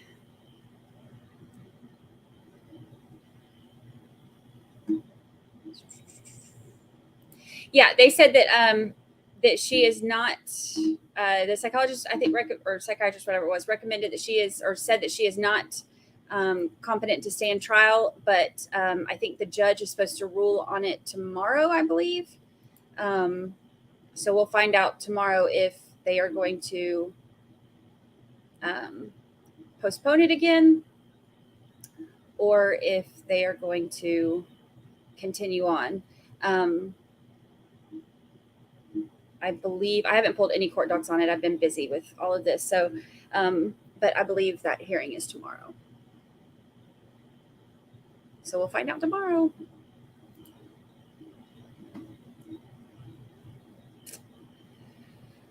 Let's see. Let's do a poll while we're waiting.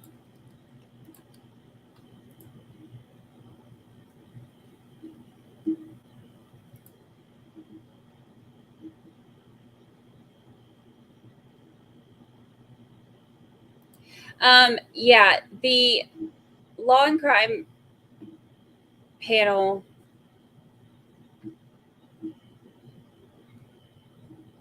this is why I don't watch, this is why I don't listen to people on panels. Here's a problem with people on panels.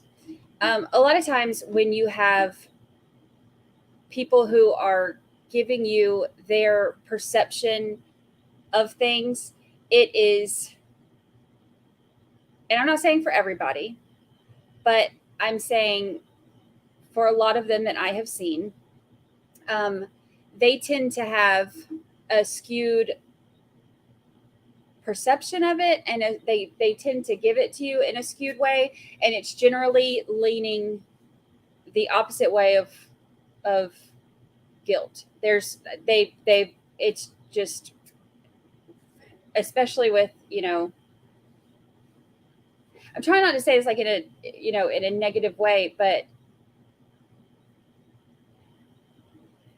here's the kicker. The law and crime panel are so confused on the timeline, they can't come to any reasonable conclusion. This is why I don't listen to a panel, because the panel has not put in all of the extra time. The panel is covering other things. They're doing other things. So they, watch parts here and there, but they haven't seen the entire thing. But yet then they get on TV and tell you, who's got a case and who doesn't, when they don't know, they haven't seen the whole thing. So, I don't trust panels. I haven't since the first time I watched a trial. From beginning to end, and I never will again. I will always watch it myself and make my own decisions. They don't see everything, and you very rarely get them, Bob Mata was on Long Crime yesterday, and he wasn't from Melly. Okay, you know why he's different? Think about his involvement with this stuff. Remember when he came on the stream on Friday, and he was like, when I was going over the timeline stuff, he came on earlier than we had it scheduled for the Q&A because he wanted to sit there and listen to the timeline stuff. And he even said, he was like, I haven't heard everything yet, so I want to hear, what you've put together, and I want to hear the timeline stuff or whatever, and anything I may have missed. So he's heard everything now. None of the other panelists have. Is it a coincidence that he's the only one who sees it that way? Nope.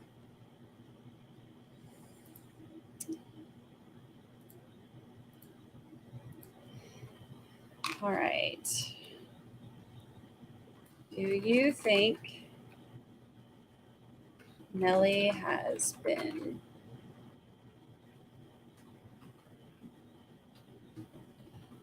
guilty beyond a reasonable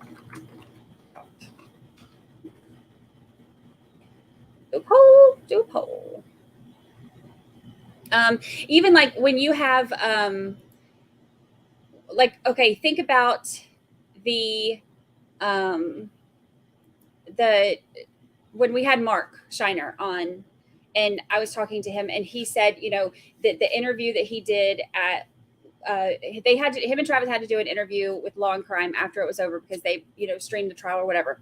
So he did the interview with them, and he said that it was like one of the worst interviews that he's ever done. He was like, she didn't even know anything about it, and you know, he was annoyed and didn't even want to answer the questions because they weren't even like real questions. He literally said that he didn't, you know, he felt like she didn't know anything about the case, and that he wanted to get up and walk out.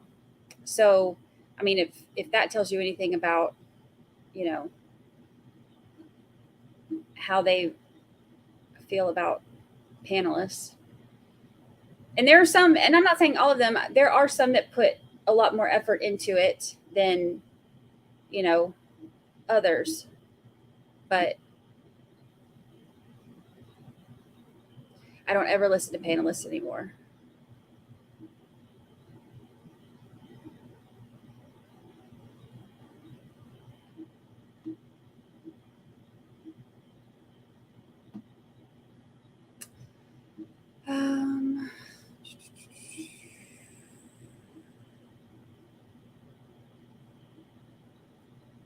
See, I don't know though, Brody, because I will say this. I did not know if they had done it going into today, but her closing pulled everything together and plugged a lot of those holes. So I think she did a fantastic job, and I was actually really impressed. I think that her closing has made more of a difference, the way that she put it all together and went over, you know, some of the ways that we know that, you know, that there are other versions of things couldn't have happened or whatever. Like, you know, I think she did a great job. And I think that I don't know that going into today, I cannot say that I believe she had proven it beyond a reasonable doubt, because like I said, they don't have all of the timeline stuff that, you know, I had, and like all of the ways to look at it all together. But she did that, you know, during this. So I think she did a great job. So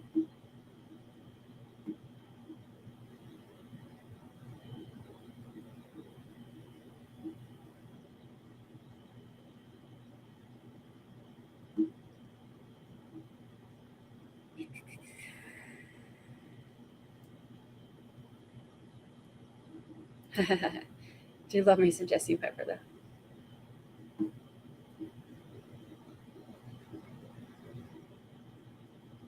Let's see. The defense presented such a weak case, and I don't feel they did it justice for reasonable doubt. Yeah, I don't either. I was expecting a lot more, and the case that they did present is easily debunked. I mean, okay, he says that Melly got in the car. All right, every single piece of evidence says otherwise. Next, and that was it. So he says he couldn't find his phone. Okay, well, he was dropping pin locations, you know, to Fredo Bang, and he was calling track 5 minutes after the other guys arrived at the hospital, and he was, you know, right down the road from them. So, all right, that one's also debunked. Next, and then there was nothing else. So to me, that kind of, I think, was the first time that I really felt like my mind was more made up.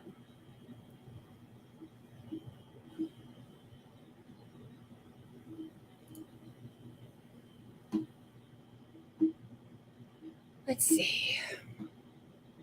So they showed the pawn ticket for a few things. They had to do he put his phone number on there. And it had his signature on there, which is the same as they showed like on his DMV stuff, thumbprint, and all of that. So it's showing, that basically tying it all together, that this is him, this is his phone, this is, if this is him, his thumbprint, and that matches his booking thumbprint and his phone, number that he's putting on there and his signature and all that, then this is him and that was his phone and all that. Yeah, I mean, Law and Crime thought the jury would find Murdaugh innocent, and I mean, they're not usually right.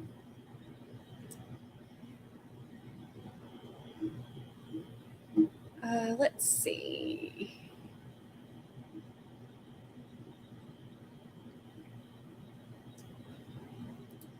I realized not to listen to panel was on the Daryl Brooks trial. TMZ was upset because they thought Brooks was mental.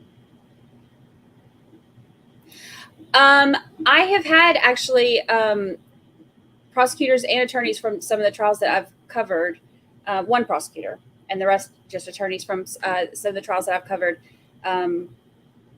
say that a lot of my stuff and my charts and stuff that, circulate on Twitter that, and a lot of the information and stuff that I've done has gotten to them. It's funny because the stuff that, some of the stuff that I found for Murdaugh, I ended up getting close to some, a lot of people during the Murdaugh trial, like in the online community, like the online, whatever.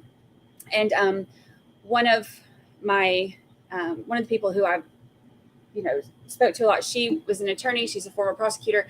And so she actually, I found a few big things and I sent them to her, and she actually she sent it to Creighton's office, and because she knows him because she was a former prosecutor. And so it got entered in, some of the stuff I found got entered into evidence and stuff, which is kind of crazy. You can see, it was the day after I had sent it to her and that night and stuff, and you can see them stop after lunch break and talk about it and put it into evidence. And they didn't say my name, but I knew what it was because I stayed up the whole night working on getting all that handled. Crazy stuff. Kathleen Taggett, thank you. Oh, look. I remembered. Thank you, Kathleen. I appreciate it. Honestly, I don't know what defense closing will be or what they can debunk. Yeah, I mean, there's not a lot of, anything that they've gone through during this and tried to debunk, it has not been as effective as I think. Look, in the beginning, I was thinking they were doing a really good job. I think towards the end, they really didn't have a whole lot left. I mean, you can, try to poke holes in little puzzle pieces, but when you put everything together, you can't get through a lot of that. It's kind of like, on what is it? Where they rob Las Vegas. What is that with George Clooney and all them, Ocean's 11? When they have to go through that part where it has all the laser beams, and you have to it's like that. You can get under one laser beam easy, but when they're all connected and all going through here, you ain't just going to slip right on through there. So that's kind of the way I look at this. They can easily slip by one laser beam. They can easily slip by one piece of evidence. You can poke holes in one thing, but when you add everything up, you ain't just sliding through there like that.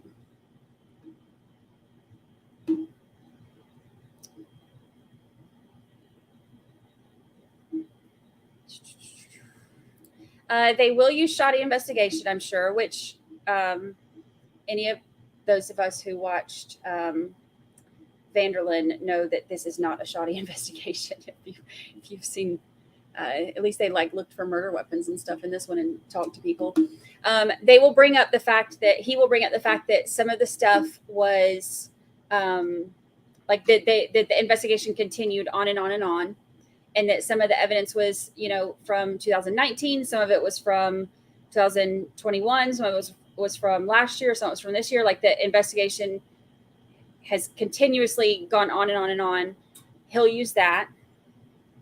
He'll yell a lot. He'll stomp around.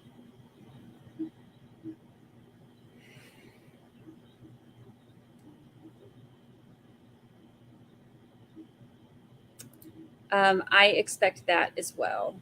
Throw in some untruths to see if they stick. That happens a lot during closings, actually. He'll say, not Melly's phone. Melly was in the car, shoddy investigation. But here's the thing. Okay, so this whole time, it's not his phone. It's not his phone. It's not his phone. And it's like, okay, well, it was his phone, but he didn't have it. You know what I mean? It's like, if their defense had been one solid thing to give me doubt, then I would have been like, yep, that's reasonable doubt. But it hasn't been. And I did that message.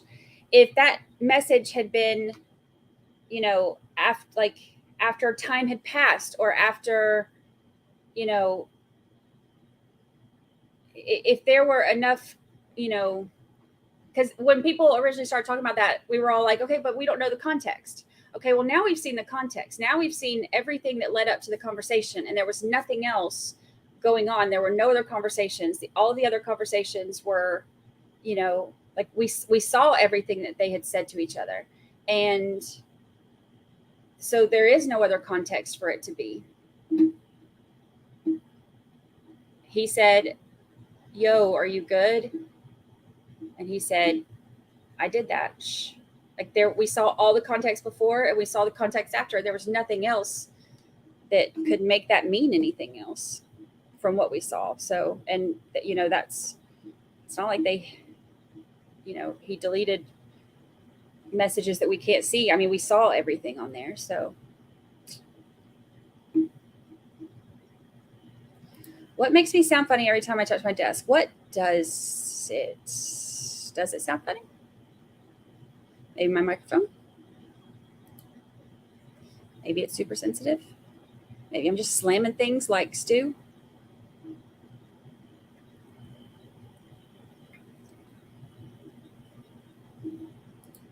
They're due back any minute. They were actually due back a couple minutes ago, but they haven't started yet.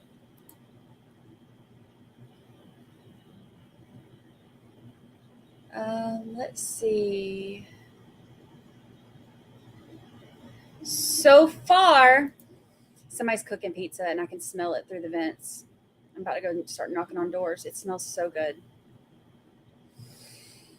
Oh, it smells so good.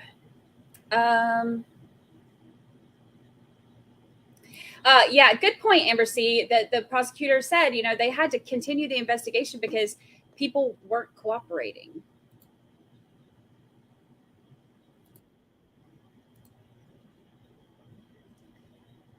All right, I'm going to end this poll. We're going to do another one when defense is done. Oh, there's Terry.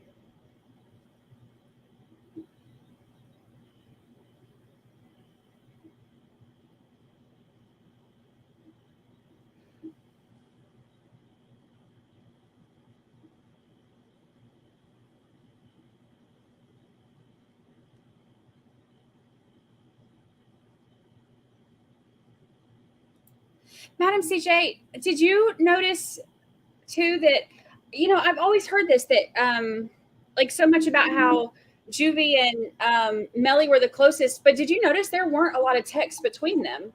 That kind of surprised me, actually, because, and it wasn't even like we just didn't see a lot of the text, because we would see them and then there wouldn't be any communication between them for a really long time, and then they would talk again. Like the majority of his communication was between, you know, him and Zach talked to him and other people talked, but I was surprised that there wasn't more communication between those two.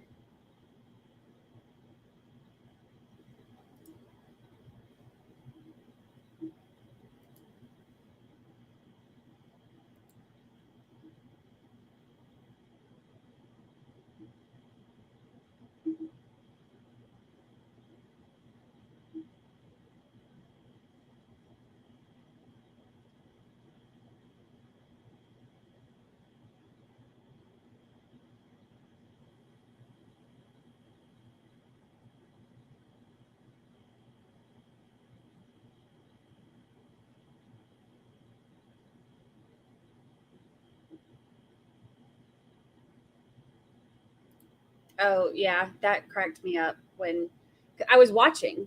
And I had started about 10, 15 minutes after because I was finishing up here and then I had to take Lucy out or whatever. So I started watching that about 10, 15 minutes late. And then all of a sudden I look up and I'm like, oh my gosh, that's me. Yes, everybody turn the volume down now.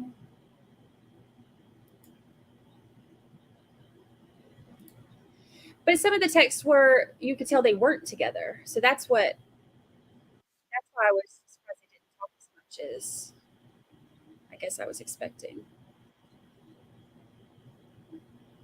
Like when he's out of town and stuff is what I'm talking about.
Oh, let's see.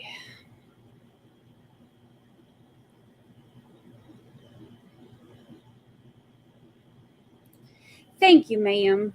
I appreciate it.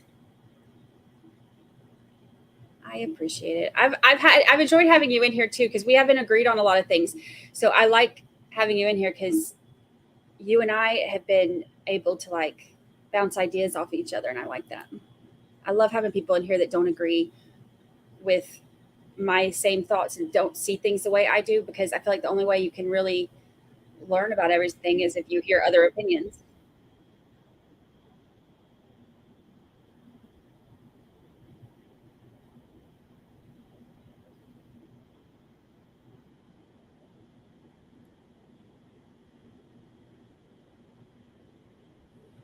Ooh, the coffer's back.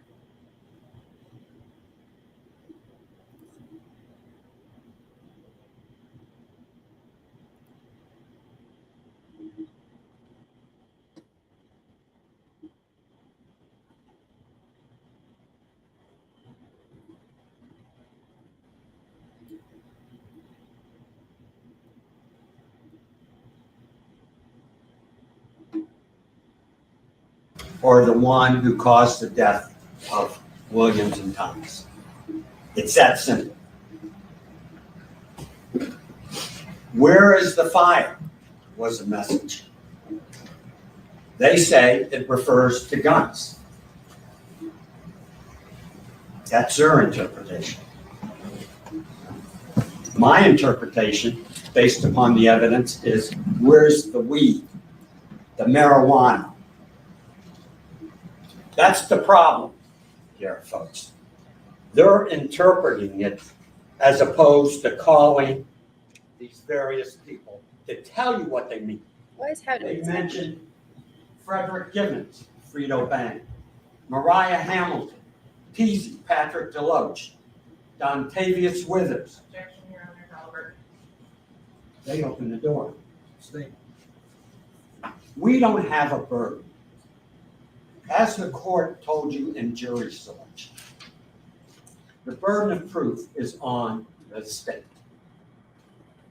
And the court told you during jury selection that this is a first-degree murder case, wherein the penalties are either life without the possibility of parole or death. You folks are going to determine this young man's fate. And they come in here and give you alternatives. They come in here and give you their interpretation when we don't have to do a darn thing. And that principle was so important that His Honor read you that instruction at the beginning when you were going through the process. That he just read it to you before the state got up and gave their opening closing statement. He told you that this young man has pled not guilty. That means you have to presume him innocent. That means that that presumption stays with him until and if the state of Florida can prove their case beyond and to the exclusion of every reasonable doubt.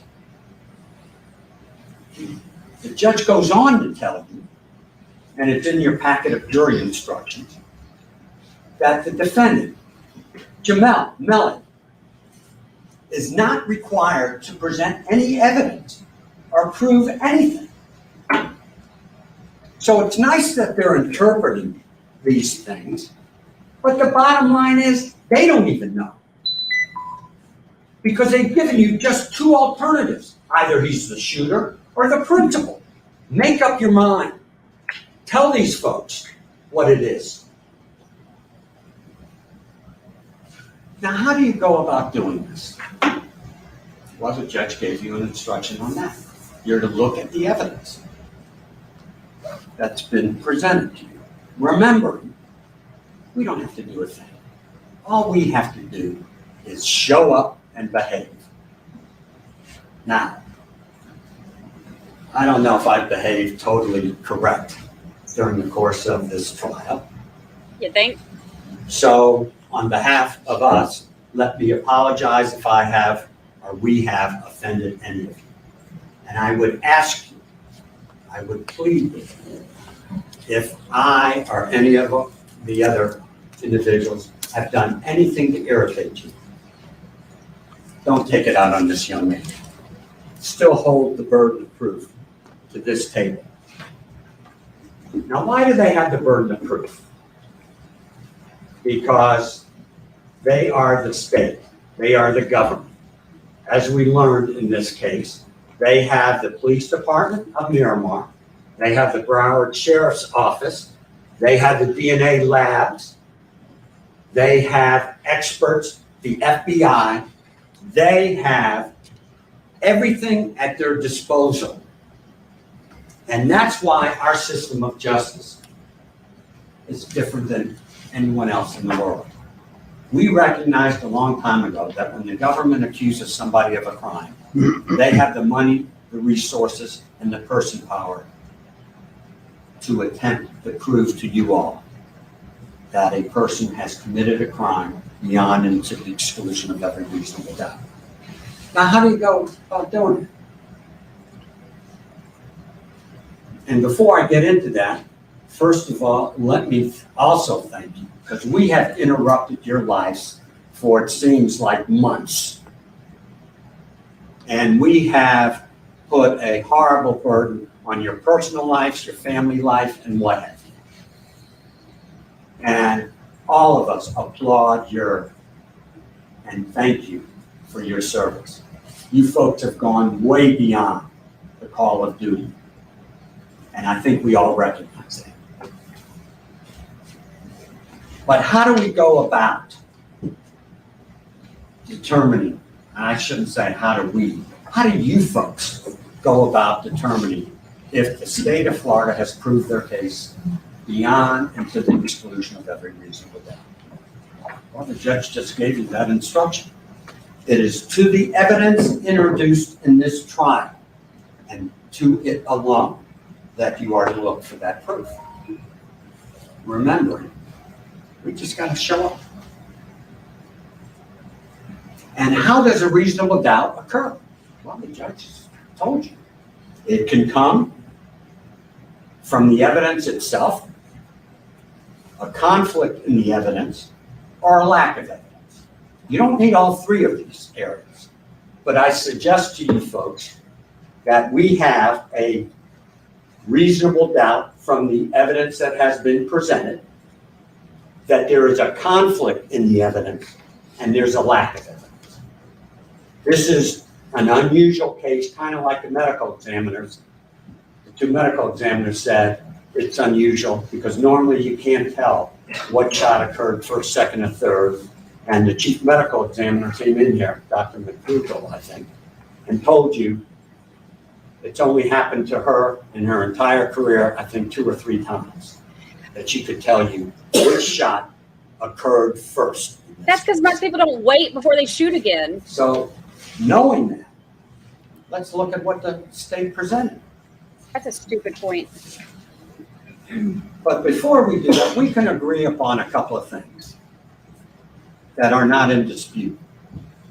They said that Matt Melly is a talented music artist. We agree with that. At the age of 19, based upon the evidence, he was making more money than probably everybody in this courtroom, including us. Number 2. Let me hold $1. Oh, I'm sorry. I probably will, okay? Usually, the judge stop me immediately. Number 2 is that Cortland Henry changed his clothes before he went to the hospital.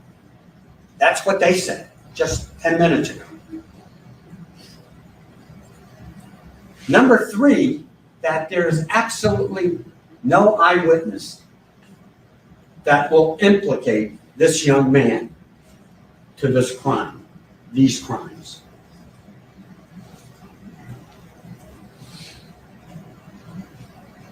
Number 4, they talk about premeditation. I suggest to you there is absolutely no evidence whatsoever to show premeditation. And the last one that we absolutely agree with, and they admitted, the Miramar Police Department lacks the training. Those aren't my words. That was Miss Bradley just an hour ago saying it. Not only did Miss Bradley say that, but Sergeant Williams also said they lack the training in one of the worst investigations. That's why I pushed aside their reports. Now, the state produced over 100 exhibits sitting right here on the floor. Ms. Bradley made reference to some of them. They're all here. And I put them on this side of the podium because I suggest to you that this is a smoke screen. I suggest to you that this is open for anybody to interpret any way they want.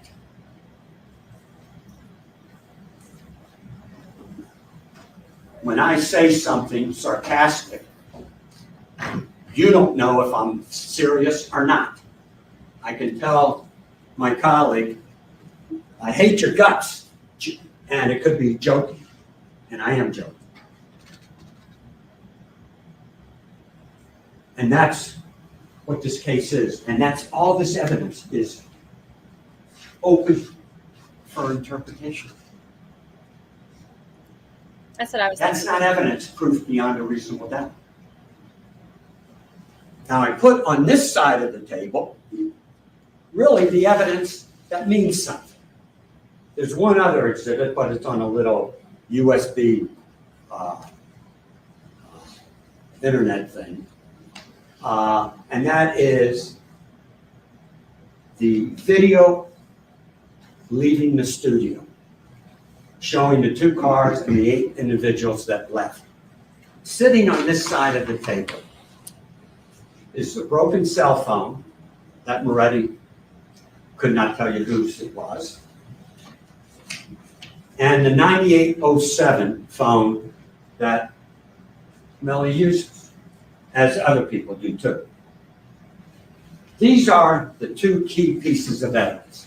These are what I suggest you focus in on, because you can take any one of these items, any one of these text messages, any one of these pinging on maps, and you still don't know what was said, what was meant, and more importantly, who said it. I leave my phone, and I'm sure you all, in the house, and my wife picks it up and sends a message. It was And it Millie's looks wife. like it's coming from me. And sometimes she sends messages that I'm kind of shocked about. But you don't know. So let's put the 100+ exhibits to the side for a moment. Well, let's put all the The state evidence called aside. 26 witnesses. I think I counted. And I suggest to you that you should look at 11 witnesses very carefully. And why do I say that? Because when you look at these 11 witnesses, you will find out that there's a conflict in the testimony, that there is a lack of testimony, and the third way is from the testimony itself. The first one that I would like to talk about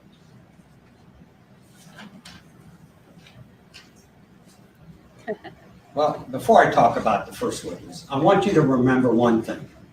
On October 26th, that day of the shooting, we learned immediately that that Jeep was taken to a secure area. And it was searched for over 15 hours by 2 crime scene technicians.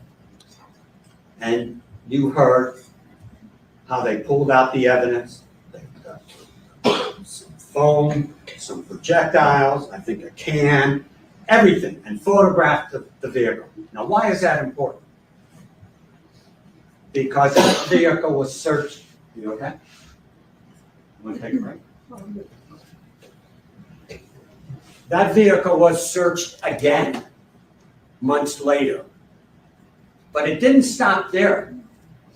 Because about 3 years later, miraculously, even though it was searched for hours by crime scene technicians, Sergeant Williams comes into the scene at the request of the state of Florida, this particular prosecutor right here. And miraculously, he finds additional evidence, 2 projectiles and a blood stain that obviously everyone else missed. You remember why? That should tell you something about the quality of this investigation. We'll talk about it. That should give you a clue as to what's going on in this case. What happened was, once they got the surveillance tape of the individuals leaving the studio, they knew that Cortland Henry, Williams, Thomas, and this young man got into the Jeep. It's shown on the video. In the Mitsubishi were Adrian Davis, Patrick DeLoach, Trevion Glass, and I'm missing one other. He doesn't ever say their names right. Whoop, pardon? Withers, Dontavius Withers. And we know that on October 26th, when Moretti saw that surveillance, Cortland Henry identified all of them. And in fact told them that he lives at this young man's house.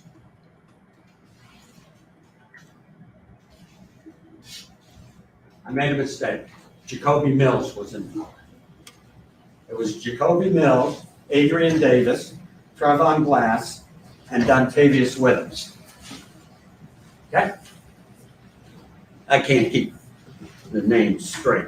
I'm lucky if I can remember my own name. That's why I haven't written it down. These are important names to remember. We know that Moretti identified all 8 people that left the studio on October 26th. We also know that Moretti knew where this young man lived, along with all the other 7 people that left the studio. We all know that, according to the state, Cortland Henry lied to the police.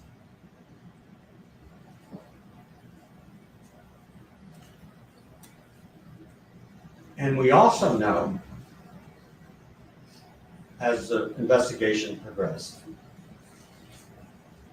that Cortland Henry had blood matching the victim on his clothes. And he also had GSR, or gunshot residue, on his clothes. I'm so glad that she went over that the way she did at the beginning. If that were true, and you saw the pictures of the Jeep, all bloody, blood all over the place, and we learned that you could spray and determine if there was blood right here on the carpet, even though you don't see it. Why in the heck don't you get a search warrant for the house? Why in the heck don't you? Don't tell us we didn't know where he lived. Don't tell us it was months later, because they go into the car 4 years later and do this. So why don't you do it? Because Detective Moretti and the Miramar Police Department, as everyone has said, lacks the experience and the training. It's not what We don't everyone have to said. do a darn thing, folks. We don't have to do a thing. But let's go into the 11 witnesses now. The first one, and they mentioned it, George Bello, the manager, the head guy of the gun and tool mark unit of the entire Broward Sheriff's Office. And he tells you, after we get a great education of guns and projectiles and casings, we have to bring out the fact that can you tell or determine the distance between the shooter and the victim? Can you tell us that with all your experience? And what does he say? I can't do it unless I have the weapon, unless I have the ammunition, because ammunition, the weight of ammunition could change the distance. And you have to have the weapon in order to do that. He cannot even tell us if it was 1 gun, 2 guns, or more. He's honest. He tells you that without the weapon used, I cannot place the shooter to the victim, or victims in this case. Now, why is that important? Because a reasonable doubt can arise from a conflict in the testimony.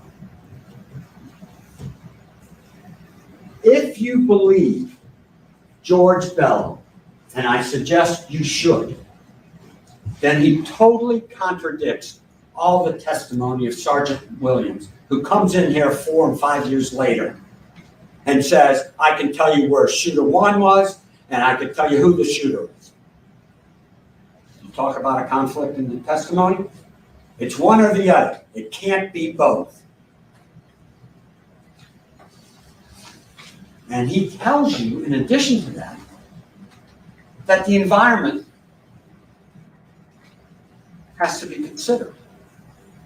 Now, Williams tells you he goes out to the scene some 4 or 5 years later and has no idea, nor did he even check the terrain, the environment on that particular morning hour. So you got to believe one or the other. You can't believe both of them because they are in direct conflict with each other. But let's go further. The next witness that you should consider is FBI agent Brendan Collins. He is an expert in tracking phones.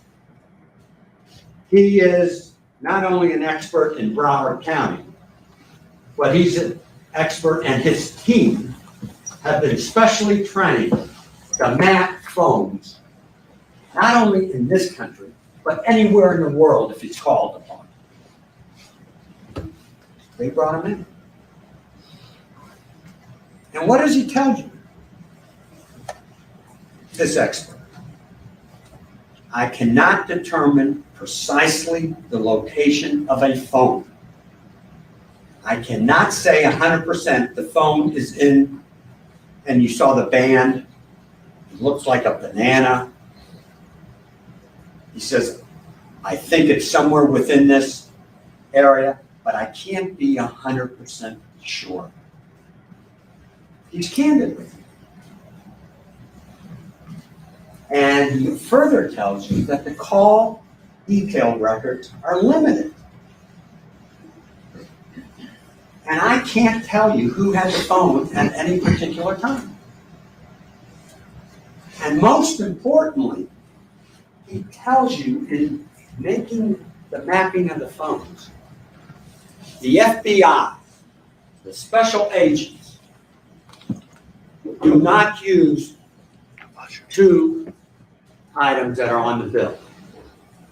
That is the environment section, and he does not map out based upon the longitude and latitude. He goes to the cell towers and where they're bouncing off. And it could vary depending upon the strongest signal or how busy that network is. That's not what he said. They don't understand the cell phone stuff He contradicts. At all. Williams, the one who comes up and tells you the phone is at this location here, this location here, this location here, at these particular times.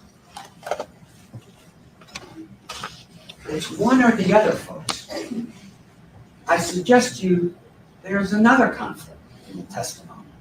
That's not what he said. That's not even the right information at all. The next witness I think you need to pay particular attention to and really get a flavor of what this case is all about is Felicia Holmes. Felicia Holmes tells you that the Miramar detectives, Moretti and his group, threatened her, bullied her daughter, told potential witnesses they were going to prison, told witnesses that they may never see their children again, told a witness that he was going to be deported even though he's been in this country since 5 years old. He was going to be deported to Haiti where they won't feed you. The place is, with all due respect, and excuse my language, but it was his language that he used, shit.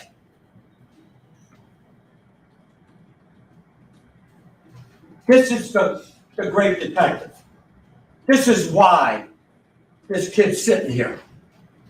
They have intimidated and threatened everybody. So I ask you, I beg you,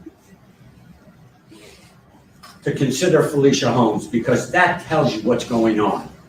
When Moretti got that surveillance tape and realized this young man, this little kid, excuse me for calling him a kid, he was 19 at the time, was a rap star, making more money than he'll ever see in his entire career at 19. Wow. He got tunnel vision. And he wanted to nail this kid. And what better way to move up the ranks, get some publicity, is to arrest the star. Tunnel vision. They went over all those other suspects. Howard, or myself, they go, who the hell is Addleston? Who the hell is Howard? That's the bottom line. So he just focused in, and everything was directed to get this kid. That's why he ignored everything. And that's why he intimidated and threatened anybody that said something different. So I ask you to pay attention to Felicia Holmes, because you do get an idea of what this investigation is. No, you don't, The because fourth all of her witness other was stuff a is Kurt Rhodes, left the out. DNA expert. Now, why is he important? Because while we were picking a jury in April, and we were off in May, this prosecutor asked him to go back to the car and check some DNA. Now, why would you do that? The case, according to Moretti, is closed as soon as this young man is arrested. Why do you go back 5 years and ask an expert, a DNA expert, to do some more testing? This kid walked into the Broward, voluntarily surrendered. And 5 years later, they have the audacity to say, do a little more testing. Why? Because now we're in trial. And they realize there's problems. Why else would you do it?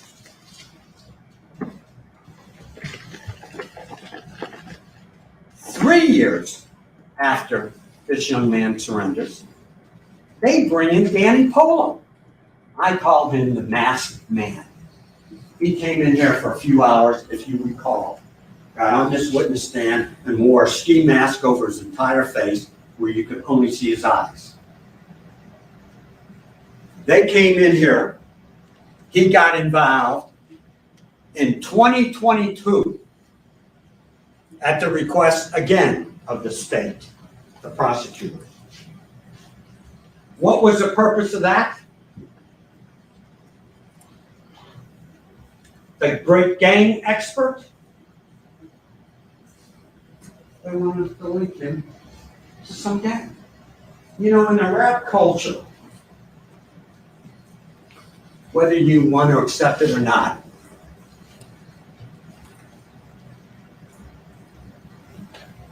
gangs are attracted to it. If you want to be successful in rap music,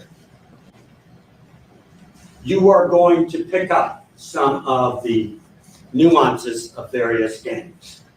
Snoop Dogg, to this day, it was. Oh, fine. No problem. Again, ladies and gentlemen, this is argument, all right? Just proceed, counsel. Objection those overruled. Snoop Dogg, to this day, does hand signs of a gang. And he does that because he realizes it promotes his music. He don't know Snoop. That's the bottom line. And because he wants to promote his music, make money, he's all of a sudden this big gang guy. And they wait till 2022 to bring him in. I thought the case was closed, according to Moretti. And they show you some text messages from, I think it was Gino Burke and Wando, who fought with Anthony Williams previously.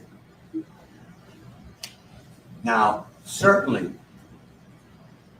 if the investigation is being fair and you want to find who was involved in this case, you would relay that information to the lead detective of people of interest or suspects. And what do we find out? Moretti has no idea who Gino is, no idea who Herc is, and doesn't know about Wando. He cannot get his name right. This is the great investigation. But he also refers to some text messages where those individuals that are in fact associated with the gang text him and he's not responding. And to the point of not responding, they say they're going to put you on the plate. Now that's not for dinner. That's not for breakfast. We learned what that means. If you don't start responding to us, we're going to have you killed. What the heck's going on? Why wouldn't you investigate this? They want you to believe that there's no evidence of that. How do they know there's no evidence? If they don't investigate, they don't search, they don't look. You got all these phones, get Gino and her, you have their text messages, go get their phones, track them, and see. We don't have to do a thing, folks. The presumption of innocence stays with us during the entire trial until and if they can prove beyond every reasonable doubt that this young man did anything wrong. Moretti didn't want to look at that. Why? Because God forbid they find some evidence. His arrest of a star is down the tubes. That's the bottom line.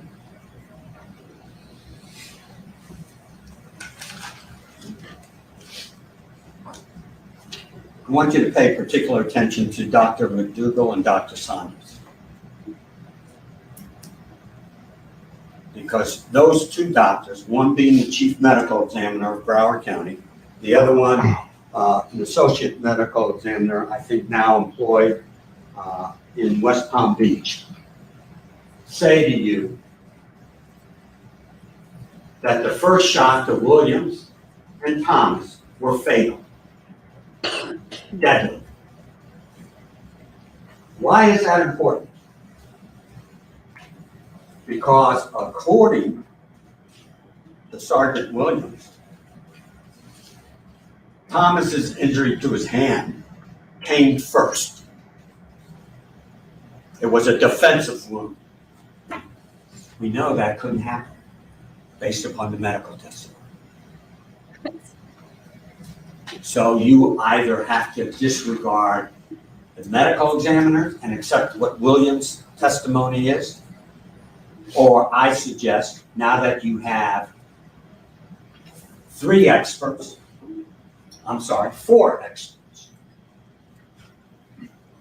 contradicting Williams' testimony, and that is Bello, Special Agent, FBI Agent Collins, and two medical examiners conflict with Williams' testimony, that you should take Williams' testimony and ignore it, toss it out. You can't have it both ways. It just doesn't work. Coming from, it's not my phone, but it's my phone and I left it at home. And then we get I wish David would have done really this. their star witness, two star witnesses. Sergeant Williams. I think I've talked a bit about him. And I think the most amazing part of his testimony is that he does not get involved in this case until 3 years after the incident. Again, at the request of the state. Again, because they realize they have problems. And I applaud them to recognize they have problems. And miraculously, as I told you earlier, even though the Jeep was searched for hours and hours, processed for hours and hours, he finds additional evidence. 2 projectiles that everyone else missed, and a blood stain that is important.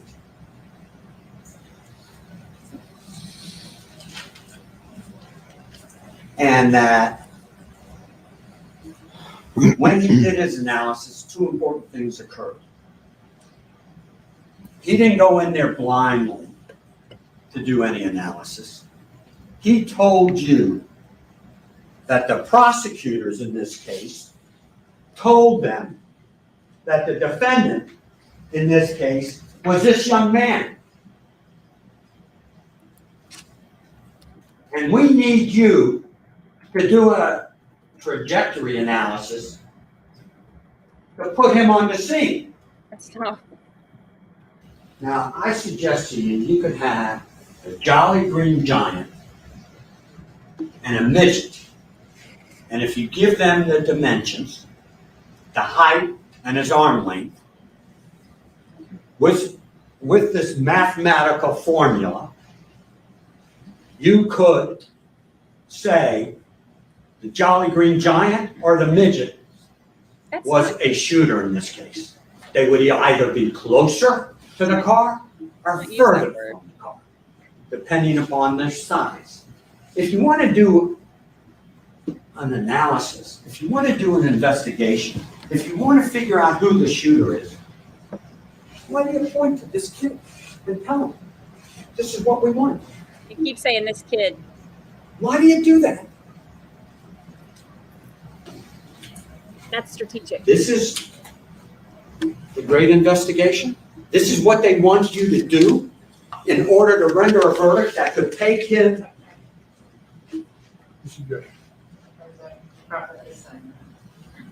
Over, proceed.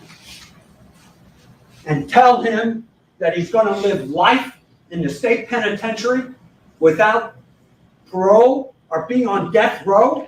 This is the investigation they want you to rely upon and say it's proof beyond and to the exclusion of every reasonable doubt? I guess so, according to them.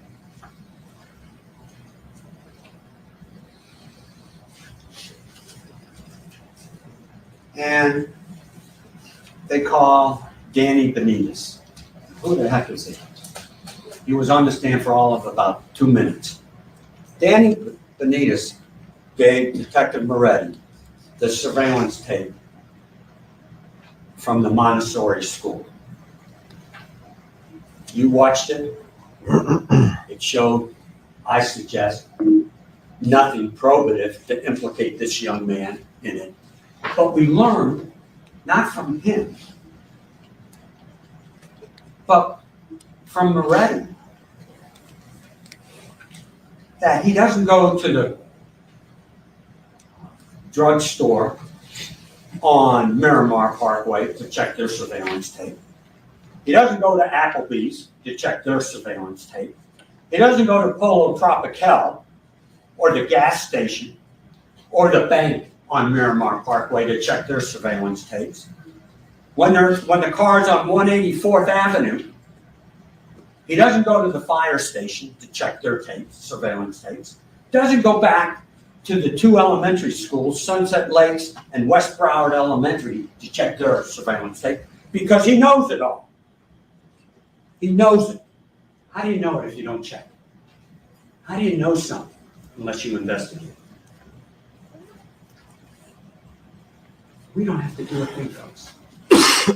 We don't have to do anything except show up. And begrudgingly, we did.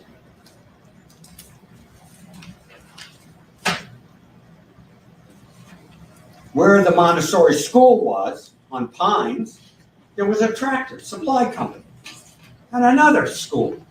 Why don't you get that? And come in here and say, you know what, folks? We checked all of this. Instead, what they do is take a helicopter ride 4 or 5 years later. And we have to sit here and watch as they fly the route. And we have to watch how they drive the route. Not checking what the traffic conditions were that day, back 4 or 5 years ago. Not checking what the weather was 5 years ago in October 26th. What's the purpose of that? Just to add more of what I suggest is a smokescreen. You look at all this and say, heck, man, 100 exhibits, 500 photographs out of a cell phone, all of these text messages. What does it mean?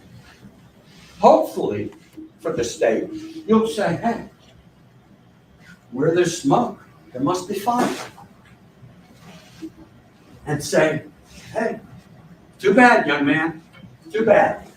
There's a lot of stuff sitting here. And hopefully you will not fall into that trap. And then we get to the lead detective. Well, before we get to the lead detective, I think I missed someone.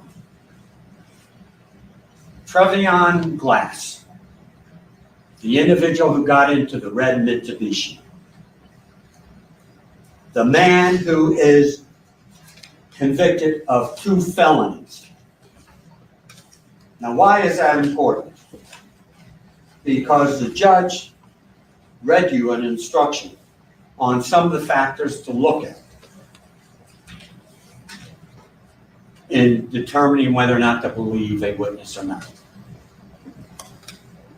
And he told you that one of the factors to look at is whether or not the witness has been convicted of a crime. Trevion Glass, the state calls, as their star witness, basically, to say Melly never got into that red Mitsubishi. And he told you one interesting thing. He said he's got a case pending right now, and he doesn't want to go back to jail. Now, who has the authority to put him in jail? We don't. There's only one person who can put him back in jail. And that's the state of Florida, whether it be through the state attorney's office or the police department. And he miraculously is the only witness that says no one got into the red Mitsubishi from the recording studio. But he tells you, doesn't tell you how he gets into Melly's house, because he doesn't have a key. So, what's going on here? What's the story here? And then they call the star witness, the lead detective, Detective Moretti. We know he doesn't look at the surveillance tapes on the various Miramar Parkway and Pines and what have you, because he knows.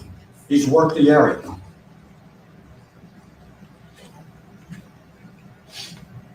He knows that he got 9807, the phone that Melly has used, and you've seen various and a lot of photographs.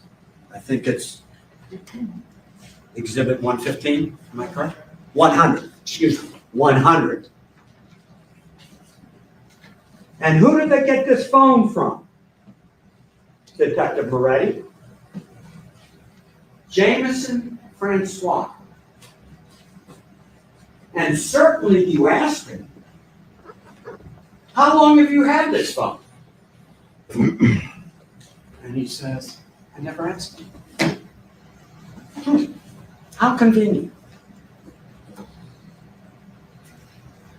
And he goes and says there was another phone in the vehicle, but it was broken. That's 115. 115. So I can't tell you whose phone that is. Now, we don't have a burden to do anything. If you recall, we asked him to take out the SIM card of this broken phone. And there was a reason for it, to tell you the quality of the investigation. He took out that SIM card read the serial number from that SIM card, which he had never done until you saw him open his phone in the courtroom.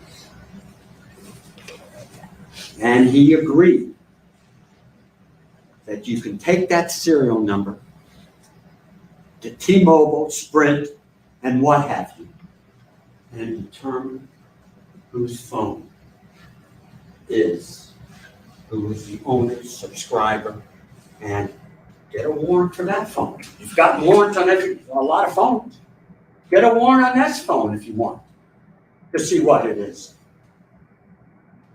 Moretti doesn't want to do that because he's afraid. It'll ruin the investigation. That's why I put these two phones separate and apart from all this other stuff. Now, the state said to you, there was no reason, I think was the exact quote, for the Jeep to stop on the side of the road.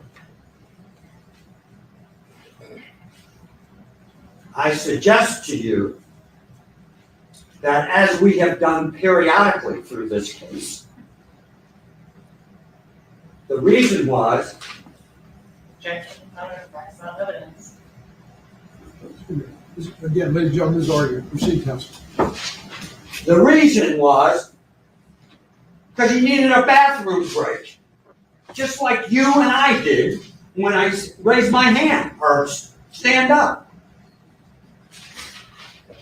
And at 3 o'clock in the morning, 4 o'clock in the morning, if he needed a bathroom break,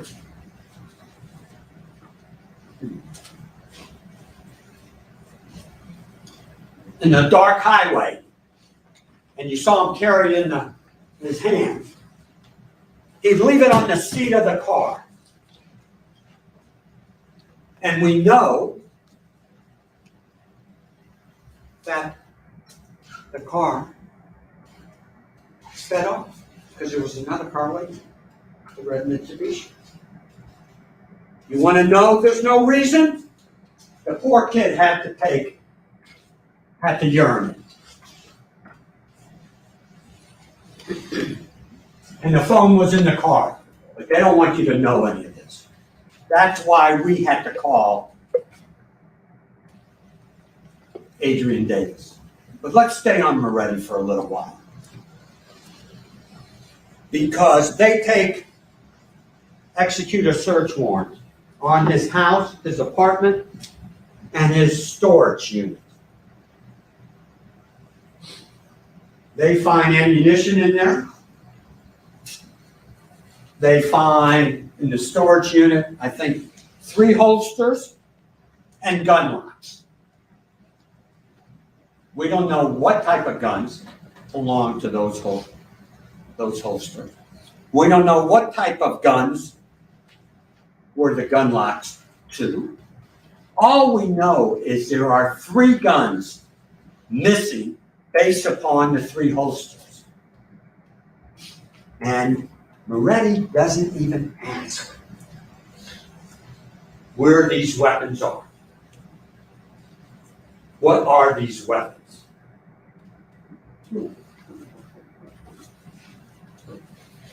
Should it concern you? Yes. Should it show you a lack of evidence? Yes.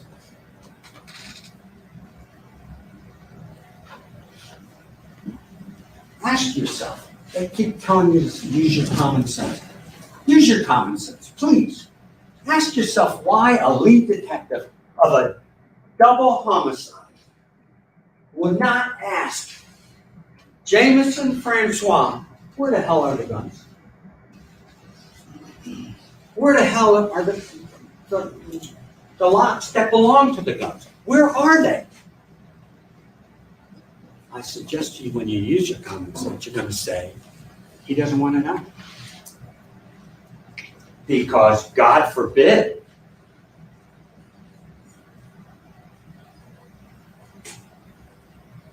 those or one of those could be the murder weapon.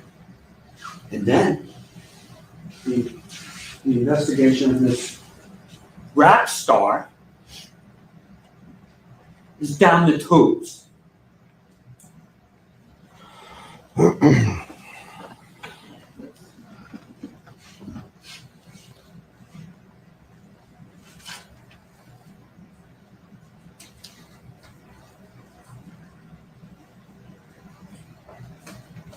He reads to you various messages from various people.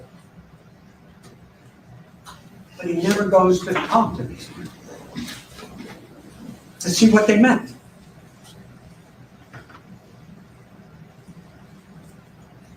You search Jameson Francois' car that supposedly is involved in taking Melly. And 4 months later. Well, if you go and search his car, Jameson Francois, let's go back again to his house. Get up here, State, and tell him why you didn't search the house. You learn about Frito Bang, supposedly takes him somewhere. Why in the heck don't you search his house? Even if it's 4 months later, 5 months later, 10 months later, and use that fancy spray. Not the one that causes you to get sick, but the new spray. And look for it. He just slipped up. I hope y'all noticed that. What kind of investigation is this when we're talking about putting a young kid on death row or life without parole? Or any investigation? This is no game, folks. We're playing for all the marbles. That's why they said that Miramar Police Department lacks the training. They did absolutely nothing once they got that surveillance tape. Blinders on them. We're not going to look to the left. We're not going to look to the right. We're just going to direct everything to this young man.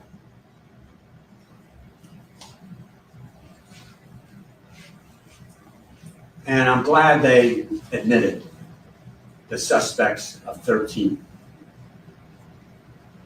We know that Cortland Henry's involved. You heard about Crucial Almighty David Hedgepath, who wrote and texted, "We killed 2 of you." And someone said I should use the word ninjas instead of the word that he used. And in that message, he had a target over someone's face. Whose was it? Guess what? It's Melly. And he did it within hours. And what do they do? Nothing. Years later, they get his so-called timesheet where he was working. They don't bother to talk to any of his co-employees to verify this. In fact, if you look at the timesheets, it gives him time to, I think he's up in Verrill, Melbourne, to be exactly in Broward County, which is about 2 to 3 hours before the job. It's no alibi at all. But why don't you talk to these people? Why don't you investigate? How in the hell does he send out a text? We killed 2 of you. We were aiming at the Jeep. Bentley, who had a problem with Melly. He does nothing. That's not a person of interest. He knows that there is a incident at Walmart where he's robbed of a chain, I think it is. Why don't you get the surveillance tape? Or at least try so you can say, I tried, and it doesn't exist anymore.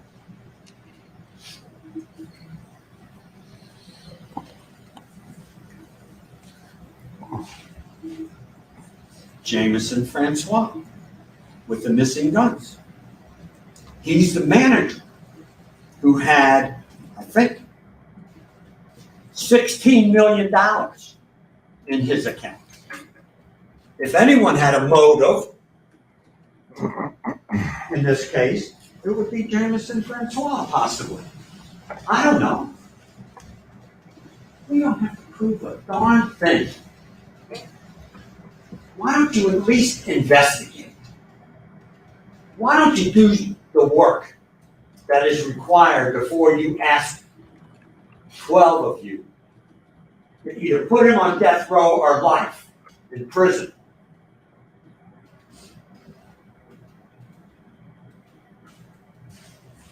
Jay Green, who had a beef with Melly. Why don't you check him out? Quando Wanda, why don't you check him out? Quando Wanda. Gina, who said he's going to be on a plate. They're going to kill him. Moretti says, I don't even know who the heck Gino is because no one told me. Herc says you got to communicate with us or you're going to pay the consequences. He doesn't know who Herc is. Goon. Same thing.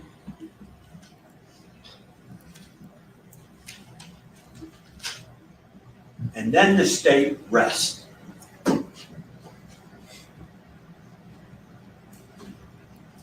They say, folks, we've presented you all the evidence. Well, that wasn't true. Because we had to call Adrian Davis.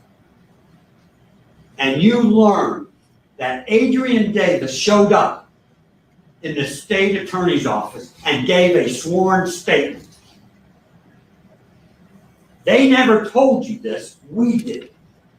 We don't have to do any of this. And Adrian Davis said, I told you, he got in the car. How do I know that? Because I was woken up when someone was crawling in the back seat. How do I know that? When we got to Melly's house, he's the one who had to open the door. Because only he and Cortland Henry had the key to his house. Why do we have to do that? Why did they conceal that from you? Why did they hide that from you?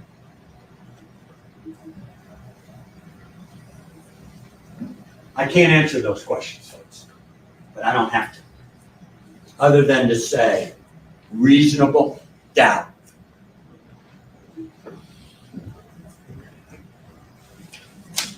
He's at 1 hour now. You know, when we started this journey together, the state promised you that they were going to prove their case beyond to the exclusion of every reasonable doubt. They told you that they have accepted the responsibility, that they have the burden of proof. They told you that they would prove each element of this case. What they have proved to you is that Cortland Henry is involved in this case.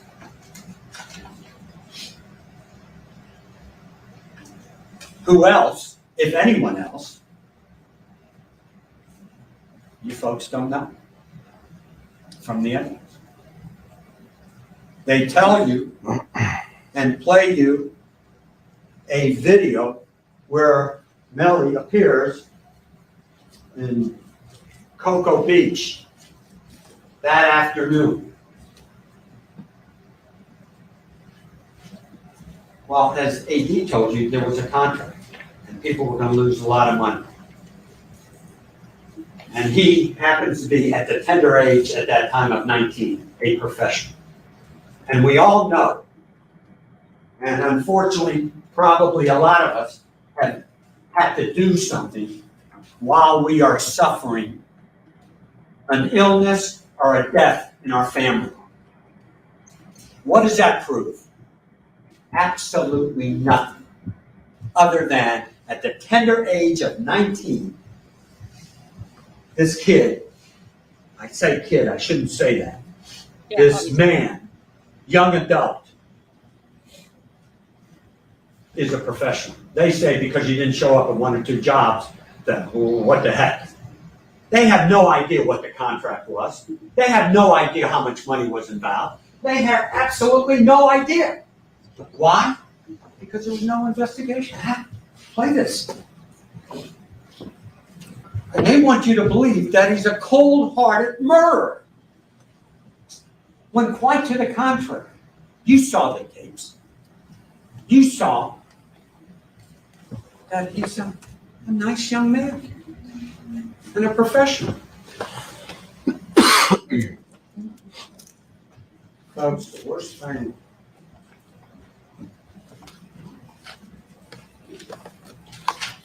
any lawyer can do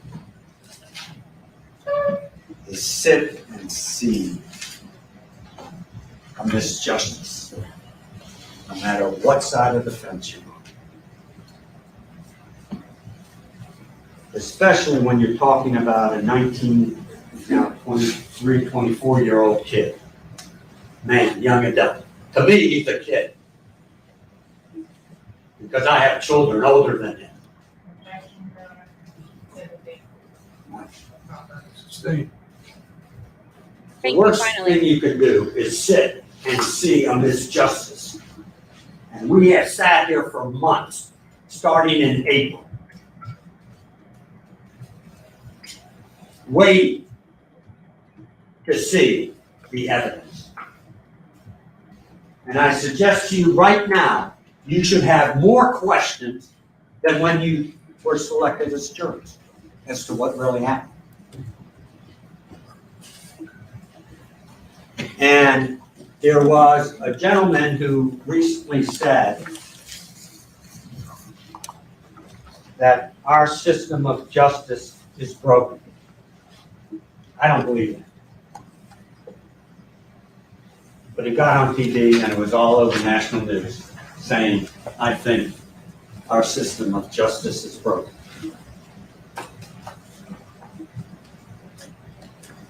If you want to do justice in this case, and you want to follow His Honor's instructions of proving, making the state prove their case beyond and to the exclusion of every reasonable doubt,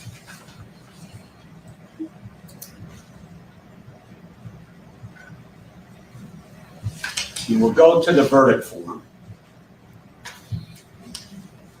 and check off count 1. We, the jury, find as follows to the defendant: not guilty. We, the jury, on count 2, find the defendant not guilty. You may think he might be involved. That's not enough. If you waver and vacillate, that's what reasonable doubt is all about. You want to make sure the justice system stays intact. There's only one just verdict based upon the evidence they present. And that is, state, we just can't rely upon this beyond and to the exclusion of every reasonable doubt, because there is a lack of evidence, there is a conflict in the evidence, and the evidence itself, and the investigation itself, stinks. I'd use another word, but I would probably get held in contempt. But I think you know what it is. So say we are.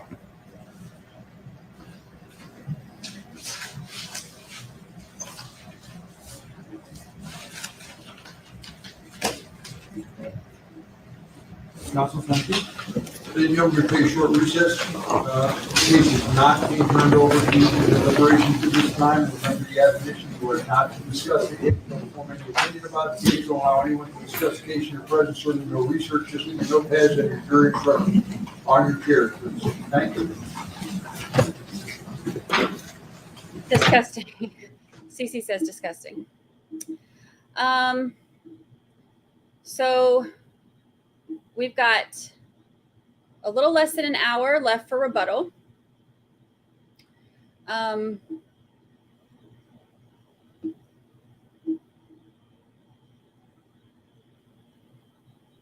Yeah, he didn't use his whole time, thank goodness. I mean, but what can I even say during 3 hours? Need a restroom break? Yes, can we arrange that for Mr. Devon? Thank you. May I say? Can we discuss? No? All right, we're in recess. Thank you.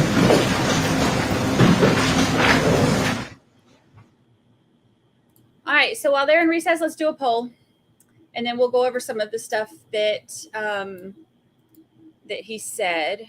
It was really frustrating me the way he was like saying things that aren't true. That part frustrates me. That's the one thing that I hate about watching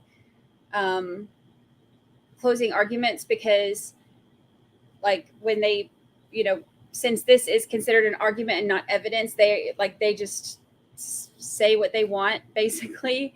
And it's frustrating to watch when you know that they're twisting it. And it happens in pretty much every single trial. All right, so let's do a poll. Start a poll. Do you think Melly has been proven guilty beyond reasonable doubt? See where we stand now after that, and then we'll do one more final one after the rebuttal. So a couple things that are funny.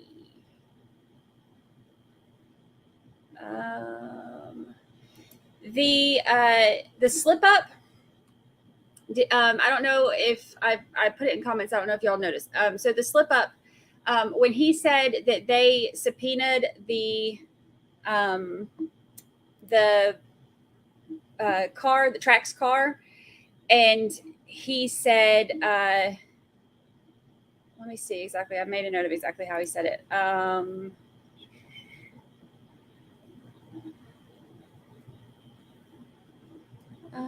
Let's see.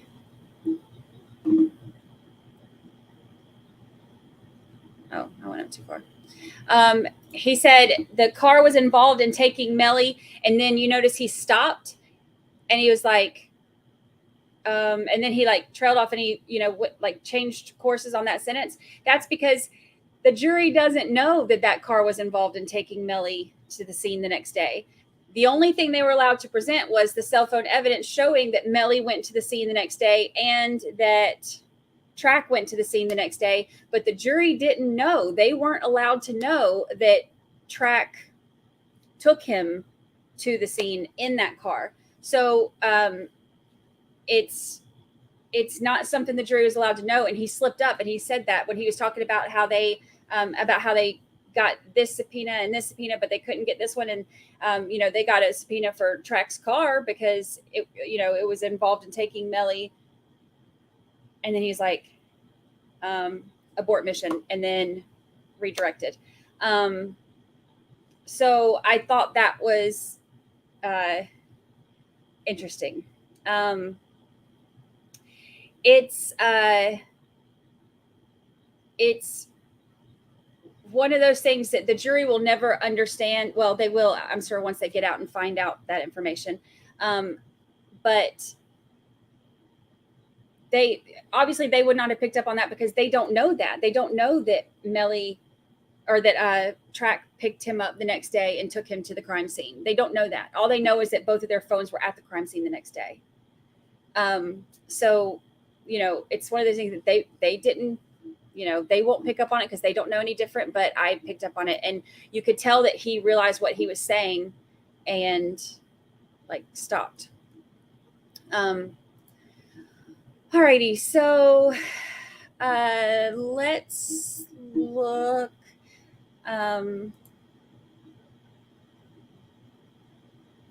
I thought about that. I mean,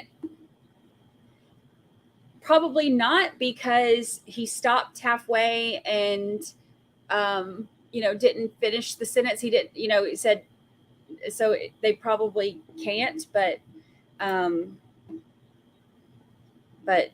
mean, I wish it did, because now he's even saying, this car was involved in taking Melly back to the crime scene the next day. So if his own attorney is saying it, then, it's one of those things like you want the truth to come out. You don't want one verdict or the other. You want the truth. And that's part of the truth. So it's frustrating that things are kept out that lead to the truth. But thank you, Nurse for, oh, look. Thank you, Nurse for God. I appreciate that. I don't know. If we have any attorneys in here, maybe you can, answer that. I don't know, but I don't think so, only because of, he didn't really finish it. Nurse for God, thank you so much. And Nurse for God also gifted 5 memberships. Let's see who they went to. Kelly P, Megan Allen, Allie B, William Mullen, and Andrea Cash were all gifted memberships. Thank you so much. Oh, I have one for that too. What? Did we just become best friends? Yep. Look at me with my sound effects. I feel so fancy. Yes, I got, it was sent to me as a gift, and I've been playing with it and learning how to use it, and I love it. It's so fun. So I've gotten to add some new sound effects. Makes me feel fancy.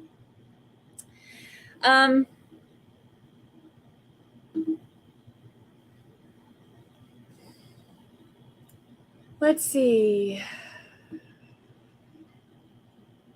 Noise coming from my room.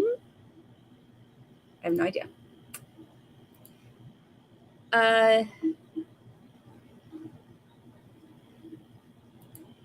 Track is definitely an accessory after the fact, but they can't really get him. Oh, that was another thing.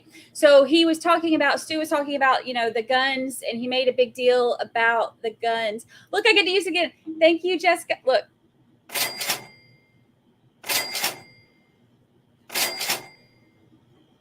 So fun.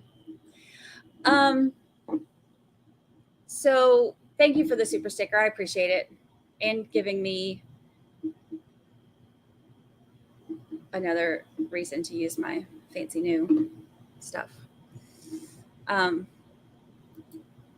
Oh, thank you. Brandi is the, oh. I love that. I love that noise.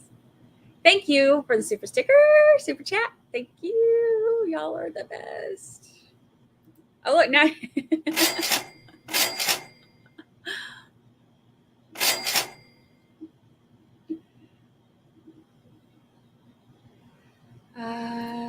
Thank you, Hot Lips 86 for super sticker. Thank you, thank you. Oh, fan, I don't know. My air conditioner did kick on because it's hot in here, so I turned it on. Is it like loud?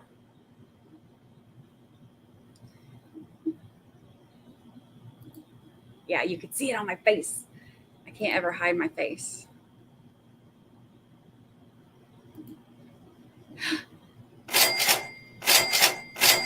Thank you. Thank you for the super sticker. Thank you. Thank you. I know it sounds like the cash register at my job too, back when I was back in 1921, when I got my first job. Y'all are the best. Thank you. Thank you. Thank you so.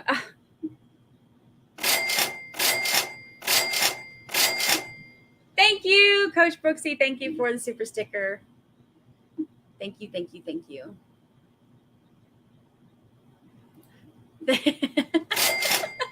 No. What? Did we just become best friends? Yep. I love this. I'm going to find a whole bunch of other ones from there too. Thank you, Teresa. I appreciate it. I appreciate it. Oh, I have to. It's like a bazillion degrees here in Florida. Thank you. Thank you.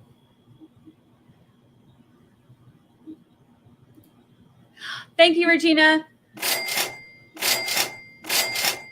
I don't even remember what this one is. What do you mean by that? What do you mean by that? I forgot what that one even was. There was another one I did. Let's see what else I did. I could have done that a few times during today. Look at our buddy. Hey, Bob. I want to hear it.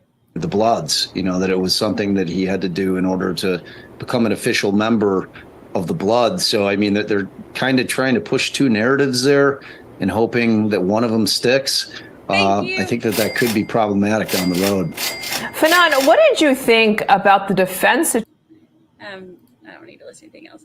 Hey, Bob. Thank you, Candace. I like playing with my new toy. I like it.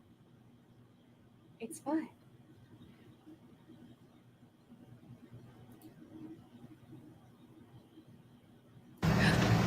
Because that's what Adrian Davis is. So why would counsel ask me why I wouldn't call him? That assumes the witness is credible. Did this skip? That assumes the witness is telling the truth. Did that we miss assumes I would counsel, well, this be very clear. Said the wrong person read Mitsubishi. Hold up. Hold on. Something just happened and my stuff skipped and we apparently missed something. So I want to go back. I don't want to miss anything. And then we can skip forward during the next part. Thank you, Jennifer. Thank you. All the fun. I don't know how this... It must have paused for a minute and now it's catching up. All right, let me go back because I don't want to miss anything. So we might be, let's see, we're like 2 minutes behind the rest of the world, but we'll do it on 1.25 so we'll catch up. Because then we can still hear. Oh wait, that's still old. Okay. Yes, sir. Oh, it's pretty dirty. Here we go. All right, bring in the jury. Thank you, MJ Lynn.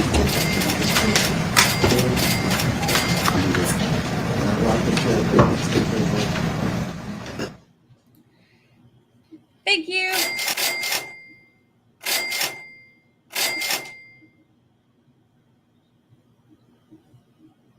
Yeah, I'm starting it over. I don't know what happened to my stuff. It paused or something.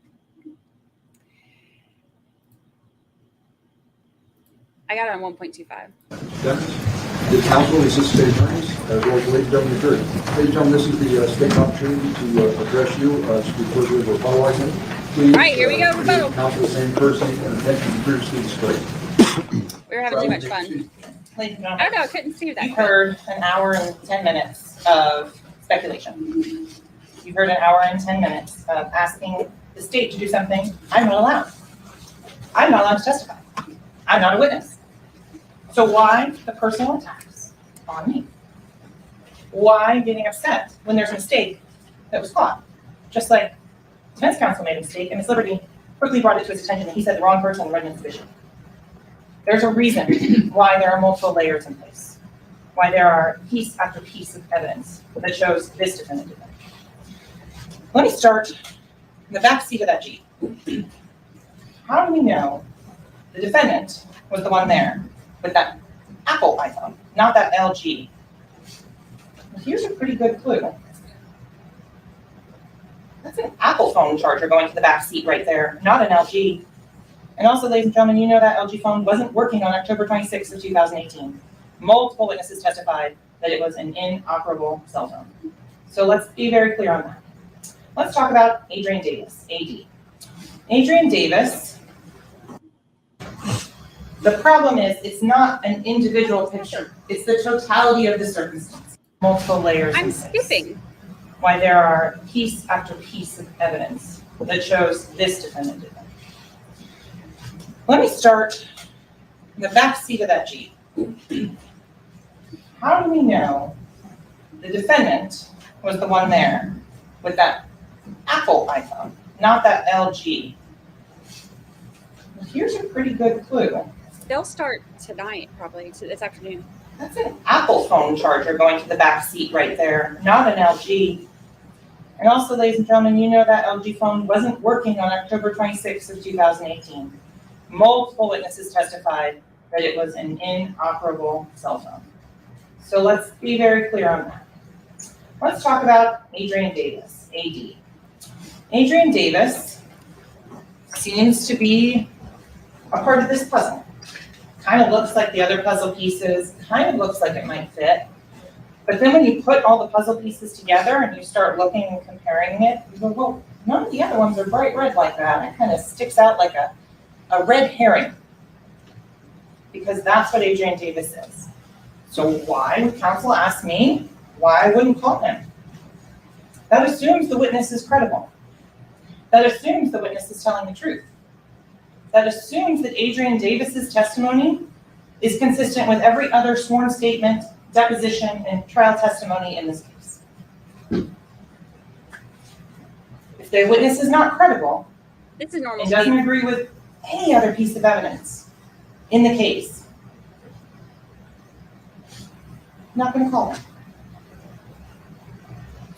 So, counsel made a very, very big deal about the key, right? And why changing cars is going to the same place? Well, here's a message from September of 2018 between Mr. Demmons and Anthony Williams. Is the back door unlocked? Yeah. Well, it gets better. What about this one, where Mr. Demmons is asking, oh, does Bort have the garage button? More than one way to get into a house. And even better, from Anthony Williams, October 3rd, I would have told AD to leave his key. This is all in the messages that are in evidence. So that is on page 248 of the conversations between Mr. Williams and Mr. Demons. October 3rd, 2018.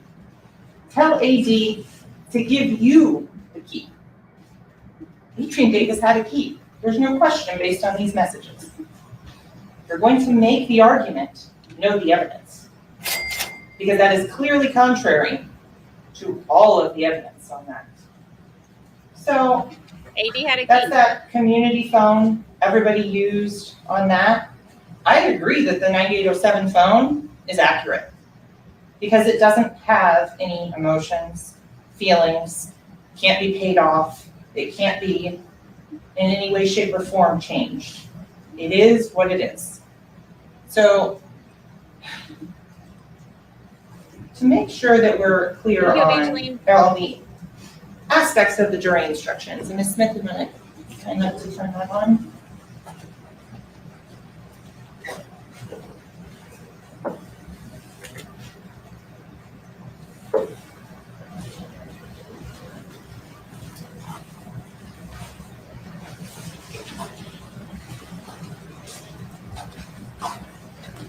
Does the witness's testimony agree with the other testimony or evidence in the case?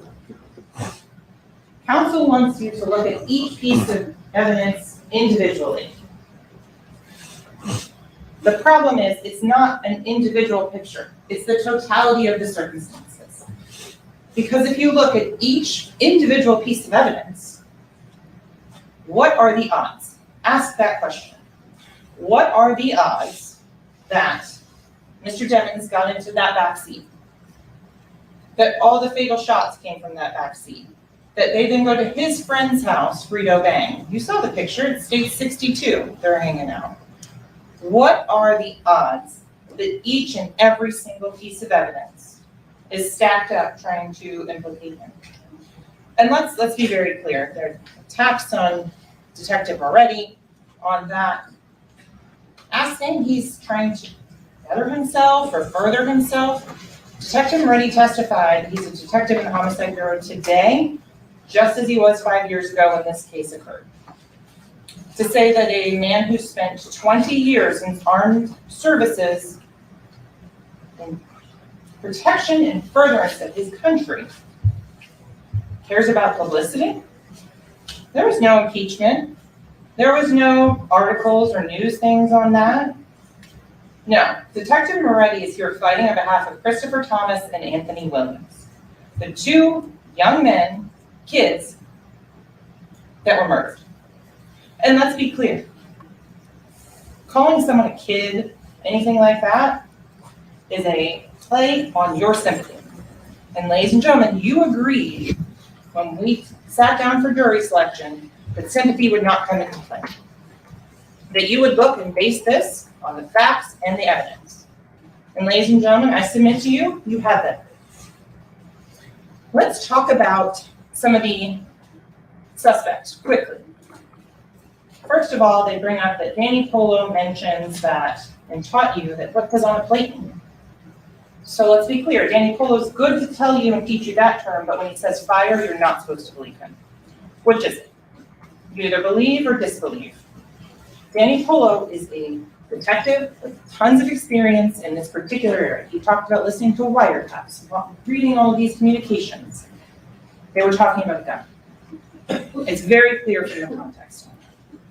But so then let's look at that on the plate comment. When did that happen in those messages? February 6th of 2019. So not anywhere near the date of incident. Again, another red herring to try and say, oh, this doesn't fit. And ladies and gentlemen, having a motive does not equal guilt. Having a motive does not equal guilt. One singular online statement is not the same as having the reasons and the opportunity and the means to commit this crime. And the only person who had the opportunity, the reason, and the means is this defendant. So counsel kept saying the presumption of innocence. That's gone. Once the evidence is there as to each element of the offense, there is no longer a presumption of innocence. Again, in jury selection, we talked about that. If it's illegal to have a certain colored pen on a certain day in this courtroom. Silly example, but a good point. It doesn't matter what color my shoes were or what jacket I had on. It's the elements of the crime and only as to the elements that the state has to prove. And it's only beyond a reasonable doubt. As we discussed, beyond a reasonable doubt is not all possible doubt. We talked about this. We discussed this at length. That as a juror, if you had 100% positivity as to what happened, you'd be up there on the witness stand. There will always be questions. That's why it's what the puzzle shows. If you believe, and I submit that you should, the evidence from the testimony and the witnesses in this case, there is no question as to what that picture shows. That this defendant committed 2 counts of first-degree murder.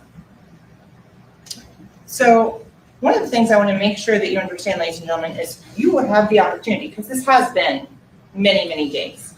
If you want to hear testimony read back to you, you're allowed. You don't get copies of the transcripts, but you can request any witness's testimony to be read back to you.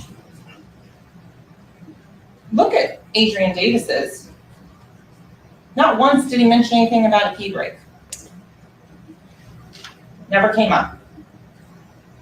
If there was a reason, he could have testified to it. Where? When? No details. I can't even call him the one fact witness because what he's saying is not a fact. Because there is complete dispute as to what he's saying. So counsel says that, oh, Detective, now Sergeant Chris Williams, was brought in just to pin it on this guy. No, ladies and gentlemen. Look at your notes. Think back to his testimony. What did Sergeant Williams say? Prove or disprove it was a drive-by. Not who was holding the gun outside the car, how far away. There was no testimony as to that. The testimony was what happened inside the car, what happened outside the car.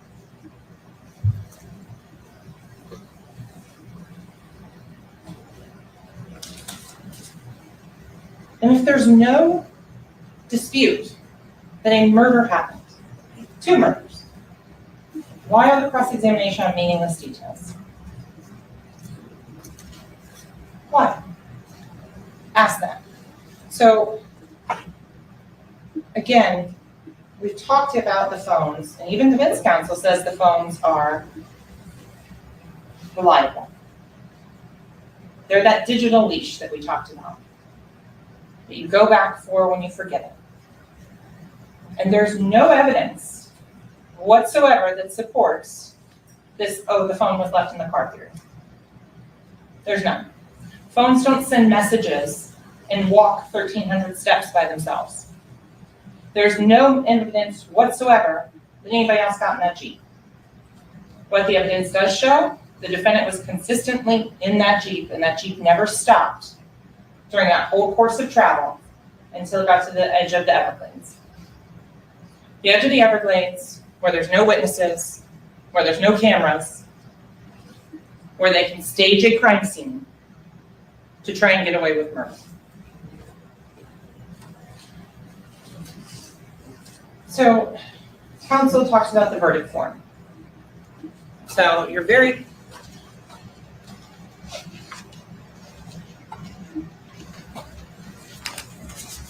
there are options on the verdict form.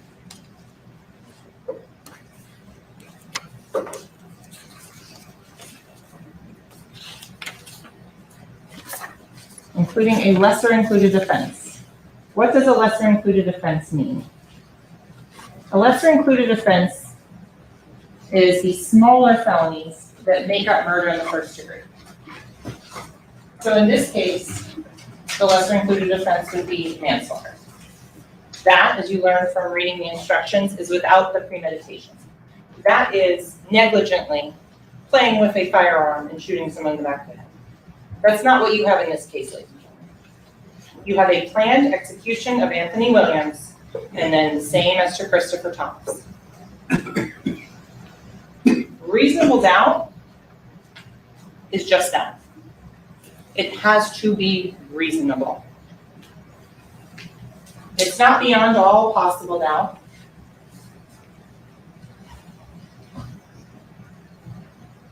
It is one that has to, you have a gut feeling that the defendant is guilty. You are not there on a search for doubt. That's not your job. You're to evaluate the evidence and determine whether or not the defendant is guilty in accord with the law. So, to go to that, and I'm stealing this from Mr. Howard's opening statement, jury service is not a group project. It is 12 individual opinions.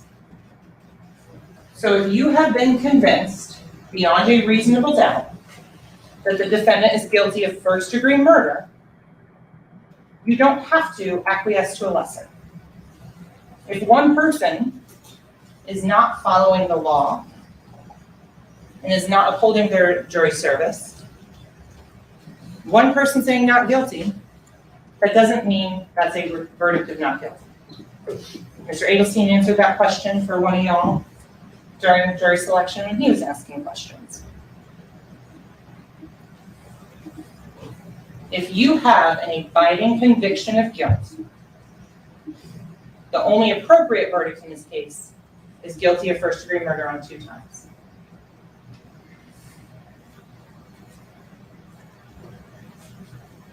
So, discussing as to reasonable doubt. We talked about it, about walking to work.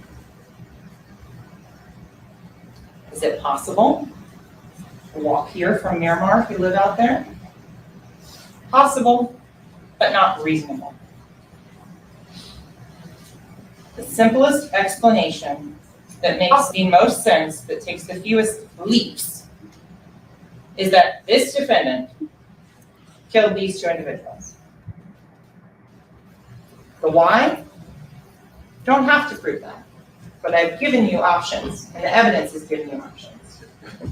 So, with regards to Mr. Glass, counsel talked about him. If Mr. Demons is at the house that morning, Objection to the name. Demons, Right. at the house that morning, and rode back with Trevion Glass in that red Mitsubishi, why is Trevion accusing him of doing it? Why is he saying in these messages,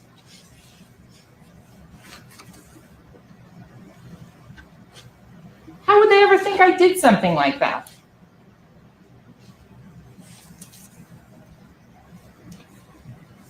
Why, if he was there and saw him there?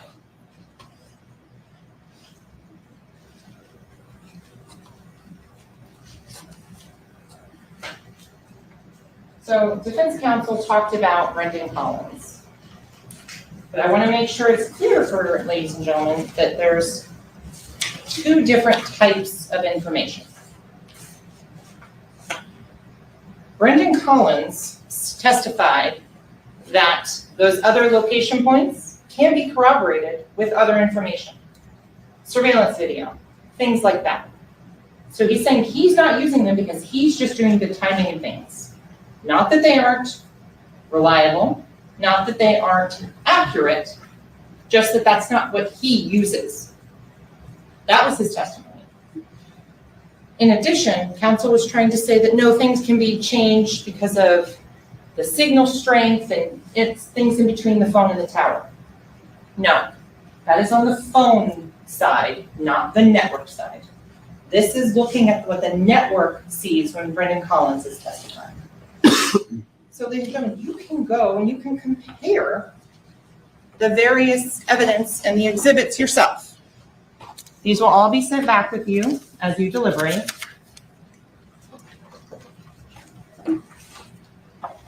And you can look, for example, at the cast report, which is in evidence as State 65, right? This is the 772-713-9807 Demons phone. Well then, ladies and gentlemen, you can also look at what's been admitted into evidence as States 104. The drop pin. And don't take my word or the PowerPoint that I created to say that this works. Do it yourself. Line up the roads and see how everything overlays.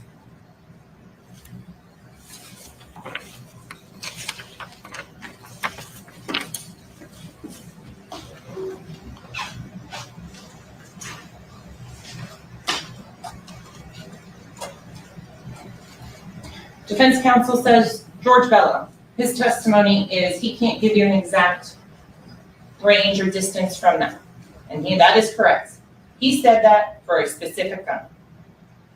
However, it's different than what Sergeant Christopher Williams is doing. Because remember, George Bello is doing the internal ballistics of the gun, not the external, not the trajectories and the flight paths. That's not his area.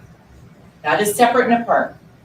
Chris Williams is doing that aspect with the trajectories. In terms of all of the information from George Bello, there's still casings that match and projectiles that match on them. Counsel then argued that Kurt Rhodes goes back to the car to get DNA. No, As you heard, ladies and gentlemen, that DNA was collected October 26th of 2018. For the Montessori school, in the route and flying back, counsel says, oh, well, we didn't check traffic and weather. Well, then in the next breath, the argument was, well, but it's 3 a.m. in the morning, there's nobody out. Just get out on the side of the road and pee. But there's no evidence to that. Look at Adrian Davis's statements. Look at his testimony. He never argued that. So for the search warrant on Jameson Francois, the 3 guns that are missing, the ones that all have the Glock backstrap, the Glock, all of them, those aren't involved. And to say that the defense argument that the state or the defense or the detective does not want to find those guns is contrary to all the testimony from Detective Moran. If he didn't want to find the guns, why is he doing search warrants at these locations? If he didn't want to find the murder weapon, why are they diving the C9 canal? Why are they diving the lake behind Frito Bang's house? Frito. Of course they're looking for them.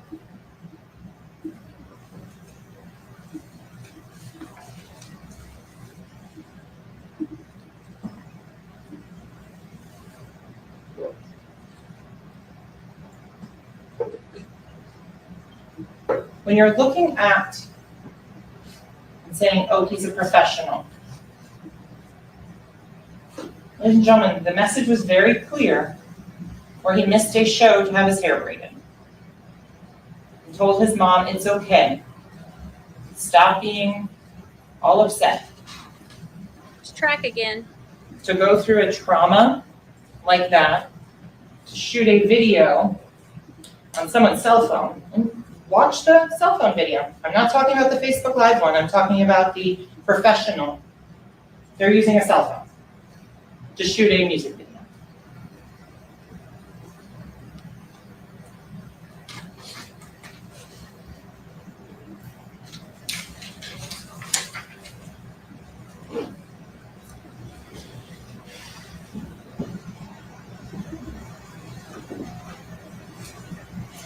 This investigation went on for 5 years. Every lead was followed. Every warrant was written and then sent. The only person every piece of evidence points to is this defendant. Ladies and gentlemen, the state has proven beyond a reasonable doubt, Janelle Emmons has committed 2 counts of first-degree murder.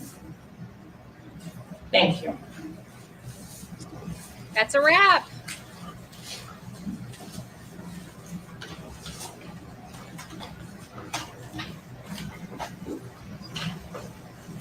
Excellent. Thank you.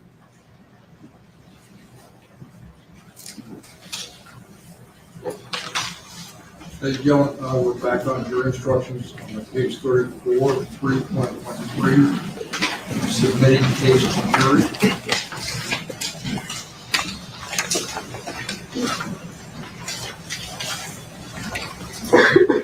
In just a few moments, you will be taken to the jury room by the court deputy.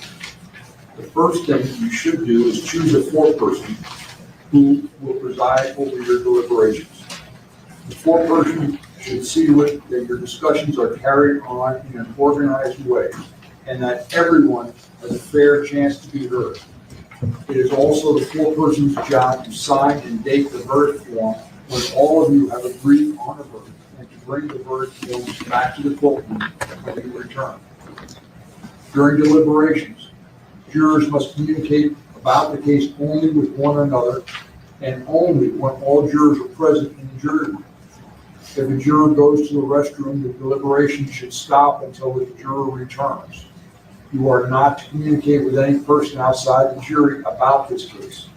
Until you have reached a verdict, you must not talk about this case in person or through the telephone, writing, or electronic communication such as a blog, Twitter, email, text message, or any other means. Do not contact anyone to assist you during deliberations. These communication rules apply until I discharge you at the end of the case. If you become aware of any violation of these instructions, or of any other instruction I have given in this case, you must tell me by giving a note to our court deputy. Many of you have cell phones, tablets, laptops, or other electronic devices here in the courtroom. The rules do not allow you to bring your phones or any of those types of electronic devices into the jury room. Kindly leave those devices on your seats where they will be guarded by the court deputy while you deliberate.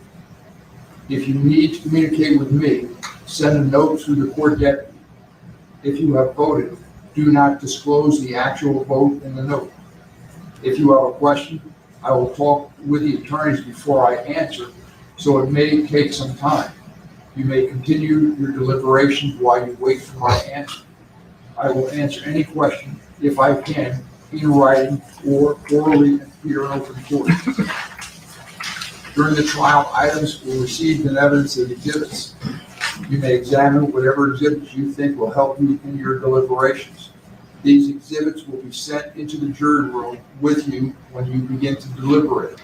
In closing, let me remind you that it is important that you follow the law spelled out in these instructions in deciding your verdict. There are no other laws that apply to this case. Even if you do not like the laws that must be applied, you must use them. For more than 2 centuries, we have lived by the Constitution and the law. No juror has the right to violate the rules we all share. Track has been there all day. The first half of the day, he sat on the victim's side. With you, with the verdict forms. That's why we didn't There's see also him. going to be a computer, which has been, you are able to use to see any of the electronic items of evidence that are in evidence. So you'll have that in the jury room with you with the evidence, so you can view it during your deliberations. Also, there may be items of evidence that do not go back if they have a hazardous material on. They're identified as hazardous. They don't go back to the jury room, but if you want to see any of those items of evidence, they'll be here in the courtroom. We have the gloves here in the courtroom, and they'll be shown to you. Just let us know through a note that you want to view an item of evidence that's not back in the jury room. We'll make arrangements to have it shown to you. All right? At this time, I'm going to ask Ms. Beverly Mayweather and Mr. Patel if you just remain in the courtroom. The other jurors are free to go back to the jury room now. To commence deliberations, you can take your notepads as well as your jury instructions with you, and I'm going to verify with the attorneys that all the evidence is here, and that will be following the bailiff back in the jury room in a few minutes. All right. Thank you, ladies and gentlemen. You can retire and commence your deliberations. Ms. Mayweather, Mr. Patel, just remain here, please.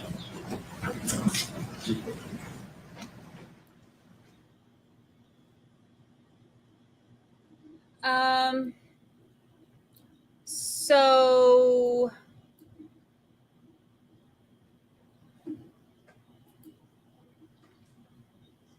yeah, they in Florida they do. So Track was sitting on, he's been there all day, but the reason we're only just now seeing him is the first half of the day he was sitting on the victim's side. You're not excused.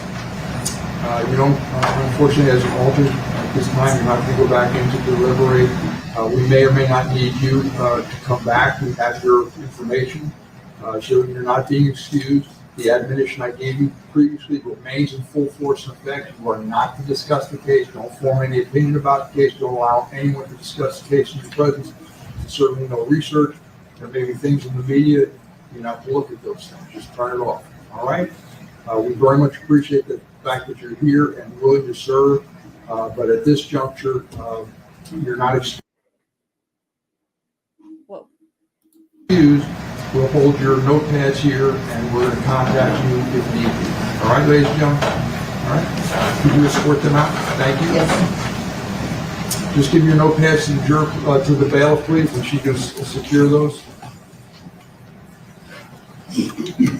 Thank you.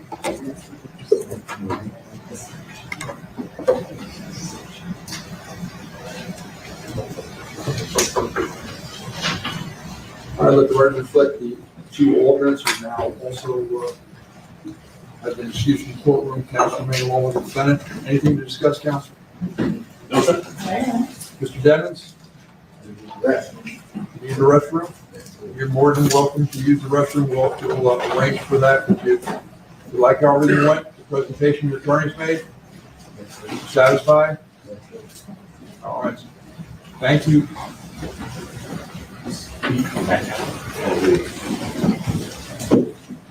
We're not going to. You're not going to be here, so you won't come. He said he's satisfied. Well, he'll be right downstairs. All right, so right now we're going to be in recess. Can you stick around? Yes. Talk off the record. Okay. He wants to stay. If you bring it back here. Well, let him go for a restroom break now. Yeah.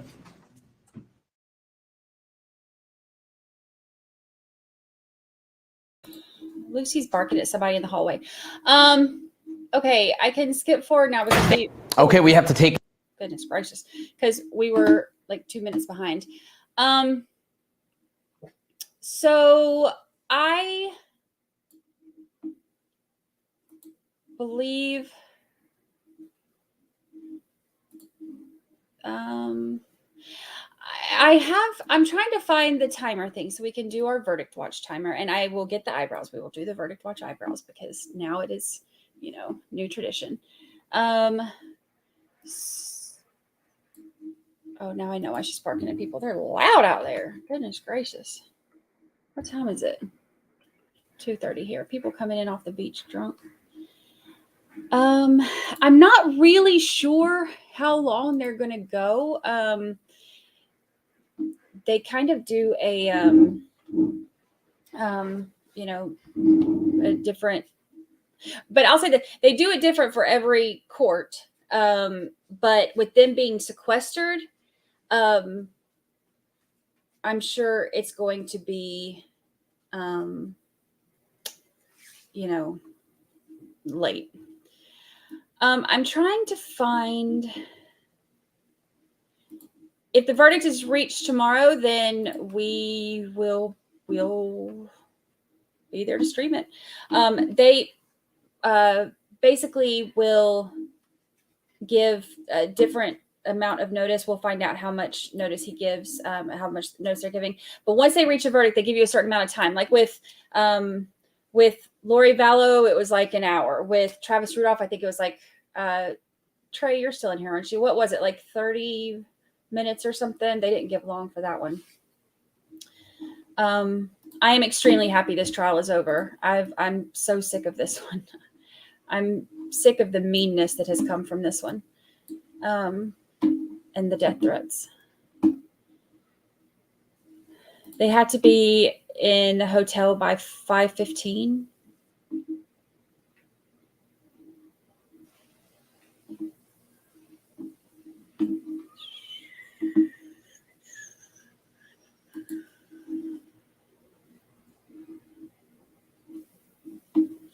Yeah, it's not technically over if he's convicted,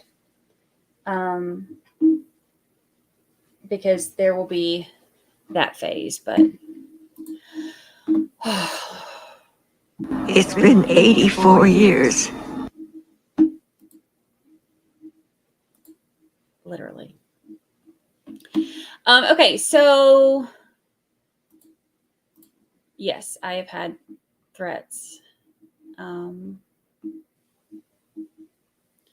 I've had threats for showing, making charts and showing evidence, and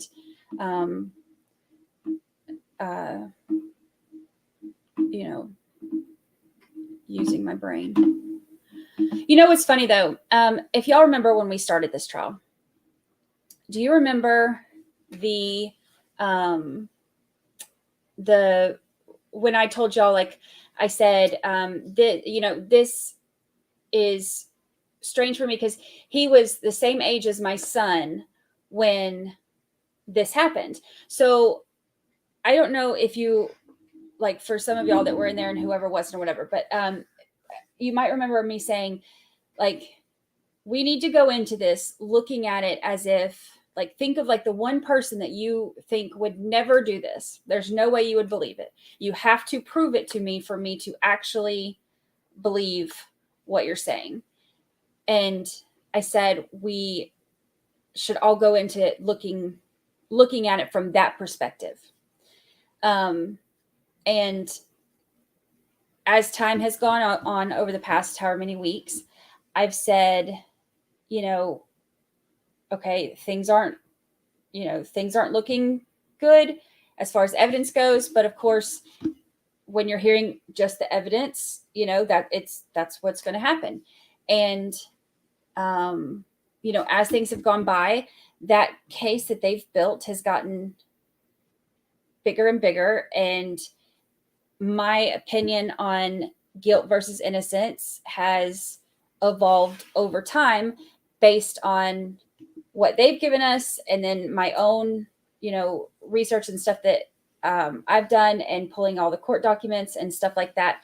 My opinion on it has evolved over time. But I went into this with us having that whole conversation about, let's go into this thinking, pick one person who you think there's no way, and let's look at it like that's the person on trial and make them prove it to us. And I have been very clear about, having an open mind on things. But as time has gone by, my opinion on it has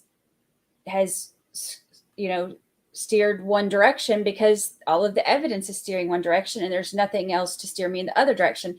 Now, do I think that we know all of the facts? No. But do I think that there's any kind of reasonable explanation as to how all of those things can point to one scenario? For me, I think that other people knew about it. I think other people might be behind it, but, or at least encouraged it, planted the idea, maybe, whatever, but, and those are things that I think that, we might never know. But my thing is that we're not, he's not on, we can't make he's not on trial for what other people did in this. He's on trial for him doing it. Him pulling trigger, him, doing this. So for me, it's, with all of the data, because I take the data and I plot it out and I look at that. And then all of the other stuff, like the testimony and stuff like that, I filter it in there, and what makes sense with it, I put more weight on than the stuff that doesn't make sense with it. But I like to see the stuff that you can't, you can't debate.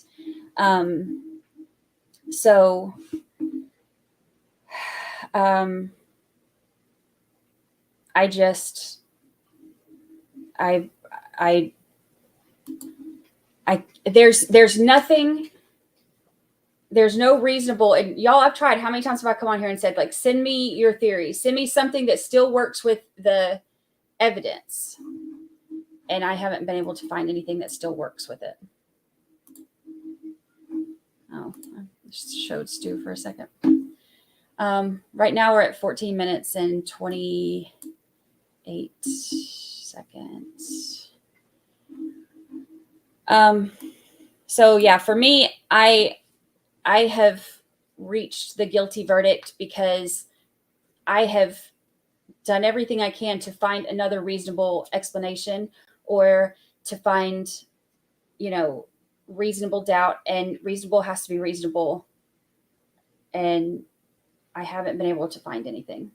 And I really thought that the defense was going to come out and give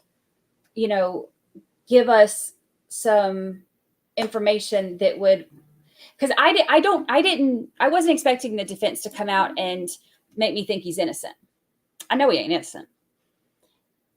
Now, whether or not he's guilty is something different than being innocent, but I 100% have believed from day one he knows what happened. I have felt like he was probably there, from the beginning, but wasn't sure about that until, towards the end. But I was expecting the defense to bring something that gave me reasonable doubt. I wasn't expecting them to bring me something that made me think he was innocent. I was expecting them to bring me something that gave me reasonable doubt, and that didn't happen. So, and all of the, their one witness that they brought, there were multiple lies. So his entire testimony is not credible.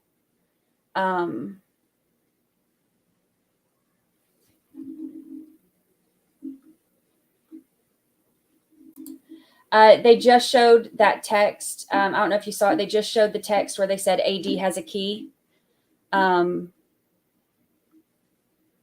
So that was how they just disproved that in the thing. They said AD had a key, tell AD to give you a key or whatever. And I respectfully disagree. The evidence to me does disprove Davis's story. Because the evidence shows that the car never stopped. Their cell phones were constantly on the engineering report were constantly mobile, in motion. The timing of when you figure where they were showing up on the cameras and the time between them and how fast they were traveling, that all adds up to them being consistent with movement, along with the constant movement from their cell phone reports. There was never a time where the cars stopped. And where they had claimed that they stopped was off the interstate. Because remember, this entire way is interstate. So if he had to go to the bathroom, why would he have gotten out of a car there and then gotten packed into another car where they're more packed up when they're all going to the same place?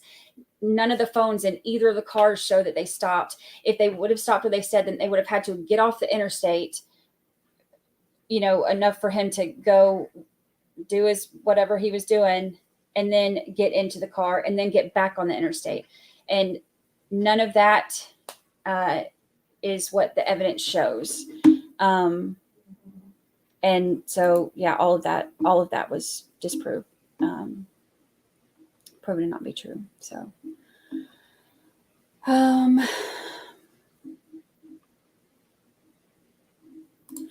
they tried to push it on Portland, but the thing is that again, like, this goes back to the science part of it.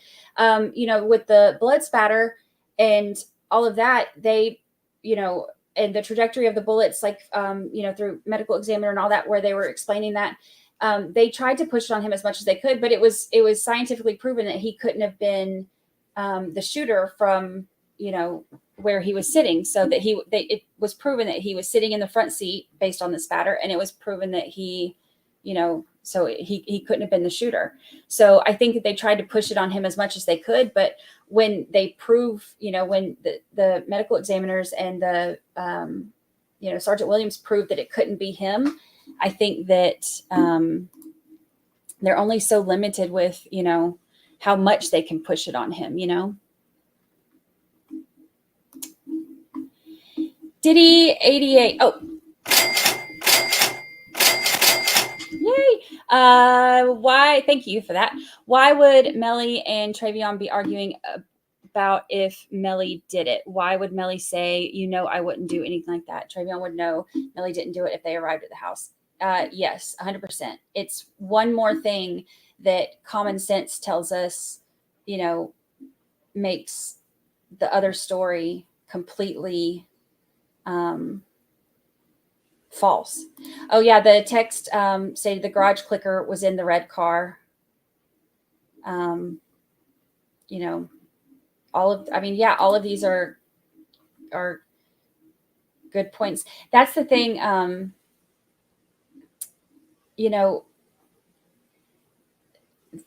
If it were one piece of evidence that,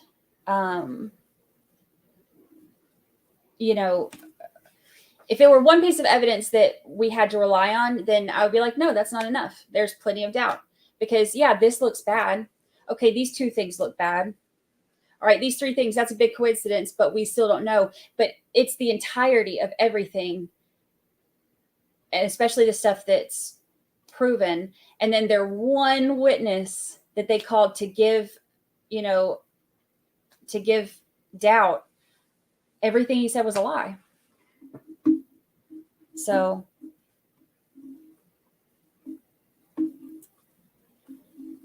yeah, and why would they both stop? I mean, nothing about it makes sense. And that story changed too. The original statements to the police were that they didn't stop, that Melly got into the red car. That was the original statement. Well, then they pull the footage and they're like, oh, well, what we meant was, we stopped along the side of the road. And at one point, the story is that, people in the Jeep were fighting. So Melly wanted to get in the other car. And then the story is, well, he had to pee. So both cars pull over for Melly to pee so that he can pee and then shove himself like a sardine into the other car, where he has less room. And I mean, just none of that, like not even one part of it makes sense.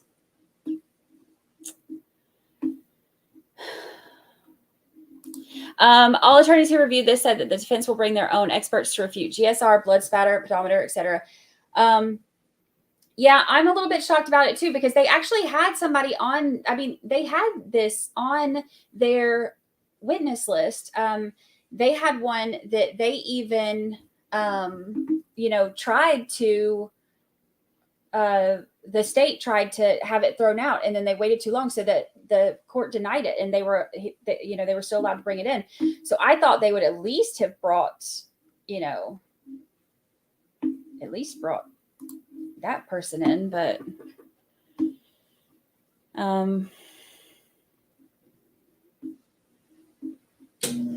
yeah, I mean, because that's the thing. It's like it's all about credibility in that case, because how can you look at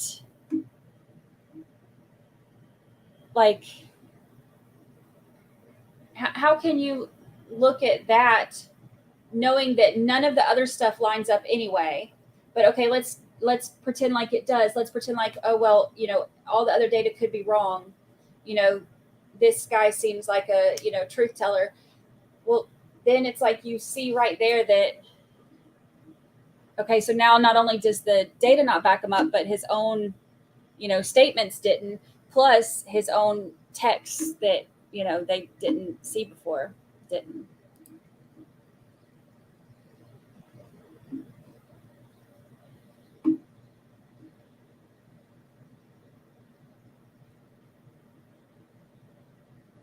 You need to, Madam CJ No Walker. You need to finish paralegal program. You've been working hard for poking holes and stuff. I love it.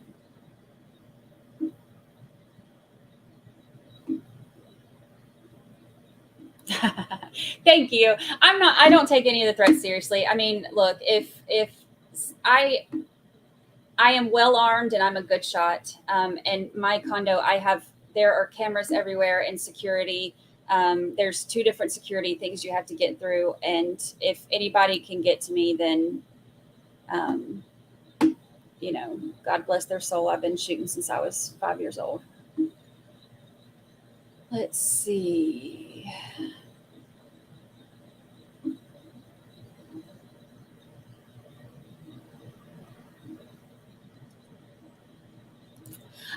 Yeah, good. Marie Moss, prayers for the jurors, because could you imagine having this on you? Because look, I believe he's guilty. But I do not want him to get death penalty. I feel for the victims' families. I cannot even imagine, and when I talked to Juvy's dad, I told him, I was like, your son is, close to my son's age, I can't even imagine losing him and not ever being able to see him again, like having to, you know, that just the weight of that loss, the permanence of that loss. And I can't even imagine that. So I feel so badly for them. But at the same time, I'm not a big fan of death penalty, and I wish this weren't a death penalty case. And I know that has to be something very heavy for the jurors to decide. Not only the guilt, but then if he is convicted, then going through to the death penalty phase of everything.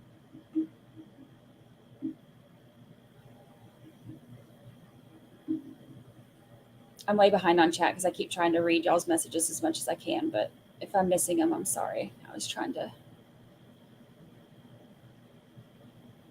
catch up. I'm going to skip forward. So if I missed anything and you wanted me to answer it, then ask again because I had to skip forward. Let's see.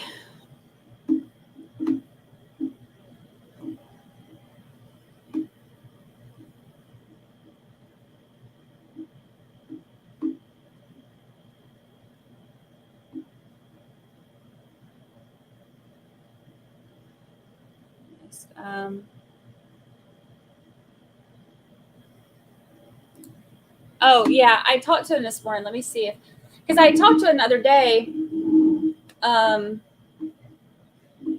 I spoke to him this morning. Let me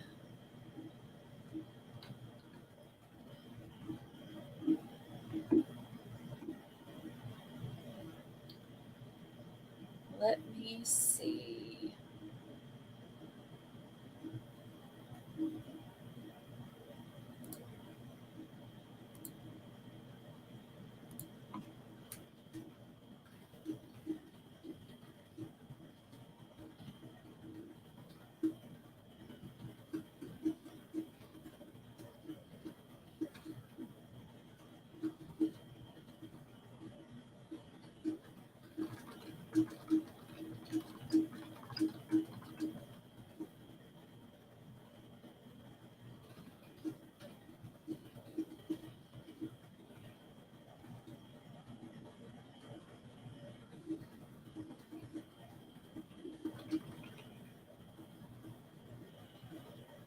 All right, I'll message him.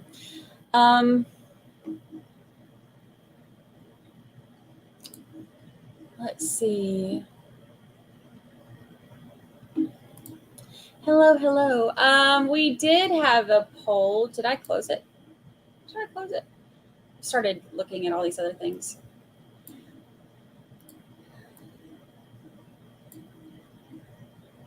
I was trying to find a timer on Stream Deck, but I'm still learning how to work it, so I don't really know how to find it yet. But I'm trying to find one on how to do it. I just don't know. Let's see.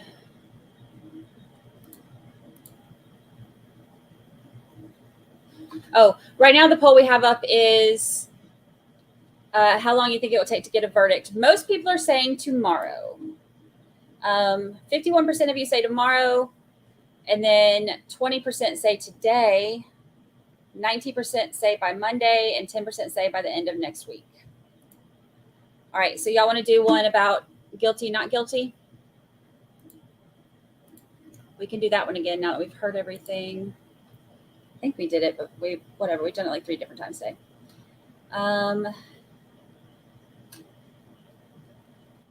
If you are a juror, what is your vote? Guilty? Not guilty.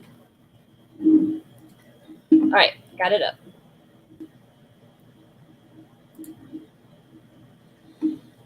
Okay.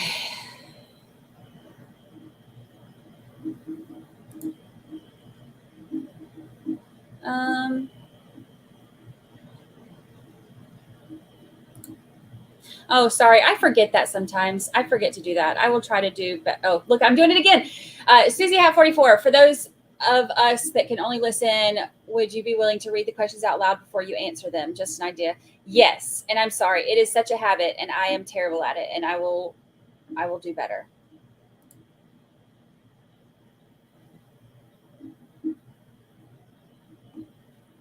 I'm so bad about it. All right, let's see.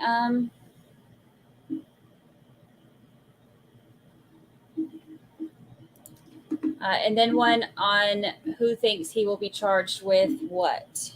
Okay. Charged like which, like murder in the first degree or manslaughter or that, or if you think he like, or what the sentence will be.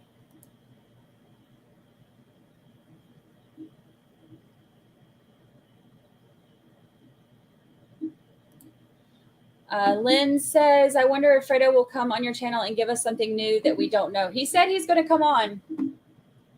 He said he's going to come on once the trial is over.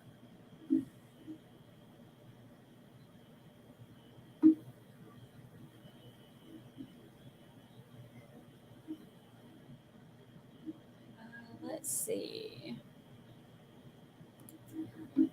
What do I think? I think he's guilty. I feel like everything has pointed to that for me, in my opinion, beyond reasonable doubt. But as far as what the jury is going to come back with, I'm not really sure. I mean, juries are unpredictable, and this one has been more split than a lot of them are. I think that there's also a lot of information that we have that they didn't get. Including Stu's little slip up today. But so I'm not really sure.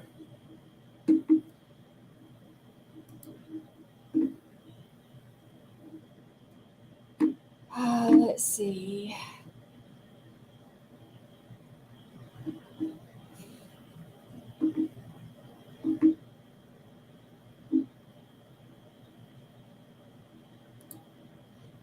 Can you do life without parole, hung jury, not guilty or guilty? Well, those are two different things. So you want me to do one on what we think? The one that's up now is what you would vote as a juror. So you would have to vote guilty or not guilty. We can do one on what we think the jury will come back with, guilty, not guilty, or if they'll be hung.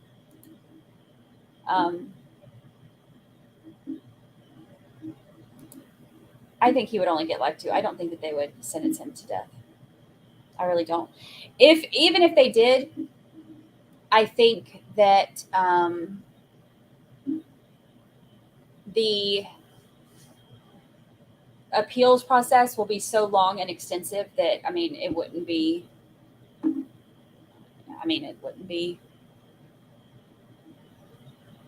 anytime soon anyway.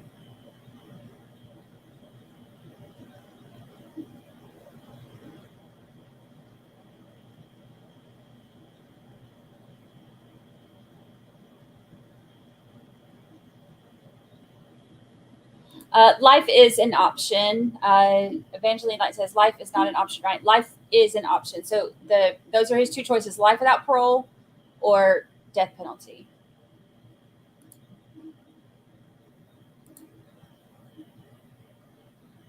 Madam CJ No Walker, we've been friends up to this point. Madam CJ Walker says, Brandi, I know you don't like TikTok, but we should do a live stream on there together. I hate TikTok. TikTok is where people who like, what's that saying that they say? TikTok is where people who don't read books go to argue with the people who write them, or something like that. What's that saying? Yeah, people who don't read books go to argue with people who write them. Like where everybody on TikTok, thinks that they know everything, and they'll argue with people who are like the actual experts on stuff. It's really.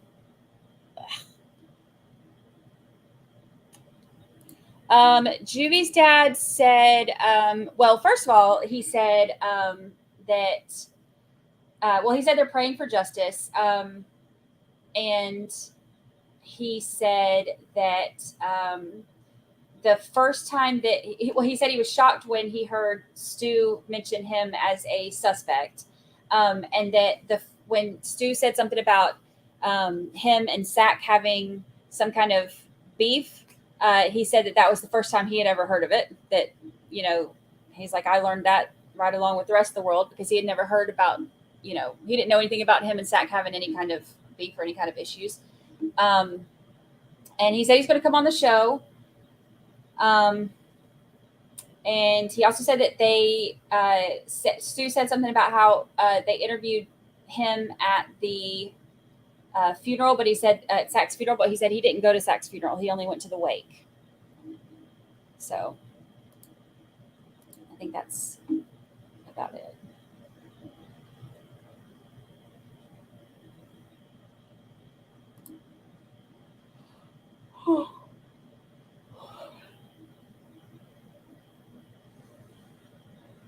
Let's see. I'm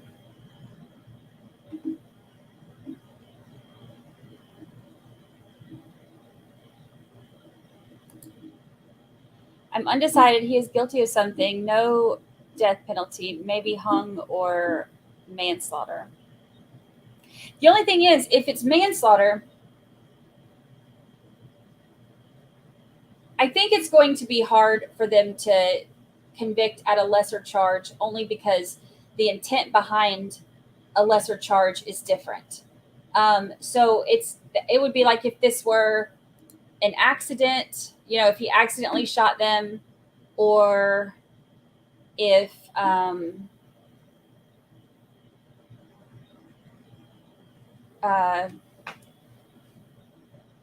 you know, if he was committing a crime and one of them died, or both of them, it would have to be both of them, died as a result of him committing that crime, but his intent was not for them to die. So it's like different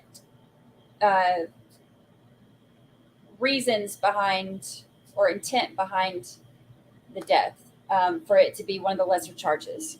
And that's, I mean, that isn't something that was even explored. So I think it's going to be hard for them to do, like, to convict on lesser charges, because basically the whole thing is either he did this, you know, first degree murder, or he didn't,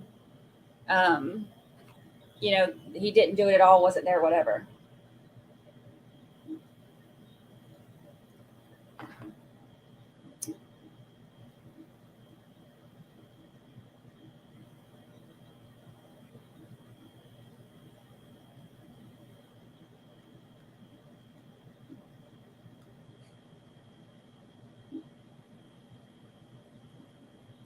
Oh no, Melly didn't go to the wake. That was Juby's dad that said Juby's dad is the one who said he went to the wake.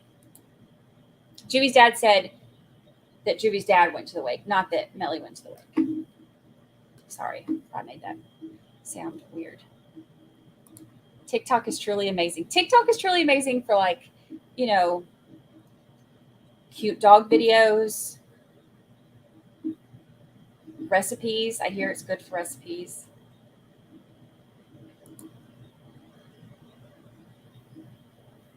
I don't know. I'll try. Keep an open mind for TikTok. Lisa Dempsey, look at me. I'm going to remember to answer the questions, or to read the questions. Lisa Dempsey, hello, Lisa Dempsey. How did Stu slip up today? He, when he was in closings, he said something about, when he was talking about subpoenas, he said that they subpoenaed Trax Kia, and he said because the car was involved in taking Melly, and then he kind of trailed off. And what it is the car was involved. It was subpoenaed because the car was involved in taking Melly to the crime scene the next day to go get the guns. But that part was not allowed in for the jury to hear. So he said that because it's, you know, it's court record. It's, you know, it's in statements, it's in depositions, it's in everything. It's on the warrants, like all of this, but the jury's not allowed to know that. So he slipped up when he was saying why they were allowed to subpoena that Kia. And then he stopped mid-sentence, realizing what he was saying, because the jury doesn't know that the Kia, which belonged to Track, took Melly back to the crime scene the next day to go get the guns. So.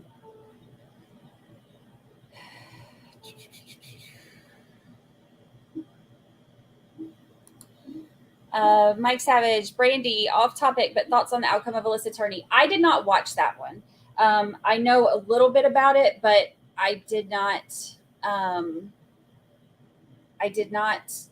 dive too much into it. But from what I've heard, there was a lot of evidence that the jury wasn't allowed to see, so they threw it out because they didn't have enough evidence to convict him. But I've heard people saying that there is evidence that they weren't allowed to see.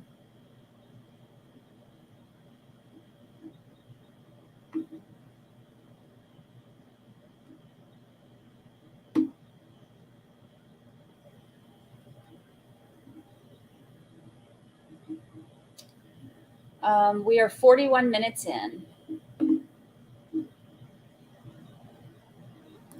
Hi, Jimmy Lawson. We love you too. Oh, look. What? Did we just become best friends? Yep. I love that. Y'all, I'm going to be, look, once I learn how to work all this stuff as much, like I got a few things now, but once I learn how to work all this, y'all ain't going to be able to tell me nothing. I'm going to have a sound effect for everything.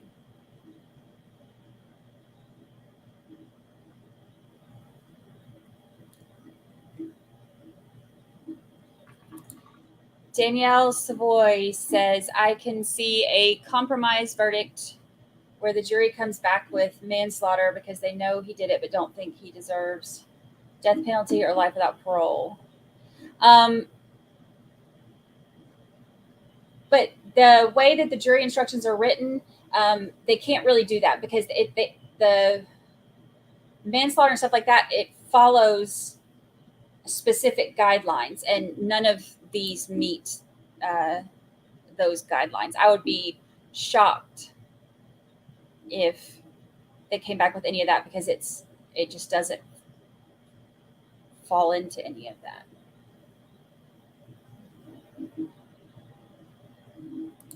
Taylor says the YouTube shorts I've seen about this case are absolutely nuts. They're like watching a whole different trial or something.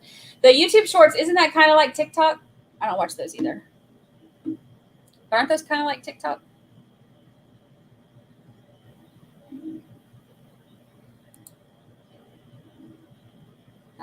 Let's see. Charlie Chams, because TikTok got all the tea. Look, I said the other day, somebody sent me a TikTok where they were like, oh, we're so excited that all charges against Melly were dropped and he's home with his family. And I was like, what? This is the kind of crap that people spread. Like, that's not even close to being true. So, and it had like 100-something thousand shares or whatever they are out. I was like, oh gosh.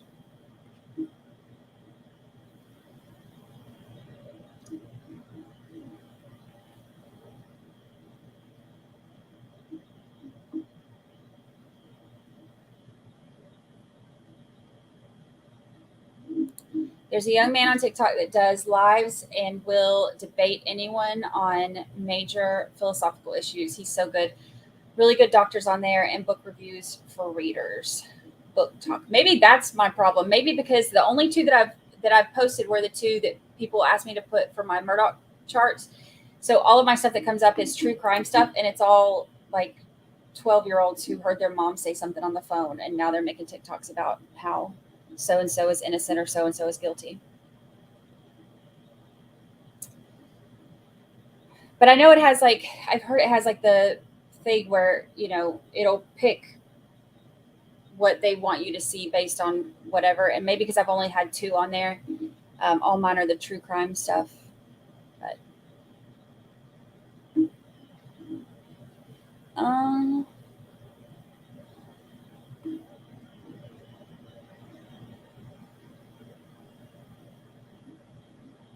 let's see.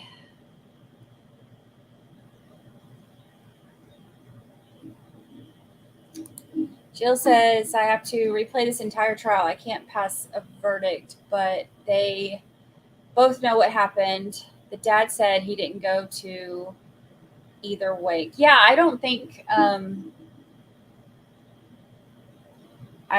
that he went to anything. Well, somebody said he went to one, but I don't know for a fact. So I don't like to say one way or the other because it's not one of the things that I know he didn't go to either funeral, but I'm not positive about the wakes. Melly didn't go to either funeral, but I'm not positive about the wakes. Oh no. Oh, I have that's on my other screen. Hold on. Let me get my other screen pulled up. Sorry, it doesn't come up on this screen that I'm on.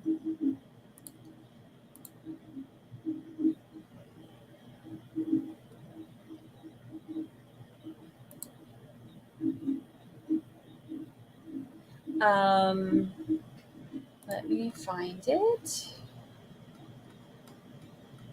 Oh, I can't show it anyway because it's on the other screen. Sorry. I have it. It won't show up on this screen. It'll only show up on this screen. And I had this one covered from other stuff I had pulled up. So happy 2-month anniversary for Sherry Smith and Joni Flager. I am sorry that I missed them. Thank you for showing me that because I failed. Oh, wait. That's me failing at seeing them. But happy anniversary. Happy anniversary. Let's see.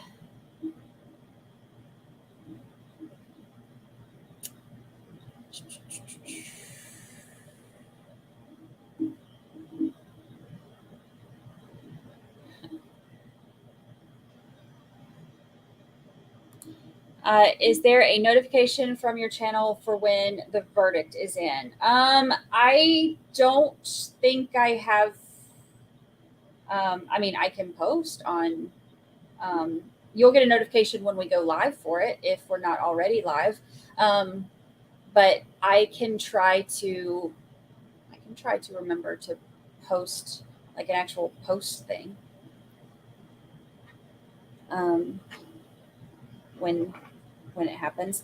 If it happens this afternoon or tomorrow while we're live, then, we'll just swap over and watch it. But if it happens while we're not, then I will go live when we get notification.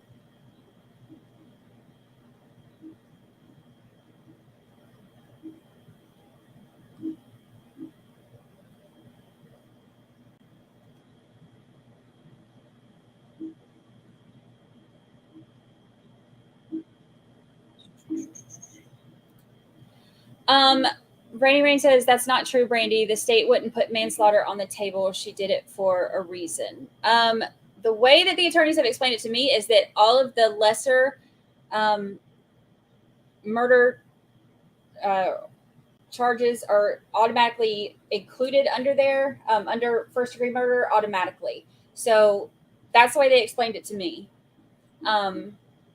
Because I asked about that on a case where it didn't make sense to have other charges included in there because it was kind of like this one where like there's nothing saying that it would have been any of these.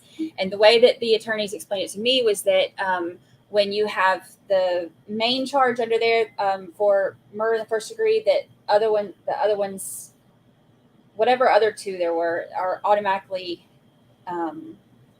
like he said umbrellaed in is the way he described it. The eyebrows. I forgot the eyebrows. I'll have to grab them.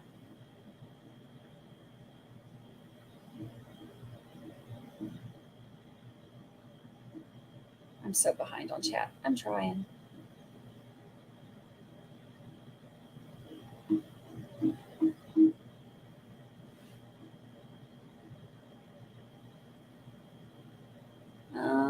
Let's see.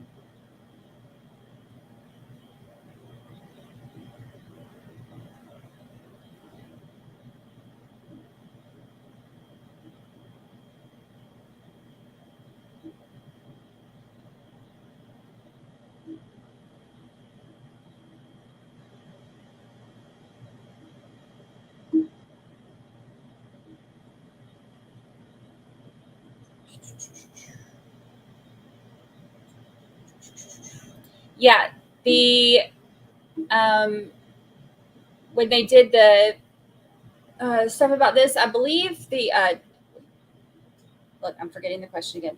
Defense asked for manslaughter. I believe Christine wanted it off because obviously it's not a manslaughter case, but defense wanted to leave it on. That attorney that was explaining this to me too said that it's kind of like a all defense attorneys want to keep the lesser charges on there as like a safety net kind of thing. So if the jury votes that way, it's because they don't follow directions, but it's kind of like a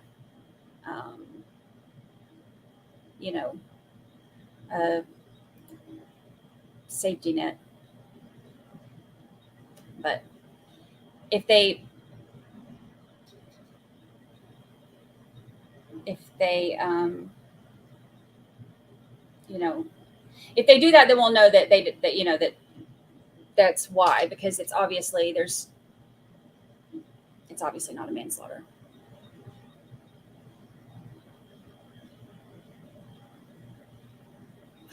I pronounced your name right? What? Did we just become best friends? Yep. Yay. Let's see. Is it eyebrow time? Yes, I was trying to catch up on chat, but I'm never going to catch up. I'm so behind. I'm going to skip ahead. After I answer this one, have you predicted a verdict and been wrong for the cases you've covered? No, never once. I've been right every single time. Wait, for the ones that I've covered. But when I was just watching, I believed Casey Anthony would be guilty, and I was wrong about that one. That's the only one that while I was watching I was ever wrong about.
Lucy's looking at me like, what the heck are you doing? All right, it's eyebrow time.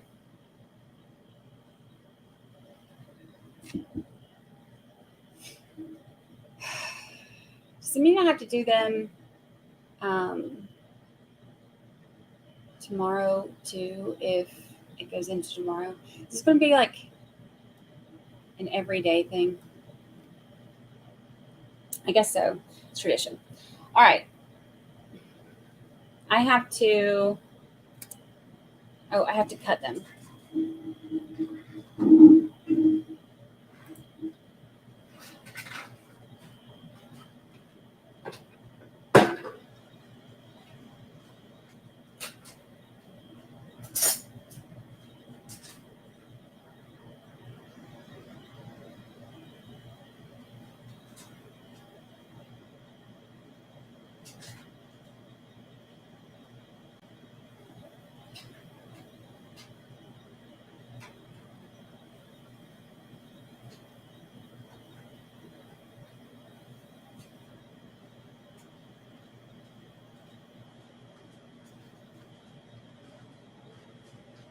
Okay. All right.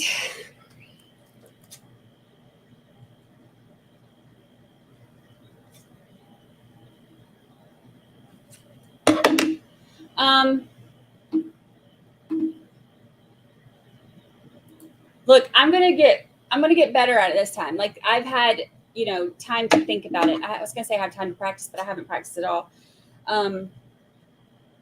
but I'm going to do it. You know, it's funny that last time when we did this, we didn't know that the verdict was going to come back. We just, you know, put them on that morning. And and I even made the joke like, oh man, if the verdict comes back and we end up, you know, showing the verdict today, it's going to be, I'm going to have my fancy new eyebrows on. So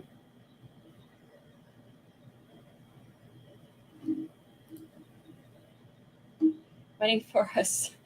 Thank you for the super chat. Waiting for a slip and Spock. Oh.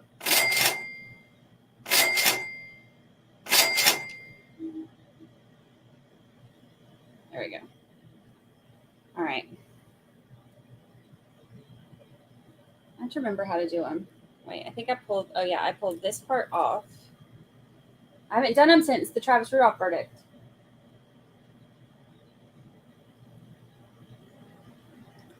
All right, I messed it up last time. Let's see.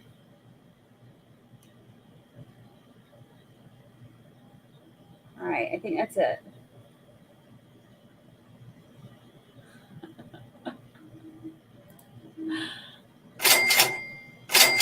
Thank you.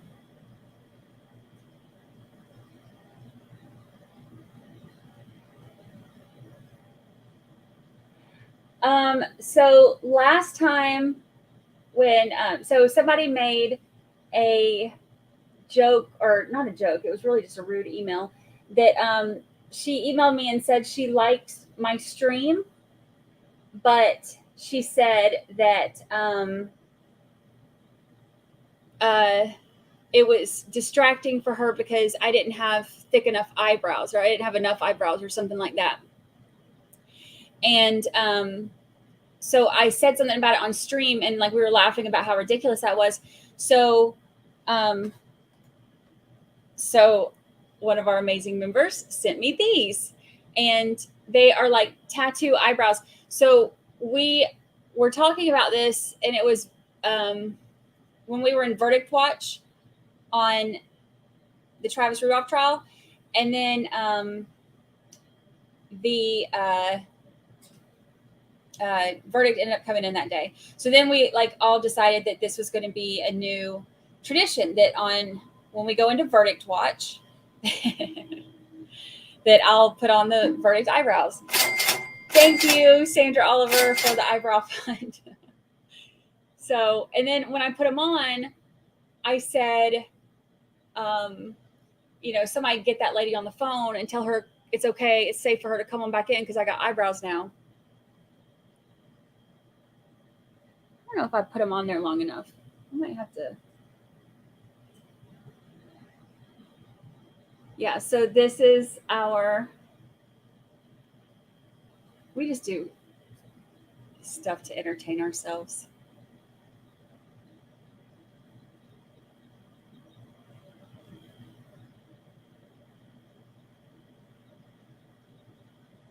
But last time I messed it up.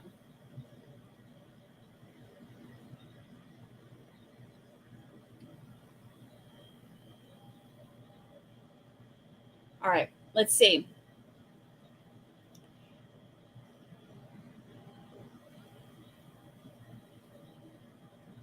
Look, I did pretty good that time. Look at me with my fancy eyebrows. I didn't even mess it up on the side. Look, this is, see? I didn't even mess it up on the side. Somebody said they look like villain eyebrows. And then I had some people saying that they looked really good and asked me what brand they were so that they could get some. So it's mixed reviews on the eyebrows, but you know, at least I suddenly have some.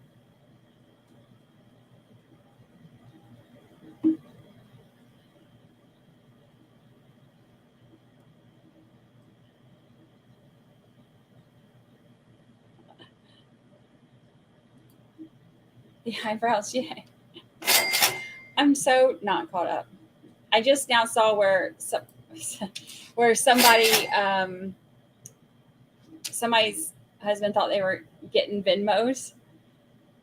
Did I catch up to y'all? Thank you. Y'all, these are a lot of, they're not as much work as I thought. Thank you, Teresa, for the Brady Browns fund. And thank you, Lynn.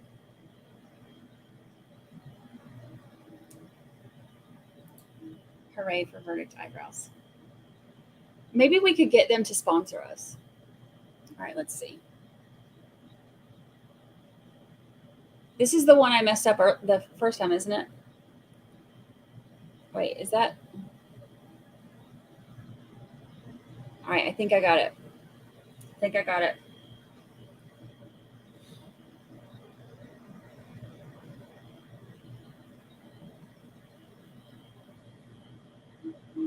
Yeah, Virginia Little, mine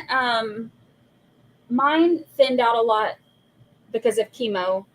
And then they didn't grow back all the way. I lost a lot of my eyebrows. I lost my hair was like super, super crazy thin. I lost a lot of my eyelashes. So I'm blonde anyway. And then when you take it in consideration, losing so much of my hair during chemo and then not, some of it not coming back.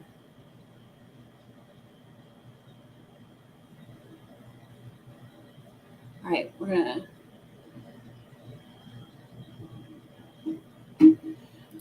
My lashes have come back, but I've had to use some of that Grow serum on them, and they're still not as long and thick and nice as they were before I got cancer.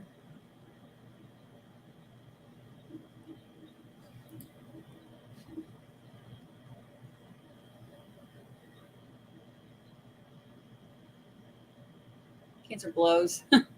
It ruined every part of my body.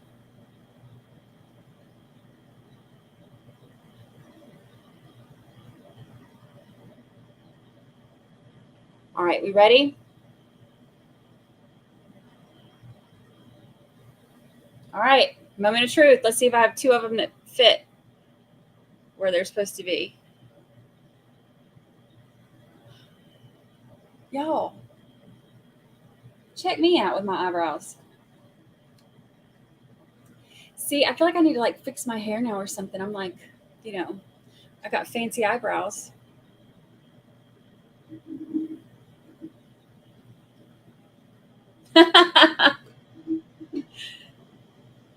You can see them. You can see my eyebrows now. That's amazing. Verdict brows. They do kind of look like villain eyebrows, because I raise this eyebrow a lot anyway, and then when I do it, but you can't see it as much because I'm blonde. You can see it like that.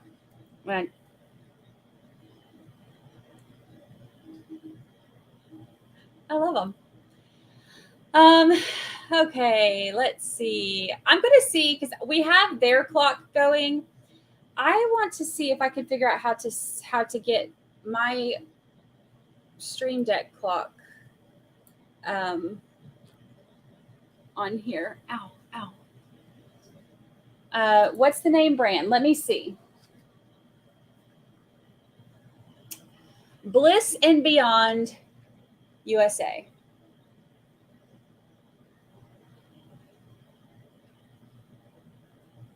Eyebrow, microblading, and shading tattoo. Bliss and Beyond USA. So funny. So funny. Okay, let me see if I can get my Yeah, I think that if my hair were darker, that they would be like perfect, but at least nobody can say, I'm sorry, ma'am, I can't watch your stream because you don't have enough eyebrows now. Because I got me some brows, y'all.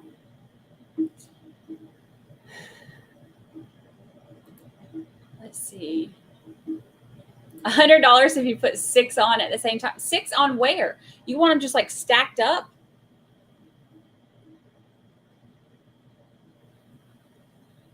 I mean, $100 is $100.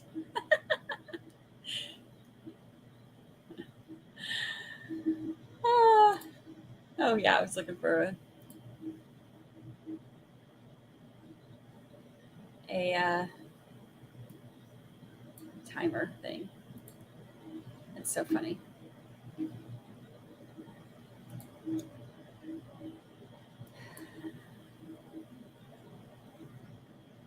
All right, I have to Google this. Yeah, I have Law and Crime Verdict Watch on over here. But I'm trying to find the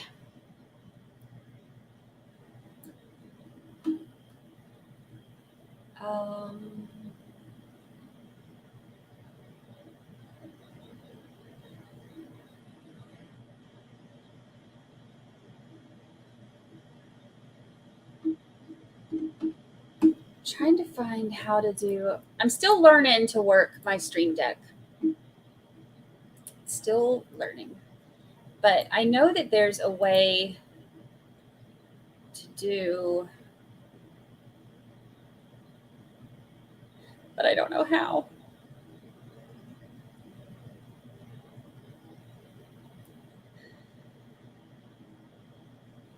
Maybelline Intense Verdict Watch.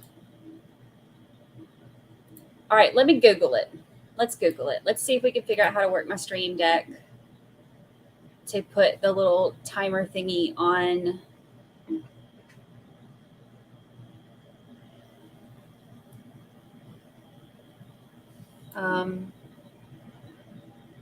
Okay, I have to go to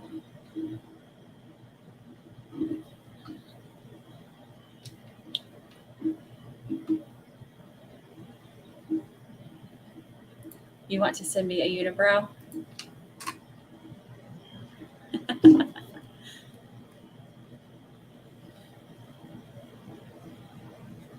right, let's see. Elgato. So JT is like my tech hero. So when I have to try to figure this stuff out without him, I struggle.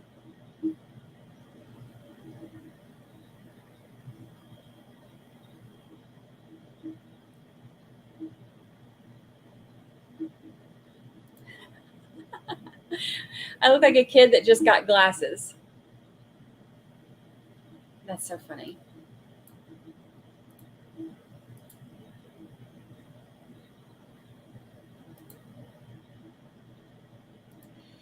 You have the biggest crush on me? It's the eyebrows, isn't it? Look at these eyebrows. Bringing people together. It's the eyebrows, isn't it? I knew it. It's the eyebrows.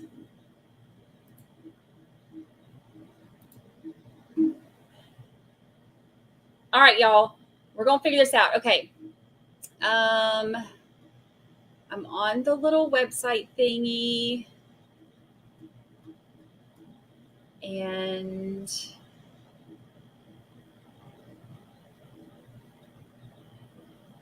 I don't know how to do it. Let's see. Eyebrow Unity.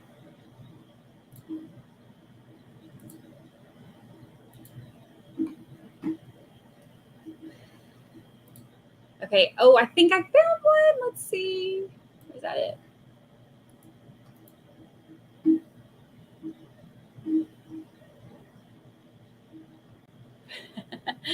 Bringing people together, one eyebrow at a time. Look at us.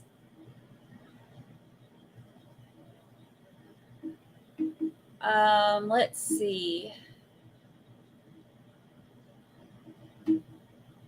Dang, I can't find. Connie Munster says, this is the weirdest verdict chat ever, and I'm loving it. Look, we have the weirdest verdict chats, but it is amazing. I love it. We have the most fun verdict chats. Yes, Monica's asks, are we in deliberations? We are for 1 hour and 10 minutes. And I am trying to find I'm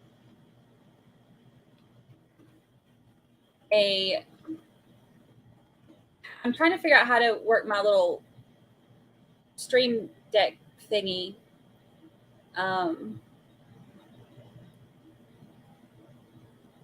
To find how to put the little timer on here.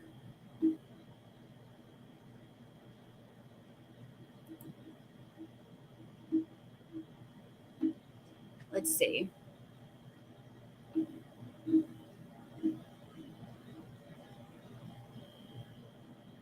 We're going to figure it out.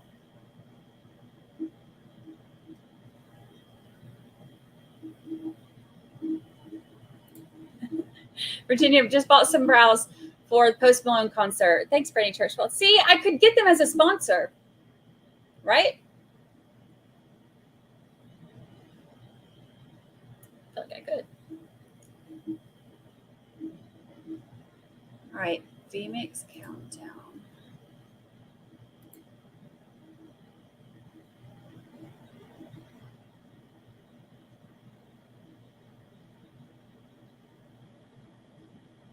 We're going to work on it. We're going to try to get them. Natalie, oh, you missed it. You missed the eyebrows.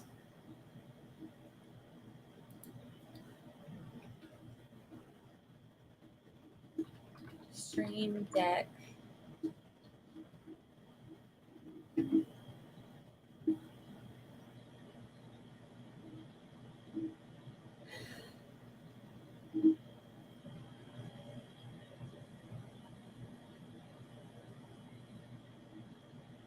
Let's see here. It's a plugin.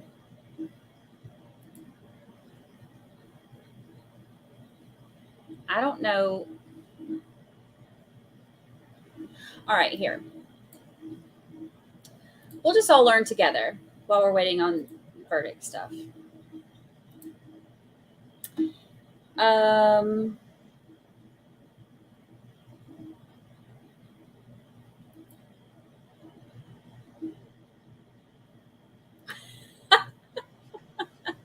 YNW eyebrow.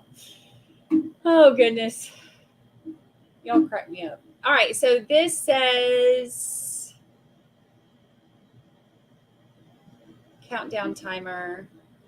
Stream Deck ships with a timer action, but has limited time.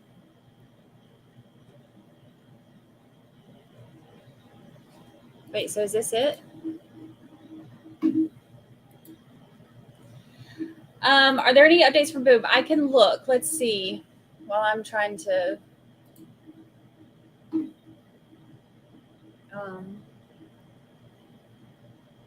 get this. I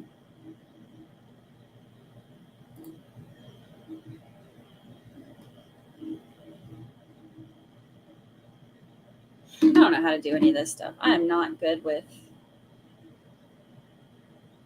all of the technology stuff. All right, let's see what Boom has said. Oh my gosh. Okay, so I just get on, the first thing I see is is this.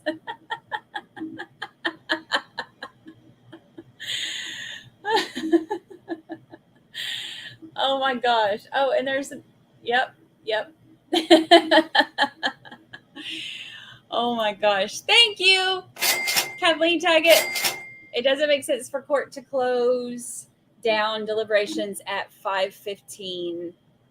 I agree, especially with them being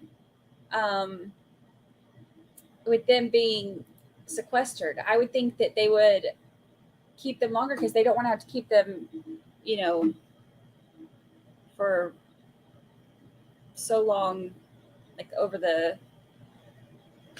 not so long for the day, but so long like over the total time, you know?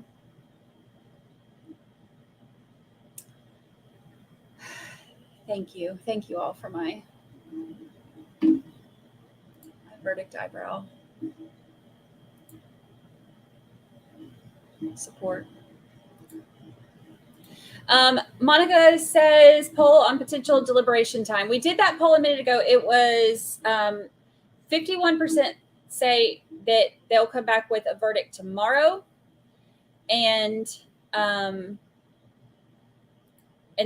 20% believe today, and then the rest believed either Monday or later in the week.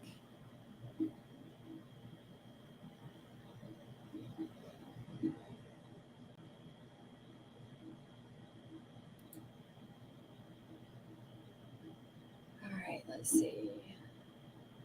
Yeah, we went to 8 or 9. Polly Participant says we went to 8 or 9 every night.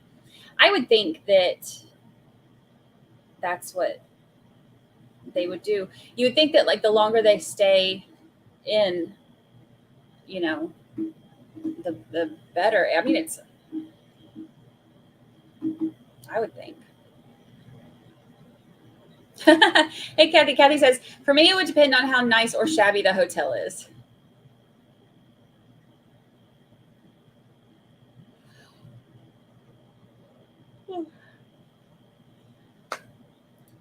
Peter wants to know, can we have a YouTube notification if verdict comes in for us overseas? If you have, make sure your notifications are set for my stuff. If you have notifications for the channel turned on, then you should be able to get one. I will, if we're already live, y'all remind me. If we're already live, then I'll try to post it on there so that it'll come up. But if we're not live, then you'll get the notification that we're going live.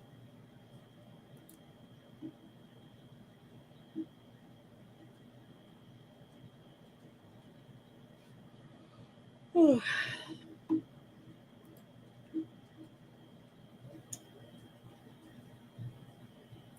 Yeah, judge, attorneys, and staff want to go home. I don't blame them, but it sucks to have the jury have to be sequestered from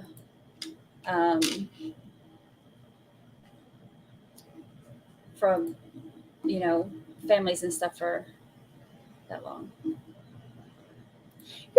Like people have said this a few times today. I don't know what it is. I wonder if I've had all kinds of problems, all kinds of issues today. I don't know why.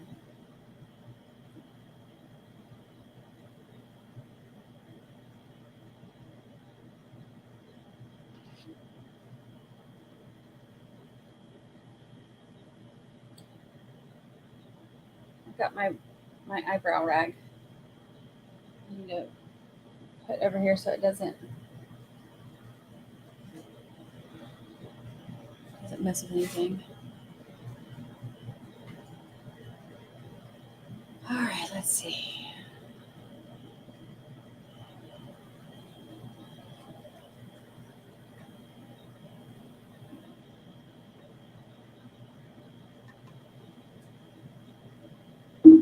Oh, is it a soundboard? Oh, I have my sound. Oh, wait, you know what? I might need to move this because I have my soundboard over here. I moved things around because of the soundboard. Let me see if I can swap this around.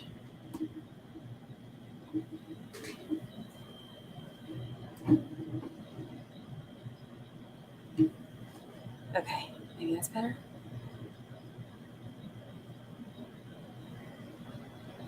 All right, let's see. Let me know if you still hear it now. I've never had the issues before.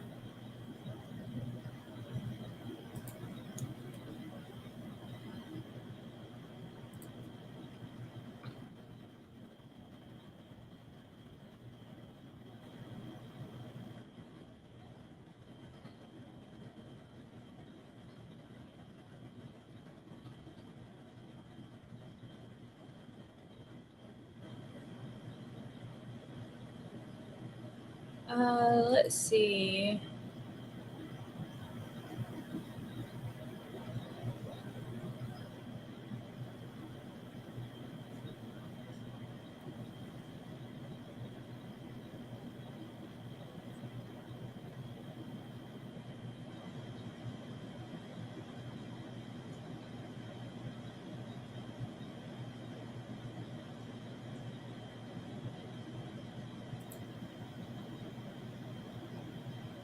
All right, can you hear it now?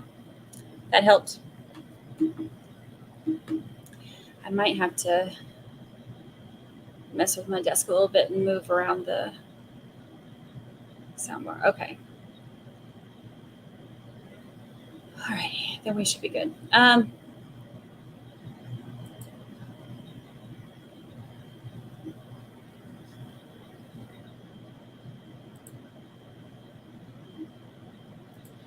Yeah, we're all going to sit and chat. I'm trying to find, that's what I was doing. Ugh. We're at 1 hour and 21 minutes. You can tell that my ADD medication is wearing off because I can't stay focused on doing one thing at a time.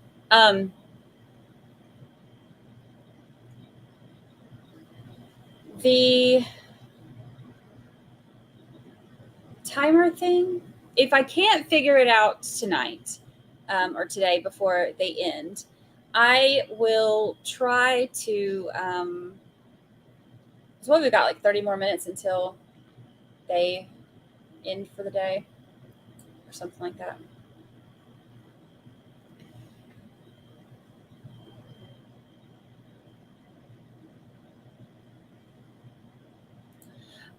Virginia Little said, can you sleep in them without them rubbing off? I slept in them last time because I kind of forgot about them. And then I woke up and I had like half of one here. And then the other one was like mostly there. So like you can tell that like I was sleeping like this. And I did not realize it because I take showers at night. I don't take my showers in the morning normally. Unless me and Lucy are outside for longer in the mornings and I get hot or something. But normally I take my showers in the evenings. And but I don't wash my face like this or whatever. Like I have like this little thing that you just, do like this, whatever. So I wasn't even thinking about eyebrows. And then I went, because I use it like in the shower, and it's not like I have a mirror in there, but it's like this little thing. It's like you press the button and it's like, and so it scrubs your face real good, right? So I wasn't even thinking about it. Went to sleep with the eyebrows, woke up, and normally, like I just wake up and come sit straight down. Sometimes I'll put on like mascara, but that's pretty much, the extent of what I do. I brush my hair about twice a week. But so I came and sat down and I did not even think about it because I went through my whole routine not even thinking about like the fake eyebrows. And I came and sat down and as soon as I saw myself on camera, I was like, oh crap, I have like 72% of my eyebrows left. And then I had to like sit here with a rag and get them off. I'm a hot mess, y'all. I can't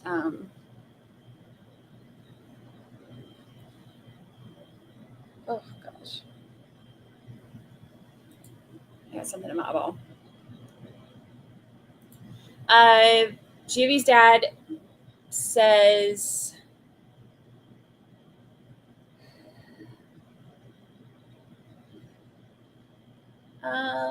let's see.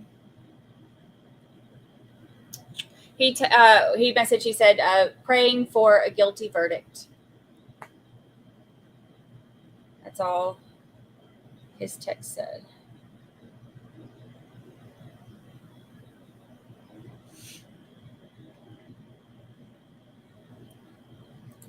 Dean Sparks is going to put one brow above his belly button.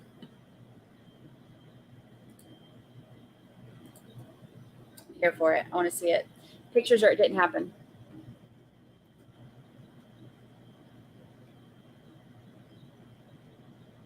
All right, let's see here.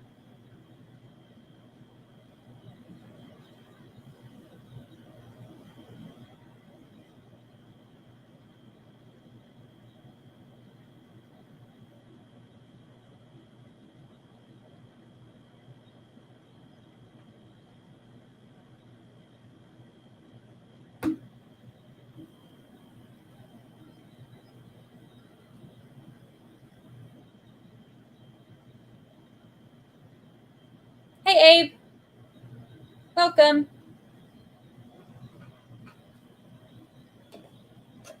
Welcome. Yeah, it's some of the fans who have been giving me the death threats.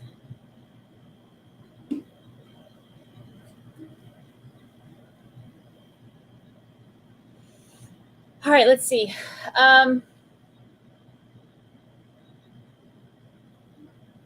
Let me find.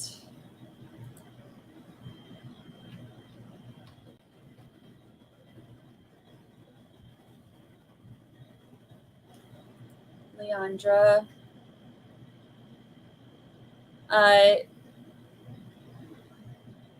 Leandra said 30 minutes ago, she said, we're waiting on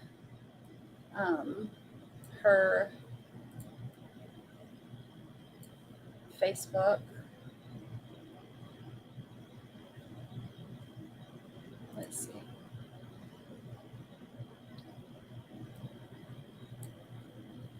She said, we're waiting. And then she said, she put the date that he passed and then long live Juvie.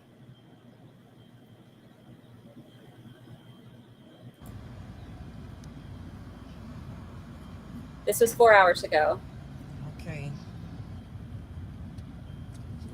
It's been a long process. When I tell y'all, it's been a long process.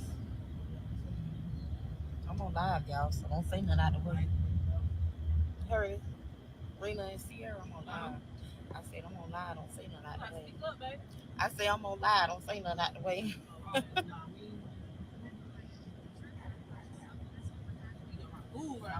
Janata, hey cousin. Hey Angel. I'm just giving y'all a update. You know, today is the what's today is y'all?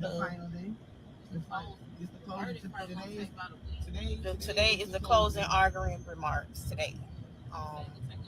I think Christina did her thing. If anybody been watching on the live, I think Christina did her thing today. She really summed it up from the beginning to the end. She really did awesome.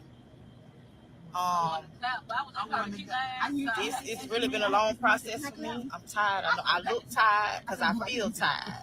Angel, I love you too. She did her thing today. I'm on. Yeah, the closing arguments. Yep. I think she did a good job because I think she really did a good job. Jamira, I love you too. You know, we all, you know it's love over here with us. It's been a long process. I'm kind of tired now. I look tired because I'm drained. I'm mentally, hey Britt. I'm mentally drained. I'm tired. It's about to come to an end. They doing their closing arguments. The state attorney did her thing. She summed it up from the beginning to the end. I really loved it. To my family out there, y'all keep praying. God has the last say so. Hey Bree. And it's he got the last say so now. It's in control now. We on lunch now. When we get back, it'll be the defense doing they arguing. Hey Kaya, love y'all too. Love you too. It's just been it's been a long process, but you know, I got my family and I got my close friends. My family been sticking it in with me. They watched from the beginning. They might not was there with me in the courtroom, but they watched it every day, letting me know they watched it, letting me know they're praying and everything. So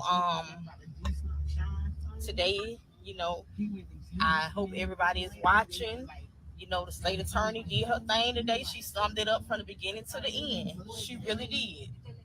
She summed it up for Lane. I love you too. She summed it up to the beginning to the end today. So y'all, we just praying and we giving it to God because He has the last say so. I never lost faith. I kept my faith, and I know that God is gonna gonna do His thing. I'm staying strong as much as I can. I haven't really grieved like I wanted to because I have to stand tall for my kids, and you know, and let them know that we'll be okay. But when this is over, I'm gonna take a moment to myself to relax and grieve a little bit more, because Chris was my first child, the first child I ever had, and now he's dead. You know, so it's been taking a toll on me. I look a mess. I know I do, y'all. But hey, it's been a long process, you know. But y'all keep praying. You know what I'm What's saying? Y'all happening? keep praying, because the state attorney. What's happening? Why are we?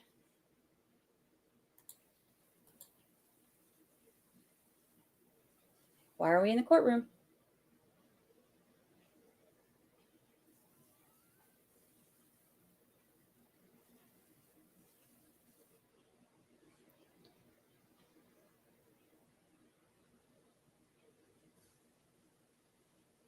I thought they were doing until 5:15 today. We're about 15 minutes earlier than I thought.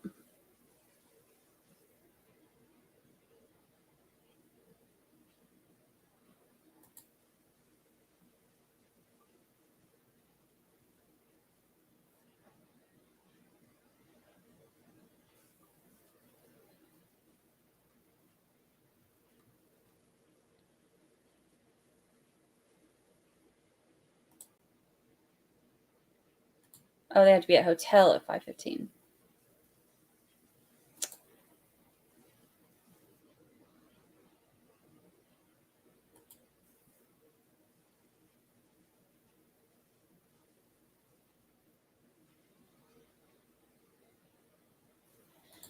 Yes, they are sequestered. They were told to pack a bag.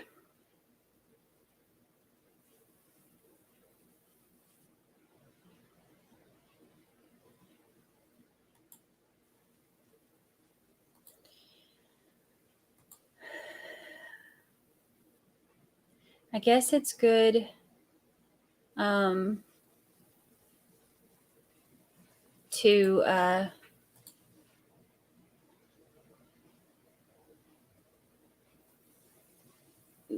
let them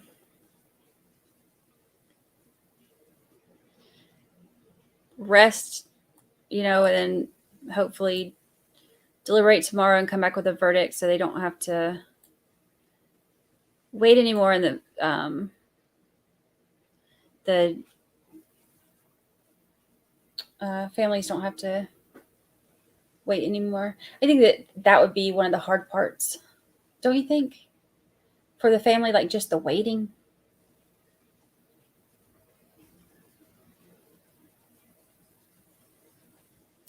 Kathleen Tackett says that's BS that they have to be at the hotel by 5:15. Why do they have to be at the hotel by 5:15? I missed all of that whole thing.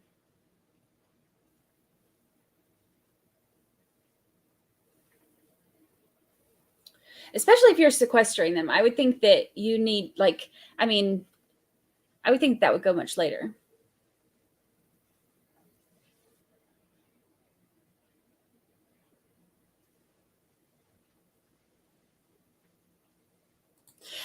Tomorrow, we are going to, yeah, I know the jury does not want to quit at 5:15. I can guarantee it. They want to just get this over with. They're tired of all the sidebars. They're tired of all the, you know, having to miss out on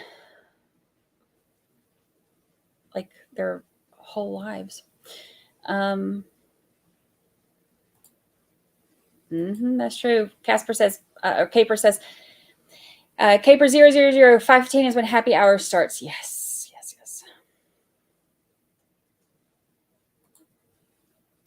All right. So tomorrow, what the plan is, we are going to do verdict watch. And while we're doing verdict watch, we are going to do another choose your own adventure. We had so much fun with that yesterday. So we're going to basically pull up some of the craziest clips. We can pull up some extra stuff too. Like we'll look at, you know, we'll stay updated on all the Melly stuff and watch when we have, you any information coming from the court, so that if there's like a jury question or anything like that, that we'll know. But we will also, to occupy our verdict watch time, we're going to do another choose your own adventure. So we're going to, we'll come with different clips and different options of what to watch. And then we will vote on which one. So if, like we did yesterday, if you weren't in there, it was so much fun. We will put 2 on the poll, and then you get to vote for which one. And then whoever wins that vote will watch that clip. And then we'll put another vote up for another one. Blackout. If there are any more police chases, we'll watch them tomorrow. I think that we got lucky yesterday with 2 of them. That was kind of cool. And I know RA is still on vacation, so no more Amber Heard because Lucy might unplug me again. Yeah. Yeah. That was so funny. Everything on my screen went black. Like my screen, my light, the light on the camera, like everything went black.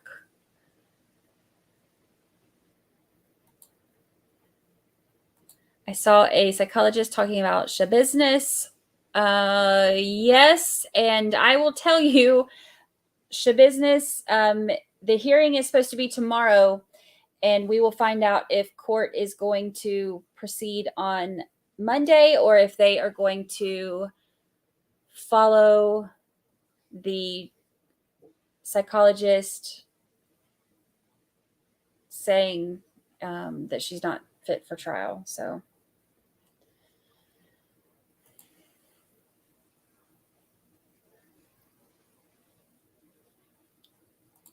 I got to see a police chase a rig in Ohio in person over the weekend. Oh, really? What part of Ohio?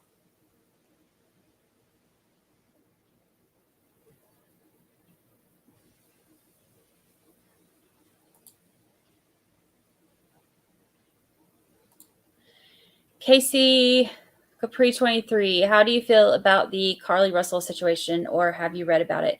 Yeah, we actually streamed the press conference yesterday, and that was interesting.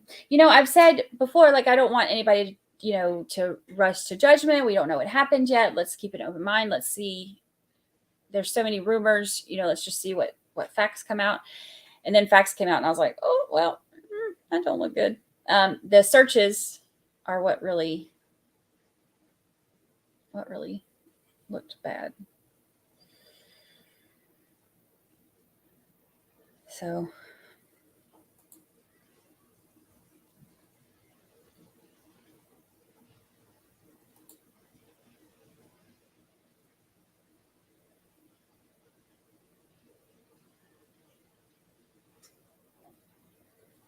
court has to close by 15. It's not that they have to be at the hotel.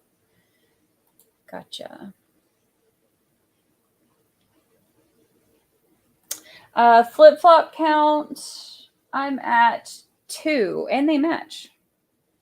But now she's back in her bed. I'm also going to figure out tonight, when we log off of here, I'm going to figure out, look at me with my eyebrows, how to find, it takes me a minute to figure this. I don't know anything about the Stream Deck, and I only know what I was able to figure out last night, which is how I got all of my new.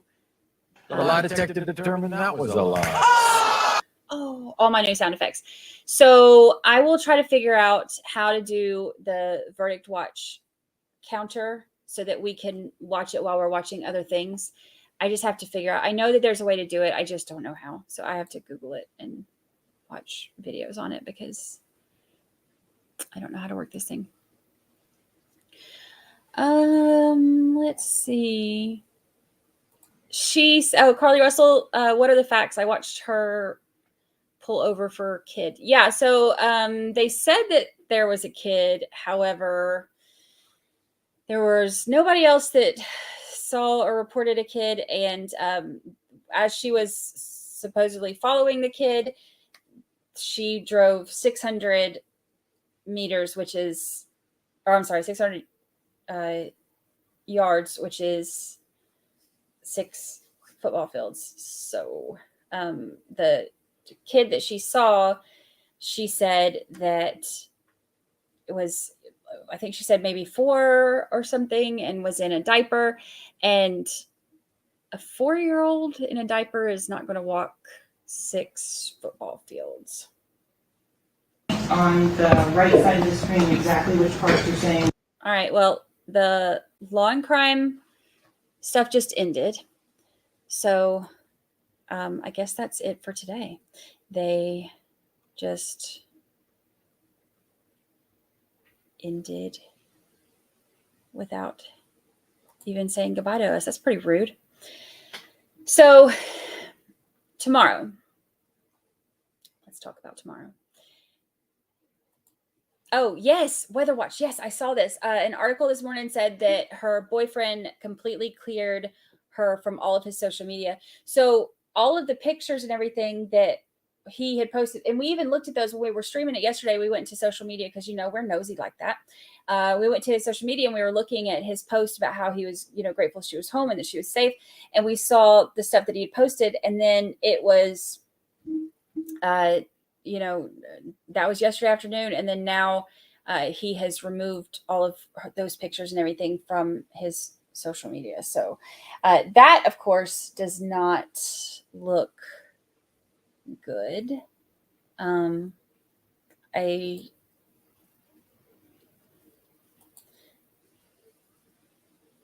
Something's up. It wouldn't be as strange or unbelievable without the search history.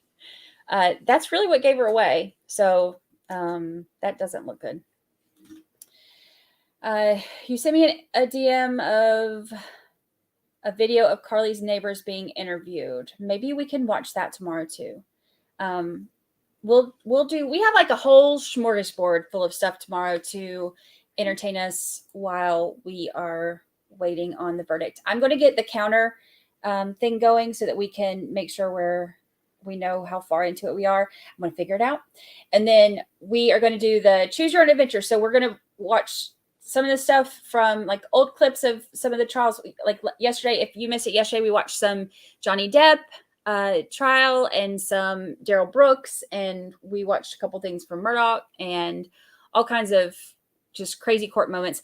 And then we have Queen Olive Ruth Ann, we're glad to have you back in. We have some of the Carly Russell stuff we'll look at too. We are going to see about, I'm going to see if I can find the Shabusiness hearing to see if we can find out if that's going to be continuing on Monday. And we're just going to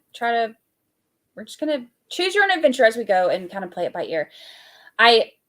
If the eyebrows don't make it through the night, then it's tradition. So while we're on verdict watch now, I'll have to redo my eyebrows tomorrow. So that's also on the agenda for those of you who are interested. And then we'll see. I need to put eyebrows on the potted plant. I might figure that out. I love Choose Your Own Adventure Day. We had such a good time with it yesterday. It really was I think the emotional cleanse that we all needed. So it really was just, it was great. So we're going to do it again tomorrow. And then any of the stuff that we see that is updated. Actually, we're talking about police chases. And now I have 1 million police chase videos that have come up on my YouTube. It's funny how that just that happens.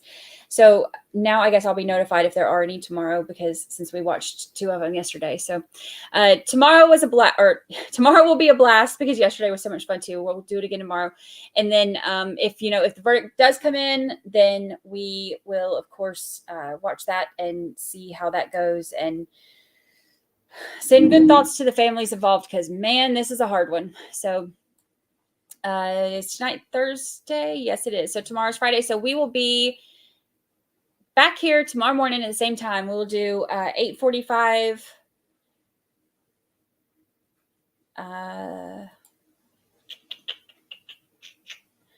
We'll do 8:45 a.m. Eastern, 8:45, 8:50 Eastern, and then we'll get everything going and keep it going. Thank you all so much for hanging out today, and thank you for the super chats. And thank you for the new members. What? Did we just become best friends? Yup. Yay. And thank you for lasting all this time. It's been 84 years. Yes. Yes. Look at me with my sound effects. All right, y'all. I appreciate you so much hanging out. I will see you bright and early tomorrow morning for Verdict Watch and Choose Your Own Adventure Day. I appreciate y'all. Thank you for reporting to jury duty. I'll see you in the morning.